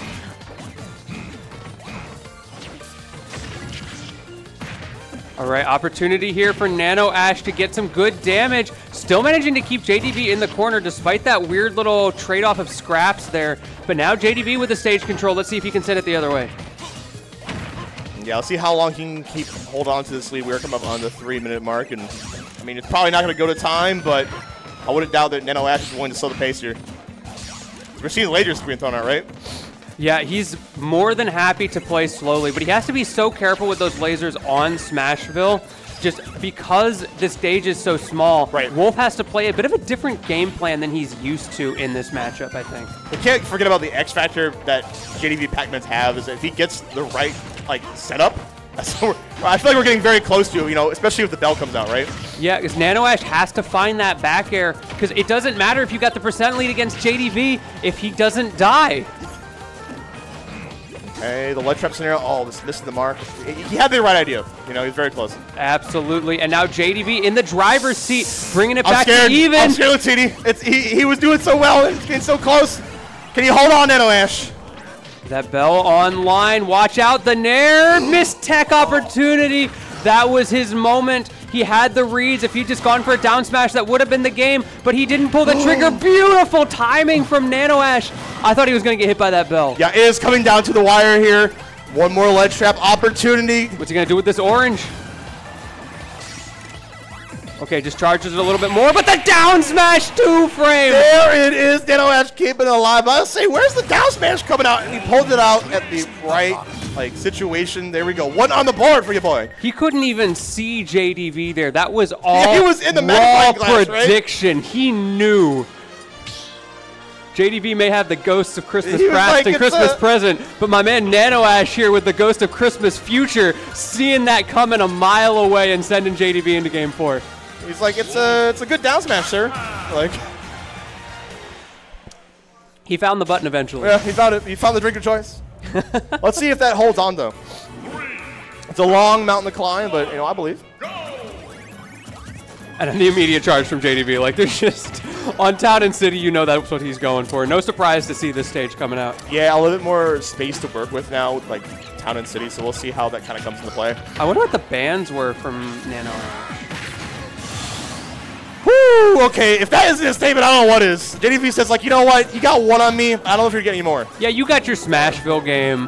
I'll let you have that one. I wasn't. My little brother was playing. You took me to the Town and City, and now it's it might be checkmate, but not to make it too early. But that was a fantastic Zero to Death cut out from JDV. We got Tom Nook out of here. JDV's the mayor right now, and he is using that privilege. Wow, the pickup on the falling up air. My God, these extensions from JDV He's are still insane. going, dude. Calm down. Your up air's not even that good. It's just Wolf, man. Oh, and he just waited. He made him think about that one a little bit. Yeah, I feel like we're getting very clinical here with JDV's Pac-Man, something that we see quite often, right? But it's not over. I've seen a Wolf stock or two bring these kinds of things back. The problem is he has to bring it back against JDV. Yeah, you have to be very precise, I feel, to make a comeback like this. You can't make too many mistakes either, because JDV will take advantage of that. Well, there's one right there. JDV getting a nice little 28 on him. Nano Ash needs to seal out this stock right here, right now, but the back air slightly too high. Able to reset the situation, but still no stock. Okay, hold on to the Galaxian here. We'll go for another down smash, hopefully. Did force the low recovery, but he wasn't able to do anything. Great mix-up from JDV with that high The water pushing him out of position. All right, finding the back air there. Living on here, especially on the ceiling. Wow. Ooh, throughout the timing of the down smash. Okay, staying alive just a tad bit longer. 153 on JDV. You got to find oh, the no, no. Oh, no. Okay. Okay, we got one. All right, my man. All right, man. Nano Ash sticking alive. 82%. It's looking very scary. So He has to play perfect, I feel. Get one of those like up air, fair bear wolf stocks, and we're good to go. Oh no! My God, That's neutral get up into the bell. Probably one of the most potent setups you're going to see from Pac-Man all day today, to be honest. It just works. It really just works. I'm pretty sure I just saw Nano Ash say, I got one in the player cam there. The quick picker-upper, man. That setup is just like, it's more the presence, right? It's not so much if you get it. It's just like, cool, I'm so scared of it that I might be forced to pick another option. And if I'm too slow, I get hit off ledge. And that's something that JDB's so good at. He doesn't play that level 1. It's like what we were talking about earlier. He looks at, okay, how is my opponent going to respond to my fruit? Half the time when he throws a fruit, he's not even trying to hit you with it. He's trying to make you go somewhere else so he can hit you with something else. Yeah, he definitely respects the people outside, but there is no respect in game, right? Nobody's your friend. Oh, yeah. JDB is the nicest guy in the world. I love my man to death, but in the game, he is a menace. All right, guys. Thank you for hanging out here on the top 8 of Smash Ultimate here for SummerCon 2023. Hope you're having a good time here at the gaming lounge. I know it's been quite an excellent time for me, Latini. It has been an excellent time for me as well. As I've said before, I always love holding it down with my man Furshaw here. We get it done. And now I think we're going to be jumping into our next match, Winners Finals, which is Ludo JDV. All right, well, you saw these players come up earlier. You get another helping of them. Now, most likely to stick with the Falco. Why not? I think this is probably one of the reasons he started playing Falco, right? I think this is a great character to kind of go against the Pac-Man. I really like Falco in this matchup. And having played Falco against JDV, I can say, like, it feels pretty good. Like, I think it counters a lot of the ways that JDV interacts with the game very well. That frame 1 reflector, of course, being a huge part of it. It forces JDV to approach in a matchup where he doesn't necessarily want to sometimes. And he has to be respectful off stage, because one thing that Pac-Man players can struggle with a lot just because of the inherent weaknesses of the character is, yes, he's got a great recovery, but he's got a great recovery, like if here's your blast zone over here, he's got a great recovery from like here to the stage over here, but this area in the corner, he can really struggle. Yeah. The first initial part of like him recovering is just like something you have to exploit. And I think that's what Falco can do, right? That's like we're kind of leading into here. Now, and sure enough, we got the Falco. Yeah, we talked about so many of the strengths from Falco earlier, and the reflector definitely, of course, the obvious one, right? But it's more about making JDV have to work for it, right? Not able to get scot-free with a lot of his shenanigans he likes to do. Yeah, 100%. Really interested to see how Ludo goes about this. All right, PS2 to start off here. Already got the apple on deck. Wow, just eating through everything and hitting JDV in the process. Great early pressure from Ludo. Only 12% done, but he's got this corner situation. Let's see what he can do. The reflector already coming out. That's going to be a staple of this matchup. Let's see how the rock, paper, scissors of that flows through this set. Wow, the parry into the catch. All right, I think Ludo has it's a little bit of matchup knowledge in here. Definitely ready to handle what JDV is tossing out.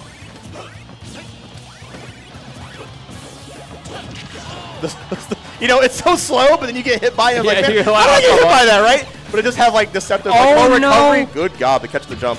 And there's the cherry, but now you have to get back to stage as Falco.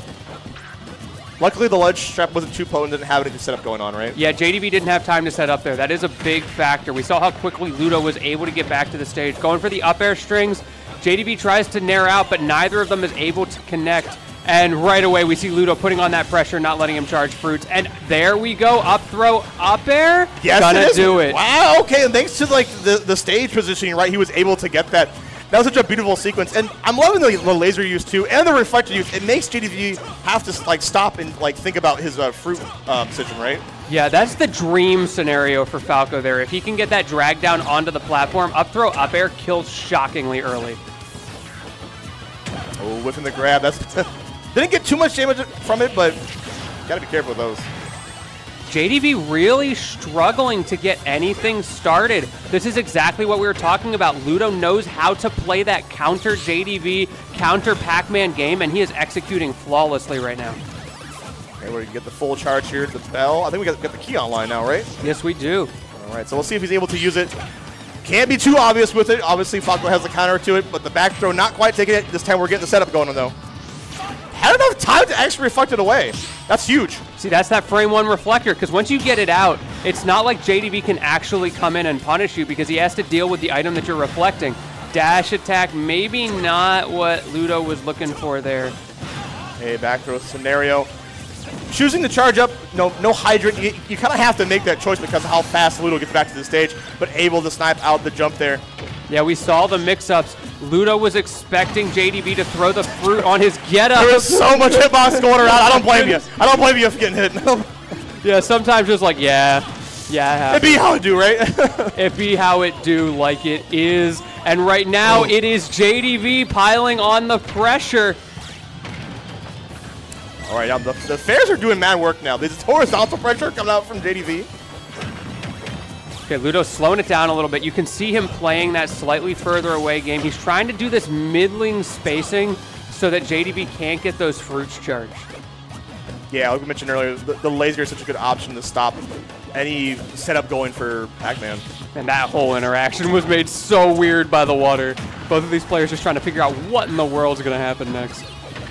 That's not safe, my guy. Not against Falco. Unfortunately, he did get the weak hit of that down air, so he wasn't able to get too much off of it, but it doesn't matter if you've got extensions like these. Great read with the grab there, and now JDB potentially on his last legs for this first game.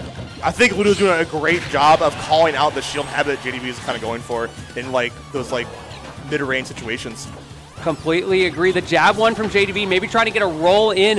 Doesn't get the read he's going for, but still forcing Ludo into an awkward spot, overextending a little bit. And now can JDB get out of the corner? No, he cannot. This is all looking at Ludo right now. That down tilt found its mark. 2 stocks on there, so this is looking pretty confident, I must say. Yeah, absolutely agree. That was not a close game one. Ludo firmly in control throughout the whole game, only losing 1 stock. Had that reflector super well scouted out. Only the one time was JDB able to win that little 50-50 game. Really interested to see what the counter picks are here from JDB, what the strategy changes are going to be as well. Because how do you really counter pick against Falco in this matchup? I feel like it's very hard. I think it's more comes down to your like decision making, right? It's like you have to like do this. You have to go camp a platform and get fruits, or you have to win neutral and then get some kind of like and pick a fruit up, because you can't do it raw and neutral because Falco is just, Ludo is just so quick about like stopping that game plan. But at the same time, Falco loves this stage. He can kill you so early off the side. Things like down tilt to fair become basically a kill confirm anywhere near the ledge. A huge opportunity that opens up his toolkit. One thing, however, is he can't really kill off the top here, so maybe JDB will be able to take advantage of that with his DI and live a little bit longer. Yeah, we'll see how it kind of goes. I think Ludo is definitely on point to kill in any kind of fashion, but here comes the edge guard attempt. Are we getting back to stage? No, we are not. Oh, missing the trampoline by just pixels. Great spacing from JDB to not let him come back there. But that's another factor of this matchup. Like, does it matter if you have close blast zones if Falco's just going to die that way every time? Yeah, if JDB is able to find more gimmicks like that, I think we'll be in the money. Completely agree. Let's see what JDB can do to keep this lead. He got that first stock. Now he doesn't have to overcommit, and it's going to be on Ludo to make something happen, but there's that fair we were talking about. Yeah, not a trade, definitely in your favor, but Ludo climbing back here. Only 43%, so able to climb back up. You know, that's 1 Falco combo, right? Yeah, it is. It's 1 Falco combo. Maybe it's 2. That was 2. Oh, yeah. We'll say 1.5. As we speak. It was 1.5. Right now we are in FD mode, so that is going to significantly reduce both Ludo's ability to combo as well as his approach and escape options. Finally, those platforms back online for him. He really likes this setup. Having that corner platform gives him a lot of pressure opportunities with the down air like that, and now he is ready and looking for this kill. Oh, he was... Great tech. Let's say you overextended a little bit here. Able to get back to stage in great fashion. Take another back air. He's going to go high. No, goes for the reflector there. Again, JDB not able to do much about it. I got to give credit to Ludo. And, like, an advantage and disadvantage is able to, like, pull the trigger on the reflector at a moment's notice. You see Ludo looking for that up smash there. Not going to kill, but instead JDB's going to get him with the F tilt. Once again, putting himself ahead just slightly in this game. Atrocious DI from JDB there, but it didn't matter. All right, Ludo trying to keep his advantage here. And I'm liking the interaction. He can safely interact with the hydrant from so far away because of lasers. Yeah. However, he's going to need to get this stock off. It doesn't matter what kind of interactions he can get from long range. It's what he can get in these CQC situations, and JDB is not letting him have them right now. Okay, just tap the shield once, wait for an option. JDV trying to slow the pace down here. Knows that he has the lead, but just barely. Yeah, let's see what Ludo can do with this chair, or strawberry rather. Not much. Able to get himself out of a sticky situation there, but not much more. Meanwhile, these percents starting to rack up a little bit. Okay, yeah, we're just stalling, waiting for an option, just in case Ludo wants to like overcommit off stage again, right? Just hanging out, you know. See if we can get him to be impatient.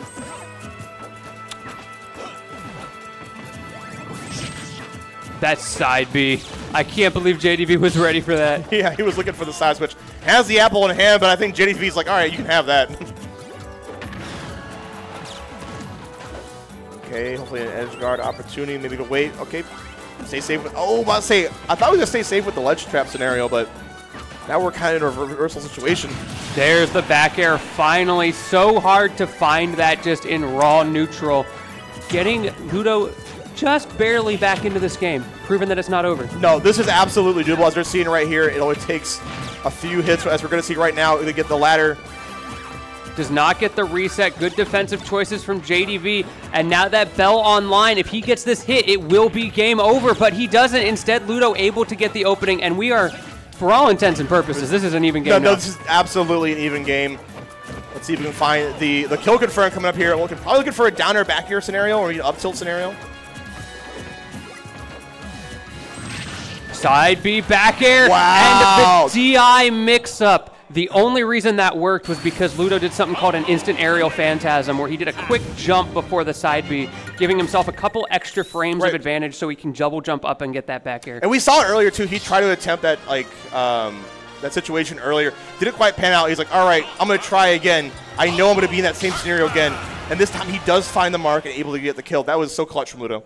Yeah, great stuff to Ludo, crawling his way back into that game, one combo at a time, and managed to find those openings that are so hard to find against JDV. All right, a great start coming out from Ludo already, getting attacked on 35%. JDV drifting away from the ledge, just making sure he doesn't take any extra damage from that, right? We saw JDV trying to figure out a way to up B out of that combo, but it did not help him. Ludo just kept putting him in the blender. If there's one thing that Ludo's good at, is he's able to smell like these combo breaker scenarios. Okay, but this is where JDV wants to be. Charging those fruits, getting himself into a good position as he can here. But Ludo's just keeping the pressure on. He's just scaring him with the potential of that hydrant getting reflected. Ooh, the immediate jump back on stage. Not something you see too much, especially when it's easy to snipe out, but maybe it's just a kind of challenge JDV's reactions. It's kind of dangerous. Up throw goes for a fair there. Not really sure what Ludo was trying to do there, but whatever the case, it didn't work out as JDV gets himself back into this neutral situation, and there's the opening he needed, dying so early. I mean, JoJo said it best, you know, it's an important thing if your character can kill like around 90%, and that's what JDV is able to do with Pac-Man. And not only that, if it's not like a super percent specific kill confirm, like you just know once you're at high percent, you always have that option on the table. Yeah, having a launching pad option is so important, I feel, in Smash Brothers. In terms of like, cool, I'm in this scenario again, do this, right? Sometimes flowcharts are good. Yeah, we love flowcharts in the FGC. You ever seen like the Ken player flowcharts? Are we speaking of Wake Up DP? Yeah, somehow it always ends in DP. So right now it feels like Pac-Man F Smash is the Wake Up DP. Yeah, it really is. There we go. Ludo, fortunately, fallen to his death there a little bit earlier than expected. 123 only on JDV. This is looking pretty convincing to get one on the board for JDV, I feel. Yeah, I agree. However, this is his counter pick, so if you're Ludo up 2-0 on your opponent's counter pick, this doesn't feel that. Oh no! Don't do it to me! No way, bro. Excuse me? That was the dirtiest setup I've ever seen. What kind of back throw off the water into the down air? He was scheming. He was waiting for that. What kind of training pack nonsense was that, JDV? Explain yourself. It was a setup. Holy! You were already up 3 stocks to 1. That was just uncalled for. I've never seen Pac-Man kill that early. That was like, at the end mark, it was 38%. That was insane.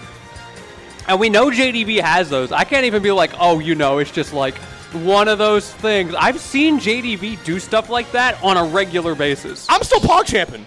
Like, that was incredible. And then that's some like those gambits you pull out sometimes, right? You can go for those Hail Marys Yeah, you might and as well. like to pull out some games like that, right? So 2-1. It's getting interesting now. Yeah, he saw his opening. That's the key. JDV's not afraid to hold forward when the time demands it. And as we can see, the execution is absolutely there. Beautiful stuff from him, giving himself all the momentum in the world going into this game number 4. However, Ludo's got his counterpick.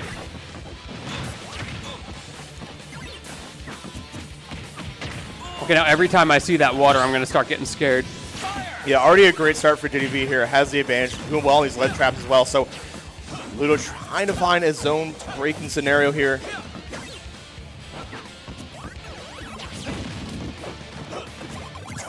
Take one diamond away, but ooh, JDV took a long time on the ledge, and you know you're at low percent, so you have a lot more invincibility than you normally would, right? So. Ludo doing such a good job of finding grabs. I feel like that's been a key factor in this set. And not only that, he's converting those grabs into so much damage. I think we mentioned earlier that, like, yeah, Ludo is getting a handle on JDV's shield habit, especially like in the mid-range scenario where it's just like, all right, whenever I throw out a move, you immediately shield. Or when you do a move, you immediately shield afterwards. So getting a handle on those habits is so key to punishing your opponent. Yeah, because Falco's got crazy combos off of grab and off of just his regular neutral openers. As we saw earlier, yeah, he dashed back in, and got the grab. It's like, all right, this is my win con. I have to get this sometimes. Almost not snapping to ledge there. Not able to get the bear there. I think if he had gone for the short hop macro, he would have gotten it. Instead, going for the full hop. And JDV lives another day. But the question is how long, as both of these characters on their last legs right now. Okay, once again, stopping the fruit charge. Yeah, get be that so apple. pivotal to make sure that JDV does not get any momentum going. He's only letting JDV get into like these first couple of fruits. I know they say the apple day keeps the doctor away right now, but it's keeping JDV away pretty well as well. I mean, does it keep the pallet away though? Because this pallet is doing work right now, taking the lead as Ludo, finding that down tilt. It's one of those things he kind of leans on, right? If he can't find the conversion that he needs, you know, he doesn't raw with the down tilt. Yeah, that down tilt, such a threatening option that you can just forget about. Does not get the IDJ combo there. I think that might have been what Ludo was going for, but he's got the resets. Good spot dodge from JDV, getting himself out of a scary situation. Yeah, JDV realized I've been at that scenario again, and I'm able to kind of call it out. Yeah, that's just great adaptation from JDV. It's so easy to muscle memory into your shield there. Everybody wants to shield in that situation with the aerial pressure against Falco, but you know the grab is coming. Okay, there we go. Once again, JDV going to the ledge. That basically prevents Falco from getting like any more extensions if possible. And now JDV struggling to land. Still stuck a little bit in the corner here. Finally getting back to stage and getting that fruit charge. Let's see if he can do anything with it. Unfortunate scenario with the side B, pushing Ludo into disadvantage, and now it's looking pretty good on JDV's side if he can hold this. I'm getting Sonic flashbacks every time he goes for that up B. I know, right? Such a scary situation for Falco to be in, and JDV has the timing on those two-frame options. Okay, once again, the Phantasm just pushing through. Just like, all right, if I got nothing else, I got that. Ooh, The dash back, F smash. Okay, we got the wake up DP still on call. Yeah, we're kind of getting to those situations where JDV is cleaning up his close quarter game, right? Like in the scenarios where he's waiting for, oh my God, there we go, Ludo making call-outs of his own. Just raw bear him, problem solved. And all of a sudden, we've got, once again, essentially, this is an even game. We've seen the scenario so many times, so all but the clutch. Who's going to clutch it out? That dash attack, so safe from Pac-Man. We saw Ludo trying to punish it. He had the perfect spacing, but still just the frame advantage. There's that IDJ that he was looking for earlier. Unfortunately, he misses the follow-up because his fastball timing wasn't quite right. Only 42% on JDV, but still 42% is nothing to sneeze at. Definitely isn't. All right, getting the Hydra out of the way is a big start here. Chasing the escape options, 99%. This is dead even here. If we can find a good up tilt scenario, maybe waiting for a jump. That was a good tech roll away from Ludo as well. Really the only option that was perfectly safe against JDV. Falling up air. Oh, he's at the perfect window. This is the percent you don't want to be against Falco. Yes, and there we go. Oh, It is the not trampoline saved him. enough. The trampoline was just barely there, and he wasn't high enough percent to get sent through. Oh, he uses the reflector at the perfect time, reflecting the key, and Ludo does take it. What better time? What more fitting move to end the set? He began with the reflector. He ended with reflector. That frame one get off me option. He saved it for when he needed it most, pulled the trigger, and sends himself into grand finals. Ludo had the presence of mind to know, it's like, all right, I've seen not only me, but so many of my peers be in that same scenario. It's like, I have the answer if it happens, and so he did. Bro, the Falco agenda is real today. Bird up! Bird up! I see my man Kyle Krogan in chat right now, another Falco enjoyer. How you doing, Kyle? We eating good tonight, Kyle. Thank you guys for sticking with us with these hype matches. We got some more for you here at SummerCon 2023, baby. I think up next we're probably going to have Solo Conga, which means to follow up on the bracket real quick. So top 8 losers round 1. Solo took it in the Nest Ditto over Charlie D 3-1. Meanwhile, Conga took it over Blanket Man 3-0. And now following with our winners opponents from top 8 that got sent down to losers, Solo won 3-0 over Nano Ash, really putting on a good show there. And Conga won 3-0 over Clune.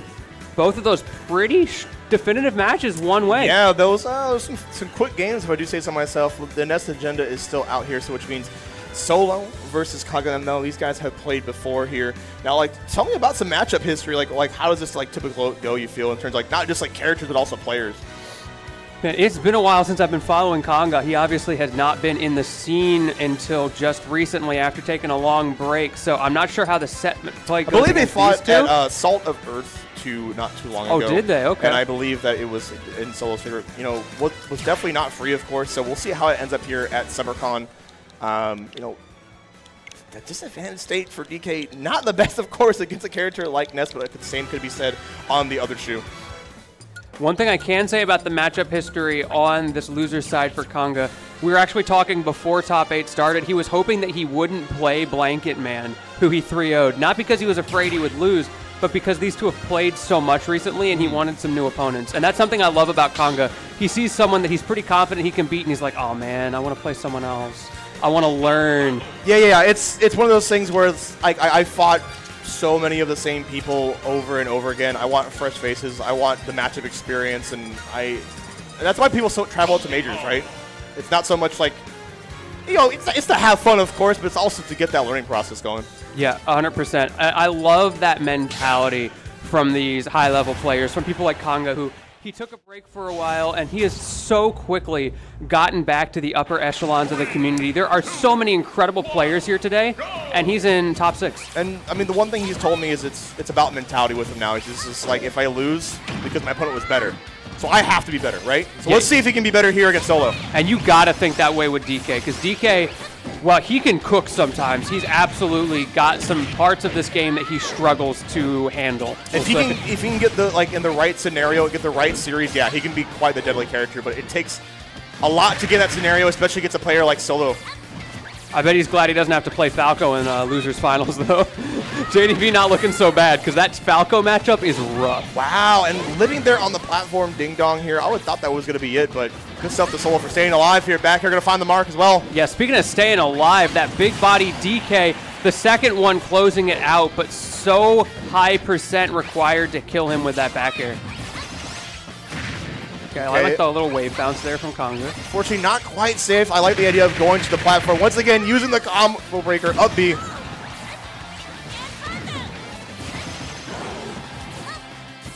Conga struggling to land here, finally getting back down, but now he's just stuck in the corner. Good answer, though. Okay, ledge trap scenario. Oh, unfortunately, messing up the recovery. The Nest It happens classic. to the best of us, unfortunately. See, Nest players are so privileged with the snap distance that they're like, yeah, I'll make it. And they're like 20 feet away, and then they die. They're like, what happened? Yeah, unfortunately, you can't be too lazy, especially in this top 8, but there we go. That's kind of the bane for DK, right? His big head just kind of creeps over the edge, and it's such an easy target for Nest's down smash. Good air dodge from Solo, and look how much he's able to get off of that. For a second, it looked like Congo might have the momentum back, but right now, Solo's just all over him. Yeah, this is looking quite difficult. Going to keep their Sharking going with the B to boot. Konga trying to get something started here. He just needs one good opening, and he can even this game up. He's got all that rage on him. DK is certainly a character who was benefited by rage like a lot of the big bodies in this game. Let's see what he can do with it. Yeah, let's see if he can take advantage of it. He's standing right outside of the range. Oh my God, hold it like you mean it. Oh, that's scary. A little bit too overzealous, I feel. Let's see if we can get back scot-free. Down smash. Oh, it does still find the mark. It is incredibly active. That was looking difficult. Yes, it was. Konga absolutely a player of the caliber to be able to find the answers and bring this back, but game one was just the solo show. Really playing a solo game right there. Yeah, I was liking what Caleb was doing, Konga was doing in neutral. Played out right outside of the range of the burst option, which was like Ness's fair. I was looking for a whisk punish opportunity, but because Ness is so floaty, right, he can kind of drift back and forth. Absolutely. So it's kind of hard to get a handle of that, but I'm loving how grounded he's willing to play sometimes neutral. Let's see if he can kind of keep that up, though. Yeah, let's see what happens in this game number 2. Get the run back on PS2, Yeah, Konga right? going for the run back, the classic. That's how you know he's a good player. He goes for the run back. He's like, yeah, it wasn't the stage. He was just like, I need to clean up a little bit more, right? Yeah, all of us scrub players are like, nah, it was the stage. I need to go somewhere else. I need to play Incineroar. Like, like I need counter picks, right? But is that you, JoJo? Yeah, no, there's no counter picks about it. Konga looking very good off the start here. Gonna kill early with the platform. Ding dong. You get some, Konga. Let's go. Good opener from Konga. We were talking about him saying that it's me, not the characters, not the game. And look at how far that mentality takes him as soon as he gets his opening. Good up B past the ledge there. Solo not ready for it. And now 50% already on this second stock. Talk about a change from game one. I think you made what was that hit extension? Oh my goodness, and now are you dead? Yes, you are! No, this is a completely different beast, a completely different player. Konga has awoken. That was the longest hit extension I have ever seen in Smash Ultimate. Oh, and the adaptation too. He's able to drift the up B to avoid the down smash scenario. Konga is adapting incredibly right now. Absolutely, and at 163, now taking advantage of the weight of his character, finally Solo able to clean it up, doing a really good job of not letting those situations get out of hand. But this whole game might be a little bit out of hand as Konga continues to put on the pressure. All right, it's trying to keep it safe down air. Oh, he got duffed with that one. Goes for the pivot grab, doesn't matter, grab him again. That's it! Another one for you, boy. There we go. Konga getting on the board, 1-1 apiece. DJ Khaled out here hitting him with another one. Now 1-1 in the set. Let's see if we get the run back or if we go to another stage finally. And that's like veteran adaptation right there. That's something like Konga has played Smash for so long that he's able to adapt that fast. And that Solo was just like deer in the headlights. He's like, all right, what was that? All right, let's go again. Hit him with the GG go next, and he went. All right, now we get a change of scenery. Gonna go on to Battlefield Tri-Plats Abound. And I think this might be hopefully helping like Solo's recovery in a way to have a platform to land on, but it might also help Konga's sharking too, right? No, that was so good from Konga. I don't know if that pivot was intentional, maybe a snapback moment, but we saw that in game one where in that situation Solo went for the air dodge and Konga remembered, so he waited. Okay, I like the side B extension that kind of throws off the rhythm of Solo, I feel. That's oh my God, the ladder opportunity! Konga, and this is like those series we were talking about. If DK is able to get the things that he wants very early on, it sets a tone of the whole match, and I feel like Konga just runs away with it. Yeah, the offensive pressure from Konga has been so impressive in these last couple games, and he is still going. He is reading Solo's soul with these air dodges. Okay, overcooking it a little bit too much there, but he can get away with it because he's got this ledge positioning that's nice and safe, but Solo finally busts out, or does he? The momentum is absolutely insane on Konga's side. Let's see how Solo is able to get out of this ledge trap scenario. Okay, reversal of fortune. Let's see if he can make it count. Early up B, I like it. He's been doing a lot of those, and Solo has not found a good answer to it. Double jump back air. You know that's going to hit every day of the week, and we might be on stock for another 3 stock here. Yeah, this is looking very difficult for Solo at this point. I mean, what do you think the adaptation needs to be? Is just like just to chill out? This is like just ice it somehow. Like, don't get hit. I don't know what to tell you right here. My man's getting bodied right now. Tell it like it is. I mean, yeah, I think Solo just needs to find a way to change the pace somehow. Okay, and maybe that's all. Wow. No, he's still alive. He's great, DI. I think the stage definitely helped him as well. And he's coming back. That's safe. That's it. Don't be. Oh my goodness. Conga. Man, Chuck Solo out of here. That is a 3 stock. Using every bit of that rage. 2 games in a row, ending with those like 60, 70% throws off the side. Solo not able to mash out in time. Talk about a turnaround in this set. I would take your time at the stage select. Yeah. I would take your time, think about your options, because this potentially could be your last one. Yes, it could. But Conga is playing hot right now. I feel like so much of it from Conga, though, hasn't even been the stages. It's just been he's figured out Solo's habits, and Solo hasn't found a way to react to that adaptation from Conga. It only took 1 game. It only took 1 game, and you turned the whole damn thing around. That's the top player difference. He's got the Mr. Saturn shirt on now. High diff. This is the diff for sure. The Mr. Saturn shirt power up, my favorite skin. Sometimes and he goes that's all you need. We'll see how it works, though. Goes back to Battlefield. Okay. Okay, Conga waiting. Look how safe Conga plays with those approach options. Yeah, especially if Solo's going to be full screen, I'm just waiting for an option as well. It's like, oh, cool, I can do the same thing. Oh, the music coming in. All my Sonic Adventure fans rejoice right now. I know we got some SAT fans out here. I know we do. Let's go. We're living and learning right now, but at the moment it seems like Conga's the only one actually doing any learning with the way he's continuing to read Solo's options. Okay, offstage scenario, 68%. Oh, no, I think he might be able to bonk. Yep, yeah. The ball, oh, but he's too close. Yeah, too close underneath the stage. There's just you nothing definitely you call can it Latini, but you hate to see an early SD like that. You do. That was just such a difficult situation because even though he has the bonk and he can reset it, he has such a short frame window during which he can input up B again, and he was just too close to the stage afterwards. The footstool out of shield, okay. Yeah, and I think that's one thing that probably Conga is had to use, especially being a big body with a lack of out of shield options. Yeah, my man Conga living in the 2024 meta with these out of shield footstools right now. That's something we've talked about a lot in the community as theoretically a great option, but not a lot of people use it. Right. They go on the center stage. There's that mix-up. He was going for that game 1, but it wasn't working, so he rotated it out, and now he's rotated it back in. There's the adaptation from Solo, finally answering that high up B. Yeah, has to find quite the timing on that too. So Solo, can definitely come back for this. He has to play very carefully.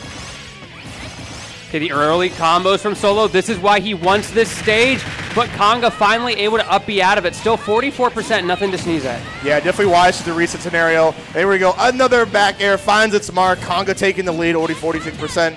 Let's see if Solo can make the comeback. I feel like this is a lot more doable than those past couple games.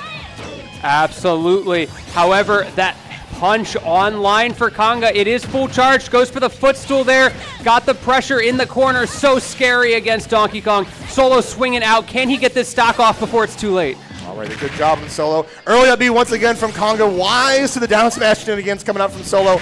I would not miss any techs here because, like we said, we have that punch online, and that's able to cover all of them.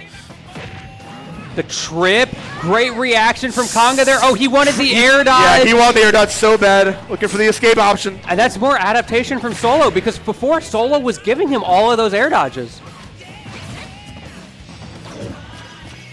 Back throw not gonna? Oh, no, he's gonna do it. Okay. That's his back throw, absolutely. Okay. I forgot what character we were talking about here. My man sent him to the Shadow Realm with that one. No matter what game it is, that's always a good option to go for. My favorite animation in the game is the low percent net back throw. But forget about back throws. We got the cargo up throws here from Conga, knocking Solo out of this bracket and giving himself the opportunity to go to losers finals against JDV.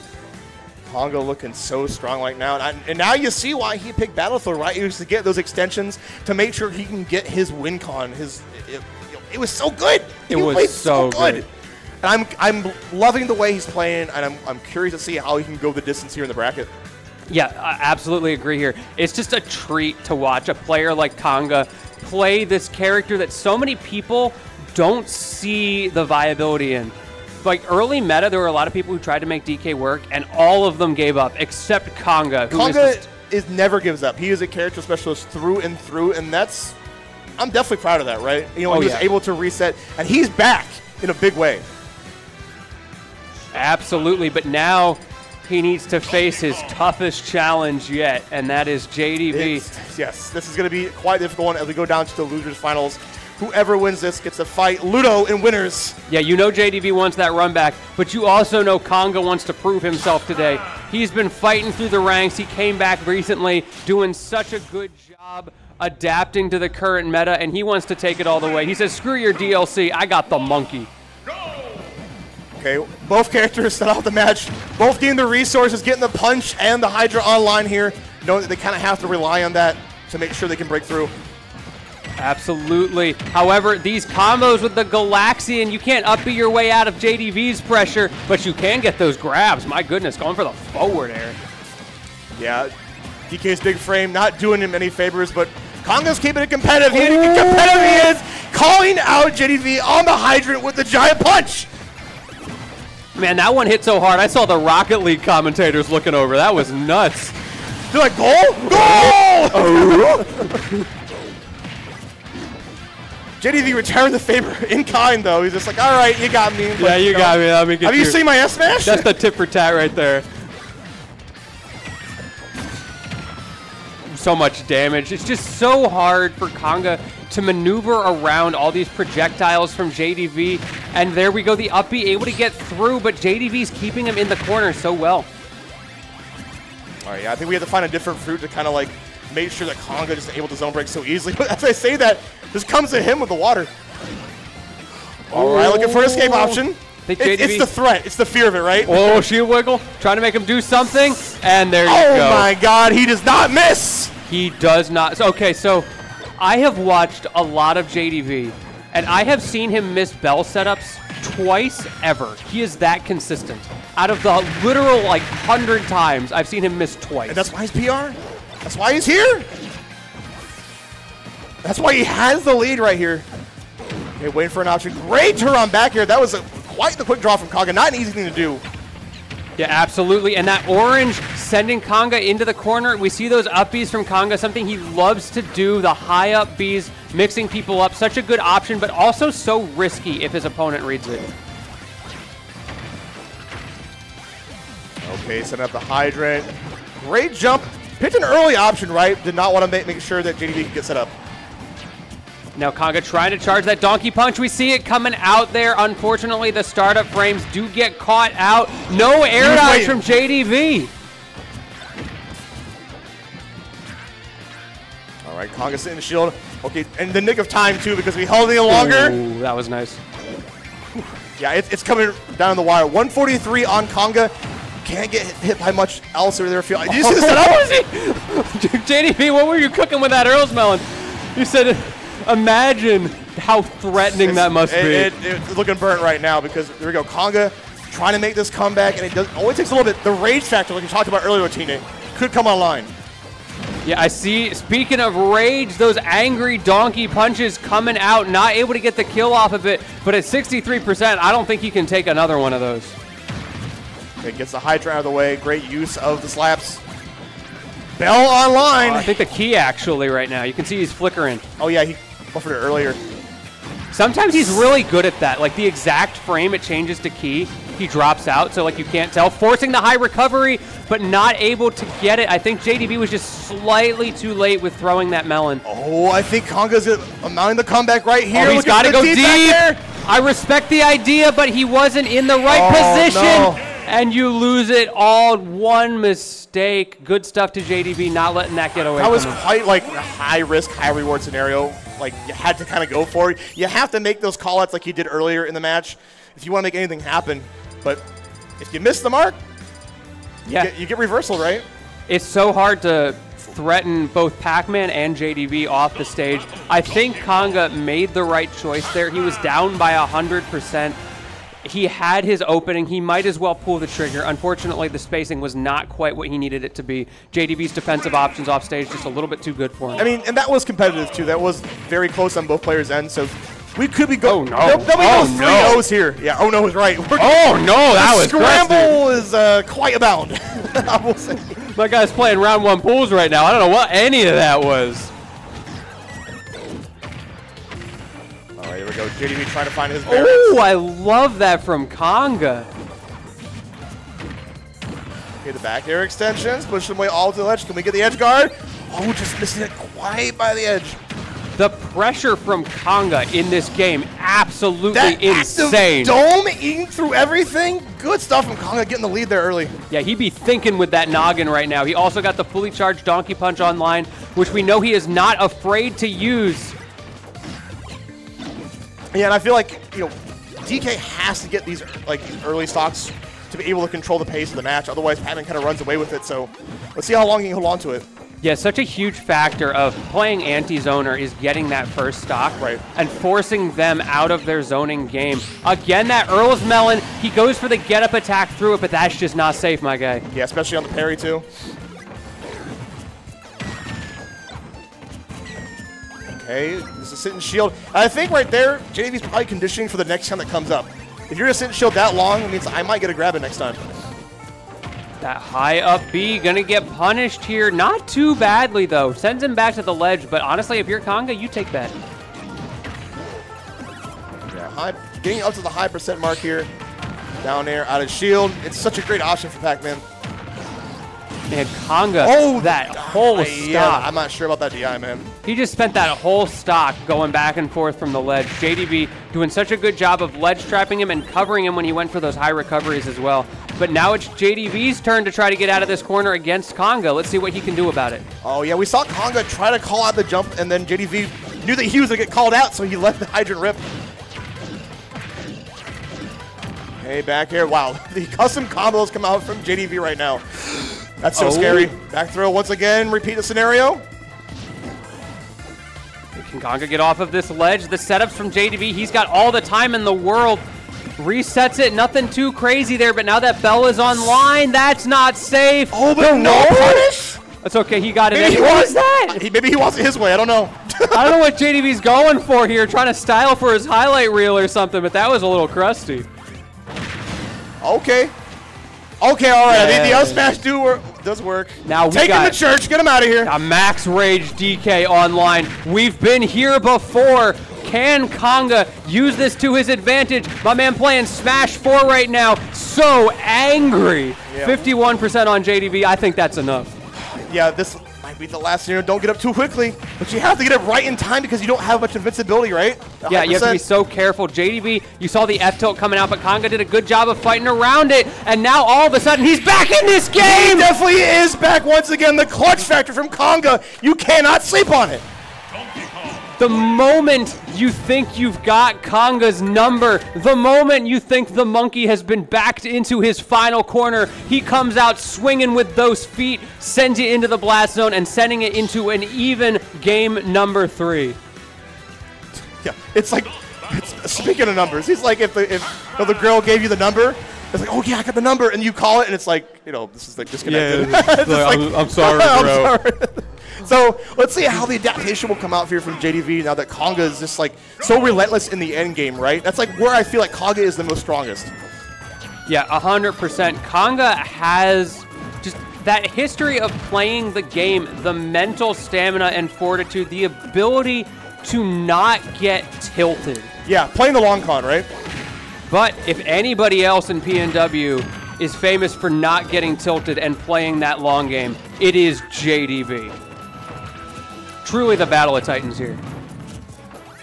Okay, now we're getting to the FD mode, as I like to call it, but there we go. Conga still calling out these jumps once again. And Conga continuing. Oh, I like the B reverse there. If that had hit, that would have been the stock. But instead, JDV gets to live a little bit longer. Conga going for these trips, and then the wild up B. Yeah, definitely trying to scout something out here. I'm not sure he's going to find it like that, but we'll see how it goes. I don't know what kind of fakes Conga was going for there. He was like pretending he's going to go to the other side of the stage. Like, bro, you play DK. I know you're not going over there. Okay, yeah, he tried to go for it again, putting like Patman in a like precarious situation to get the edge guard. JDV has the opportunity there where he can hit the air dodge, and if he accidentally air dodges instead of teching, it's fine because as we saw, he's got the trampoline under him. Yeah, you got to jump over that, but JDV doesn't pull the trigger in time, and he dies for it. Once again, the donkey punch working out so well for Kanga, and immediately he gets full charge again. Yeah, every time you come in with like a linear approach, you're just going to get smacked. And the max rage finally getting sent offline. That feels good if you're JDV. So hard to get these kills on a player like Kanga, and he is continuing to extend. Good high up B, and honestly, you just take the damage there. Wow, the armor through everything with the up B. The armor. Yeah, the armor doing mad work right now. Ooh, watch that bell. Kanga content to let him get that if it means he can charge his donkey punch, but now he needs to get off of this ledge.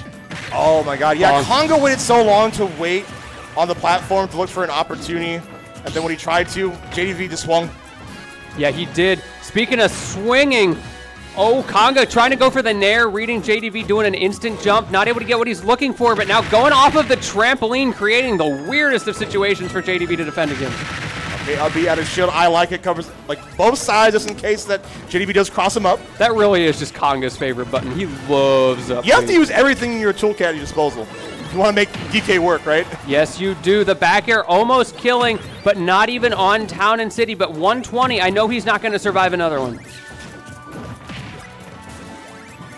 All right, where you get the bell online. Throws it immediately, picks it back up. Kanga thought he was safe, but he wasn't. Yeah, we saw the donkey punch startup frames again, but a little bit too early walking forward there. You have to be so careful. Speaking of being careful, we've been here before. We've been here before. Oh, yes, we know about Kanga's clutch. Let's see if we can make it up again.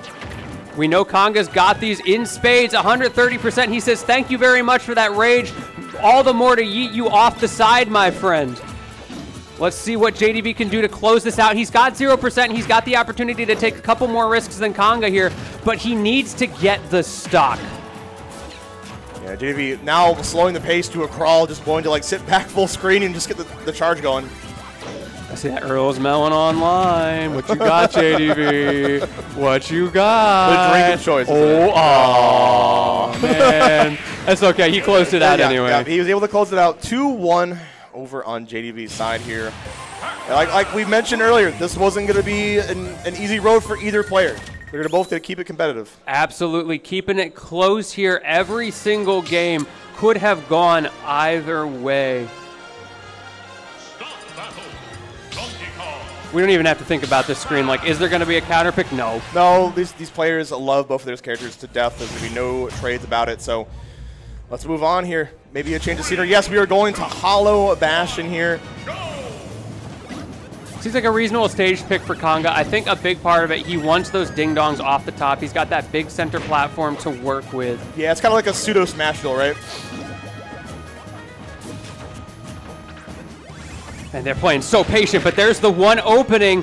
I was about to talk about the punish games of these characters, and Kanga showing me exactly what I meant there. Yeah, I'm already seeing the adaptations. Like, we saw earlier that JDV likes to sit full screen and just charge sometimes. He's like, fine, I'll just come to you and pressure you. Ooh, speaking of pressure! Oh my god, a giant punch. Are you ready? Spot dodge? Okay. Yeah, these call-outs from Kanga are doing work right now. JDV's got his juggle set up here, but against Kanga, honestly, that doesn't even feel so bad because you're just counting up that rage. All the more to throw you with, my dear, and here we go. All the momentum is on Kanga's side right now.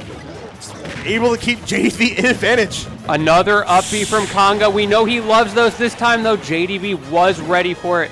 And he gets all this opportunity, but another donkey punch from the corner. What an answer, too. Usually, like, not many characters have an answer to that whole scenario, but Kanga able to show it in a fashionable way. And the move is so safe as well. Like, he has the opportunity to throw that out, and he knows he's going to have plenty of chances to charge it back up again, so it's not like he's even throwing away a resource. Yeah, the bell is in hand. Yeah, you have to watch out for that. Yeah, like, he stands like... comes right up to him and see if like JDV stops charging or not, right? And see if he'll pick like an escape option. Yeah, he's playing that reactionary game so well. Yeah, and it's hard to react to everything, especially with how fast items can be. Once again, finally able to find the grounded up B he's been searching for the whole entire set. There's the DK buffs from like 8 patches ago coming in spades for Kanga. I can't believe when Sakurai saw this character not doing well, he's like, what does he need? Oh, I know. Oh, Even more knockback on up B. That'll fix the problem. And Konga says, thank you very much. Let me send JDV into the blast zone and continue to mount this damage on him. Yeah, this lead is looking quite immaculate. Oh, once again, the call out with the giant punch and the trademark up smash at the end. Kale's been doing that since like 8 years ago, man. I swear to God. This whole set has just been Konga throwing out that punch, throwing out up Bs, and saying, what you going to do about it? Yeah, it's honestly those reads and those callouts that Konga makes that, like, and if they land, they change the whole game. Like, yeah, for sure. And that's kind of the heavy life, right? He's a grappler with a crazy punish game, and you just can't get hit. Now we're even 2-2 apiece. I saw the music counter pick, and if you guys don't know, music counter pick, you know, it sometimes saves lives. It puts you in the right mood. You know, get that ritual in, right? See, once upon a time, we had a meta going where at all the locals, I had convinced everybody to only use the DK rap as their music counter pick. It was magnificent. You're evil. Magnificent. I'm sure Konga approves right here, as he's already getting a little bit of percent, 34%, nothing to sneeze at here. Gonna like camp the side platforms, knowing that he might play this a little more slow. And look at the immediate pressure from JDV, ready for that early up B from Konga. There's that adaptation, but it doesn't matter if Konga's got more adaptation on top, swinging out of the corner and getting himself back into this match. Okay, Bella's online. Konga, you know, I think he's willing to take the down tilt in that scenario, right? It's not going to kill. Take what, it's not going to kill you. Yeah, I completely agree. He's playing that risk reward. He knows he can reset the situation and prevent JDV from setting up again because he's only got that bell twice before he has to charge it. So if he just eats 2 down tilts, he's chilling. I think JDV's catching on to how aerial that Konga likes to be with the back air. So he's like, fine, I'm going to throw the bell in an arc to make sure I can catch you. JDV not getting caught by the mix-up there. Another early up B from Konga. I don't think JDV thought he was going to do it a 20th time in a row, but he was. Ooh, that was very scary. Committed pretty hard there. There we go. JDV getting the lead here. Doesn't mean quite much. Oh, okay, Konga. That's what we're doing right now. Maybe feeling the pressure a little bit. I don't know if that was the best option for him. Only 61% on JDV. He's got to turn this around, but here we go! He turns it right around with the platform ding-dong setup. My man playing Smash 4 right now. The ding-dongs are back. They are real on PS2. That's why he likes this stage. What a great place for him to be for his Game 5, and he has evened this up. Konga is playing like an opportunist. He waits for the right scenario. You know, he found that down tilt that lead the whole thing, and we're getting some damage to boot. I like the fair there as well to force JDV off stage. Going for the 2 frames on that down air. Not able to get it, but it doesn't matter because he just resets the situation. All right, can we keep JDV off the ledge? JDV able to sneak back to the middle stage. JDV struggling to get his Galaxian combos going here. Konga in just the right position to not get caught out too much. But at the same time, I really got to respect how well JDV is finding the time to charge these fruits. Yeah, it's not an easy thing, especially with how Konga at a moment's notice can just rush you down. Good parry from JDV, giving himself just a little bit more frame advantage. Konga, the reverse giant punch again. JDV has the bell online. Konga air dodging out of the way, but JDV manages to re-grab it. What can he do with it? That has been the hero move of the set, is the giant punch. We'll see what happens again. Let's see how long he can hold on to this lead as well. Oh, that's not safe, but he's whiffed. The whiff from JDV, feeling the pressure right now. But you know who else is feeling the pressure? Konga in this corner. Can he get past this hydrant? Goes for the roll in. Down smash from JDV, sending him around the world. Forced high by the Earl's Melon, but he's able to get back to the stage. Yeah, up B out of shield could be some great damage to boot here. So now we're going to see how we're going to keep him on ledge. Okay, we're chilled out. Going to center stage, I like it. If nothing else, keep stage. But JDV's just trying to throw everything in the kitchen sink at him right now. He tried. JDV cannot get this stop off, but the air dodge. I think too much rage on Konga. Finally coming back to bite him. Usually his best friend. That's gonna be it. Does found it. There we go. Konga winning over JDV, and he will advance to Grands. Finally, after so many close matches. These guys went Game 5 the last time he played, Game 5 again this time, and Konga defeats his bracket demon in JDV, advancing to Grand Finals for the opportunity to take it all against Ludo. Man, that was a nail-biter. That was a nail-biter, but Konga able to avenge over the yellow demon. My goodness, I need a trigger for that one. It's good when you beat your bracket demons. It feels good. what incredible gameplay from both of these players. Kanga managing to take it over JDV. So many people would look at that matchup on paper and say, impossible. And then they look against, especially against JDV, not a chance. But Kanga is just built different. I mean, Kanga is a player that is able to do the impossible. You know where he learned that from? Where did he learn that from? From his mama. Yeah, he did. Kanga's mom in the audience right now giving us the thumbs up. Love the family support that we get to see out here. Really great stuff today. And now I am excited for this grand finals. Yes, we are going down to Ludo and Kanga. You know, this kind of is a big throwback for me. I've been seeing these play for a very long time, since they were wee lads, honestly. So it's good to see them here in grand finals. I believe that Ludo will still stick with the potentially Falco. You know, I'll make a call. We might see more Mario this time. You think so? I think so. I think, honestly, with how they played so much together, it's about comfortability at this point. That's really interesting. I just automatically assume it's got to be Falco in this matchup. Falco is definitely be a great matchup, but I'm making a read here. I could be wrong. I respect the read. And I'd be happy to be wrong. We're FGC players. We go for those hard reads, and that is a hard read because Falco, in my opinion, kind of dumpsters DK. But at the same time, it's sort of like one of those, like what you call like a 60-60 matchup where they both blow each other up. It's all about whoever's in advantage. But you were right with the call-out. Okay. There is so much history here, so I feel like it can go no other way, right? See, this is what we got my man Furshaw on the mic. He knows what's up. All right, grand finals here for your SummerCon. If you're not here, be here. Come on. Now, one thing to keep in mind here is that Ludo does have 2 sets to work with. So he always has the opportunity, if he doesn't like how the Mario does in set 1, if Kanga manages to figure this out, he can always go to the Falco for set 2. And I think both these players are going to get a lot of mileage out of the platform extensions. So Ludo knows exactly the win con that Kanga needs early on. 100%.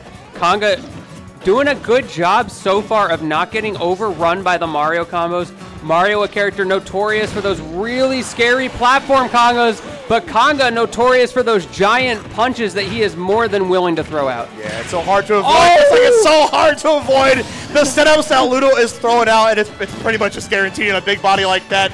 No Mario does those like him. He always finds it, but the DI... No one DIs like Ludo either. Yeah. There's that H-Fox DI right there, you know what I'm saying? We love him. We love him. I love the style of the cape, too. Making sure that we can get back, and now he's taking advantage. There we go. Yeah, he missed the platform, but he still gets another extension. All right, yeah, we're seeing the padded Mario combos, and this shot is working uppy. so well in the up B. Great DI coming from Kanga. 114. He got one opening and did 114. It's that offensive pressure. Another, like we were talking about the Falco DK matchup being 60-60. This one can feel a little bit the same way, where whoever's got the lead, the advantage state. Okay, not going to kill, but it was close. Yeah, definitely close. Oh, and the wall jump. I'm loving these options that Ludo's able to rotate. But you know what is tried and true, Latini? The giant punch. The giant punch. There's just nothing you can do about that sometimes. Like, it's so safe. It's so hard to avoid a burst option like that. It's so good. He's just got like a super safe smash attack that he can throw out whenever he wants. Armored, right? It's armored. It covers half the screen. My man goes Kazuya mode for a second. These early up Bs are working out so well for Kanga. Let's see if Ludo can get a hang of that later on the set.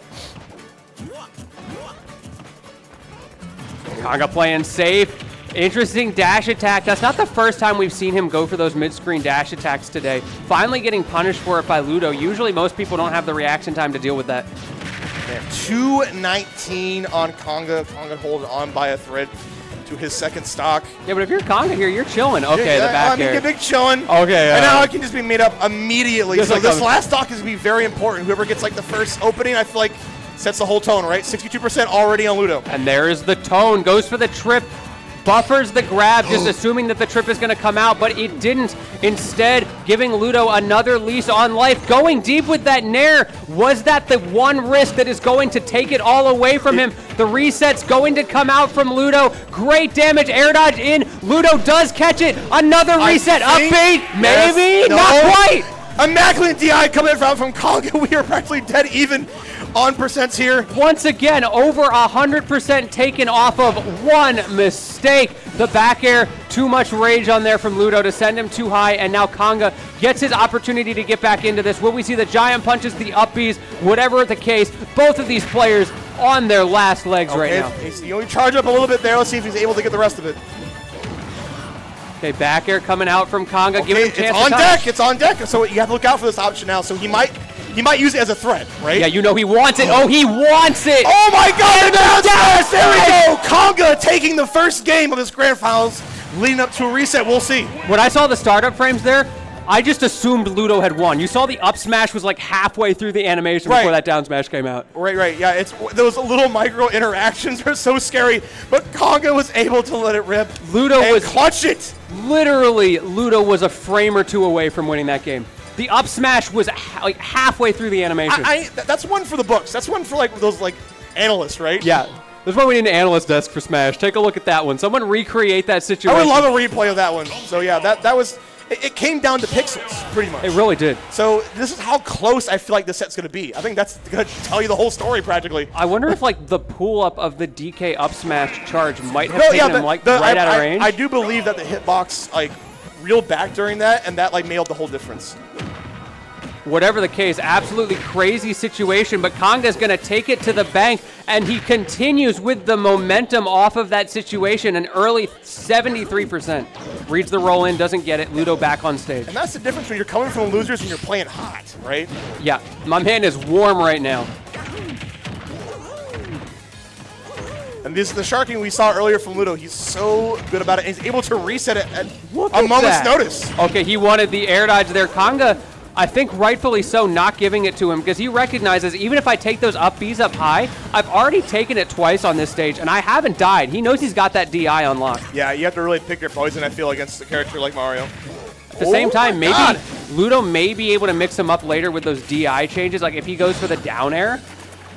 Yeah, your DI definitely has to be on point, and you always have to rotate it. Okay, you also have to watch out for the up B on stage. Conga has picked that quite a lot. It might come back to bite him, we'll see. Yes, we will, and the down smash not going to connect for Conga as Ludo sends him off stage, but the high up Bs? No one's got consistent answers to those high up Bs. Oh, I love the fireball just to interrupt Conga's pressure. You don't have a jump. And now we're turned around. You don't have a jump. And the cape coming out, gimping Conga. Good stuff to Ludo there. We're talking about games of pixels. The reason he didn't have a jump was because he just barely missed the platform 10 seconds prior, and when he tried to jump off of it after a quick landing, he accidentally double jumped right next to it.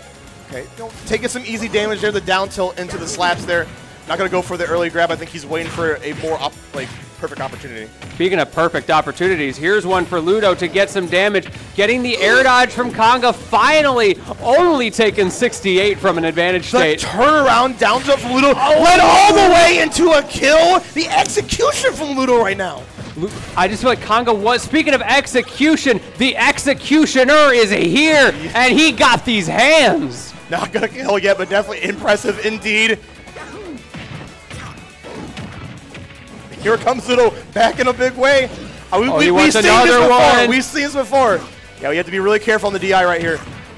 I like the roll in, not going to kill him. But you know what is going to kill? The donkey punch. I need to see how many punches we got in this whole set. Yeah, someone get me the stats on this. You know how we used to count Corrin pins in Smash 4? Can we do that for Conga's big punches here? It's just absolutely ridiculous.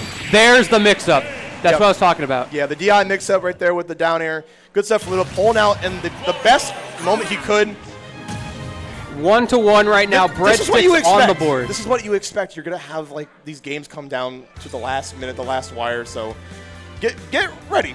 Be cozy. We're here for the long haul. Everybody just hang out here. I'd love to see 2 sets of grands right now. You are seeing history in the making. You're seeing a lot of history build up, honestly. Yeah. There is definitely a lot of story, a lot of lore behind the two of these players going back and forth over the years. Conga dipping out for a while, Ludo going to France for a while, but in the end, they both ended up back in PNW and back here at Washington State SummerCon 2023 Grand Finals. Yeah, these are both Smash journeymen through and through. Let's see if Conga's able to amount to a reset, or will Ludo stay king? Absolutely, and the early aggression from both players. They came out the gate swinging. Up airs from Conga, combo breaking so well against Ludo there. You know he was looking for those up air resets. Yeah, and good recognition from Conga, knowing that like not all strings from Mario are safe. Okay, once again, the pattern sharking that we've seen from Ludo, he stands like at a great angle that Conga can't really retaliate from, right? But now the down air, so much knockback off of those. Maybe Ludo should have just been doing that this whole time. I don't know if he can DI enough to stay away from that one. Like we mentioned, big frame, not doing you any favors. And now Conga on the back foot, but if he gets his grab in the right place at the right time, it will be curtains. I think maybe he's hoping that... Oh! The wave land onto the platform. Ludo is pulling out all the stops right now. But so is the giant punch. Not the giant punch. Yeah, I know. We've seen it so many times. We're going to see it, bro! If you like it once, you're going to see it again. My man Patrick out here with the giant fist, and Squidward is going into the blast zone right now. Both of these players have definitely their drink of choice. They like to kind of go for their move of choice, will you? Why not? They're such strong options. These players are playing hot right now. Side note, I love the crowd reactions every time that giant punch comes out. Everybody loses their minds. If this is your first time seeing these two play, you're in for a treat. Absolutely. We've already gotten the treat. Now we got more on top. This is a kid in the candy stop situation. You're looking for, like, I think he's trying to get the slap confirmed right there into the up air. But I think Ludo's kind of wise in that scenario. He's probably seen it like 100 times. Early up B once again. Another dash attack from Conga. He's so good at finding the right times to use that. And it has so much corner carry, sending Ludo into this stressful corner situation. Oh, the hands. Yeah, he's kind of wishing with that one, I feel. Yeah, there was a game happening in his mind, and it is not the one that happened right in front of him here. Ludo using that opportunity to give himself this corner pressure. Not going to be able to kill with that. Goes for the up B. Maybe expecting an air dodge or something out of Conga, but I feel like he was just out of percent. Yeah, an overextender right there. Conga now getting the lead, has 186%. I believe also has another giant punch on Deck yes, Martini. He does. And look at that rage. Okay, it's gone now. Okay, yeah. So now we just have no jump. We just have fear to use. But you know it's going to be like 3 seconds before he gets another one of those. Good combos, 46%. Unfortunately for Conga, Ludo does send him into the blast zone for his troubles there, but a nice early damage getting started on this last stock. Speaking of early damage, Ludo's starting to get some of his own. Okay, I've seen a couple times in a row now, Conga has broken out of those up air combos with fast fall nairs. I'm interested to see how Ludo adapts to that. Because it's been such a rock, paper, scissors game, those up air combos, the different offensive and defensive options that both of them have. And here's another one. Oh my Let's see God. what they go for. You are not safe on the platform from Ludo. They're trying to go for the pivot grab. Kind of a hard scenario to be in. Once again, we're so dead close. Back air from Conga, giving him the exact situation he needs to take this game, but another back air not going to connect. Oh, that if he was landed so that, close. that would have been it. That would have been it. Curtains. Wave land from Conga, trying to bait something out from Ludo. Scared of that platform situation for good reason, but now he's in an even scarier situation. Ludo forcing him out, but Conga sending him right back into the corner. Oh, there we go. Ludo able to get over the wall. Back airs. You can't punching punish a that. giant punch. Wow, great up air from Conga. And the extension that he gets off of that fireball, just what he needs to send Ludo high, but he's not able to convert off of it. 122 to 124, make that 128, but it's an even game. The whiff punish on the F smash. We've seen so many hitbox interactions, and we're going to see it again. Ludo going 2-1 up on grand finals here. All right. Can Conga stop this, or will Ludo win the whole shebang? It's only fitting, right? Like Conga got one of those down smash situations. This time Ludo got it. The game kind of making things a little bit more interesting for us. But now we're going into game number 4. Ludo not only up 2-1, but on winner's side. So he only needs one more game. Meanwhile, potential game winnings. Conga needs to win 2 in a row now just for the chance at a best of 5. Okay, good early damage, putting himself in the right situation. Conga wants to get this started fast and early. Let's see what he can do about it. Oh, there we go. The dash type probably going to set the tone here. Let's see if we can keep the advantage state. I feel like these back airs are kind of potentially giving away some things because you turn around and it's just like, all right, I know what you want. So Ludo's already like full jumping away, right? Yeah, I could absolutely see that, but at the same time, like, it's working, isn't it? If it works, I'll stop. If it works, it works. If it ain't broke, just keep back airing. Ooh, not sure about that one, but Ludo not capitalizing. He got away with that. Yes, he did, but now there's the up air. No, he does not get the reset there, expecting the air dodge from Conga, which he was giving him earlier. Speaking of giving him, he was giving him those dash attacks all day, and this time, finally, Ludo gets a great punish off of it. Look at that pressure. Scared of the shield. Yeah, he had to move out of the way. The shield was becoming the side of the skittle there. Conga fishing for those back airs like you were talking about, but Ludo found the chink in the armor and the chink in that giant punch, barely staying out of danger there, and now Ludo trying to take it to the bank. Okay, there's the ladder like we talked about earlier. Gotta and the up B, great DI. Conga has been wise to that setup. All set, but you better get wise to the F smash, calling out the roll from ledge. He's such a big body that Ludo has a position he can sit in that catches both roll and neutral getup. Yeah, I think my man has practiced his ledge setups, no doubt. Oh, yes, he has another one of those where Ludo is just barely in the air. Jump away, but now you don't have that option, but great landing there. Oh, my God, and the empty jump grab. Not getting a reset. I'm surprised.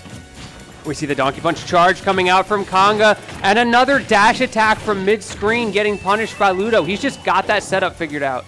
Now we practically are even on percents here. Let's see if we can get the but first here we kill. go. Not quite yet. Conga gonna try to chase.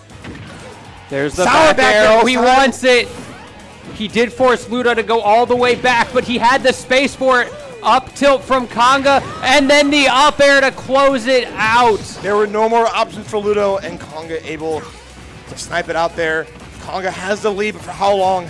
Yeah, Conga's alive right now, but he is barely breathing, in a disadvantage at 119. Can he get back to the stage, or will this F smash take it? No, not quite. Yeah, across the stage, fully charged. Oh, and the down tilt into the back here. You cannot hold on ledge forever.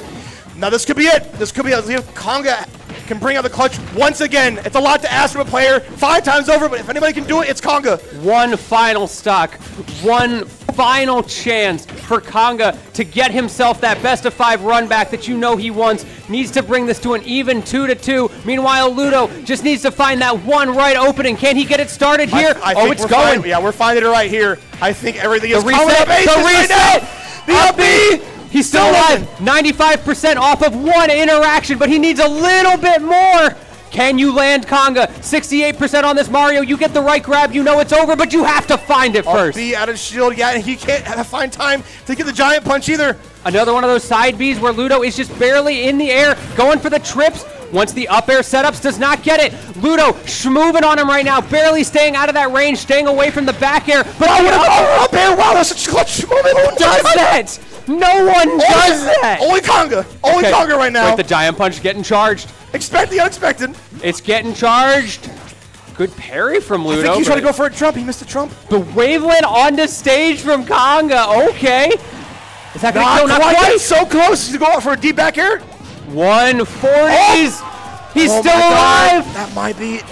This is so scary. You got to get back to stage. He's got the jump. He's still got to jump. Once again, he does clutch it out. We have some more games to play. Game 5. What a comeback from Conga. At the moment he needed it most. 2 mix-ups that his opponent Ludo was not ready for. Who up airs as DK in that situation? It's a movie that just keeps going.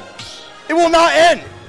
Yeah, my man Seth Rogen coming in here for the 2-1 right now, playing that DK in the stage and in real life. Let's see if Conga can channel that energy in this game number 5. We'll see if we can get the reset or Ludo can hold it down. I'm in a heart attack, man. I don't know. This is my cardio for the week right now. Man. I'm going to check my pulse real quick. All right, all of that just to reset. Because you know how we feel right now. You know how the spectators feel right now. How do the players feel? How the players feel, exactly. Their hearts are probably definitely racing, but they've probably been in these scenarios once before, right? They know how to, like, calm the mental. And the mental is half the battle. Yes, it is. This is why they are on the big stage right now, because they know how to reset the mental in this situation. Yeah, you're not even close to that. At this point, I'm not even like, is that going to kill? Like, yeah, I know, it's practically for damage at the point to where Ludo next time can probably go for the down air scenario, right? Yeah, it's such a tricky setup to get that down air because if DK is too high, the down air just doesn't connect. And we saw that a couple times in the last game. Oh, speaking of connecting, you got to be ready for that DI, Ludo. And he does have the Giant Punch on deck. No, great Living DI. this time, yep. Okay, this is looking very great for Konga so far. I got beaten by that DI, but Konga was ready for it. Yeah, Konga definitely beats the DI allegations sometimes. There's the Giant Punch. Okay, looking for an early jump. Oh, he's just waited. What patience from Konga. He knew there wasn't going to be a grab, and now look what he gets off of it. Konga looking so solid in this game, but can he keep it going at 167? Yeah, Konga trying to look for a pivot grab to get everything started. He is at high rage, so I feel like the combos won't work as well now. Another side B at the ledge now. Again, those side Bs just haven't done much for Konga, but at the same time, he hasn't been punished for it. So, like, I don't have a problem with him continuing to throw that out. Yeah, it's kind of one of those things like, okay, maybe if you're not ready for it, I can get away with it. I can abuse that, right? Right, exactly. It's like a safe spacing tool. My man thinks he's playing with Cloud back air. Ooh, Ludo is kind of getting wise to the moments that, Konga likes to throw a Giant Punch now, which is kind of scary. No one's scary. Throwing things out. Didn't hit by the platform ding-dong setup. Forget Konga versus we got the cargo throw right now. Oh, that up B a little bit ill-advised as Ludo was ready for it. And now look how much damage he's going to take. It doesn't matter if you air dodge. If you don't, he's got the frame traps, but can't get the spike. It's just the life of DK right now. Still living, yes, going right to the corner.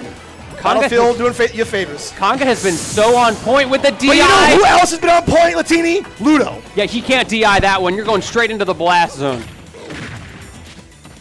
All right, this is do or die right here. This is potentially the last chance for Konga to keep playing more. Yeah, I feel like we just got out of this situation, and now we are right back in it. Game 5 of set 1 of Grands. Reminder to everybody watching, Ludo only has to win this game, has to take this stock. But Konga's coming from losers. He has to go all the way, and he's not going to do it. Ludo is going to do it, going to win SummerCon 2023 with the Mario. My God, what an amazing set. Shouts to Konga. Let me hear it for Konga, everybody. He played his heart out. And then let me hear it for Ludo, your champion today. Fantastic stuff from both of these players, both of them in the payout, going to get some good money from this event. Awesome event that we've had here at SummerCon 2023. We love this game through and through, and you can see exactly why both players absolutely played their heart out, as did everybody in this bracket. Everything fell in the pieces there for Ludo. He is your champion. Congratulations. Great stuff to Ludo, closing it out. He was ready when he needed it most. You know what I'm ready for? What you ready for? I'm ready to get out of here. So let's send it off.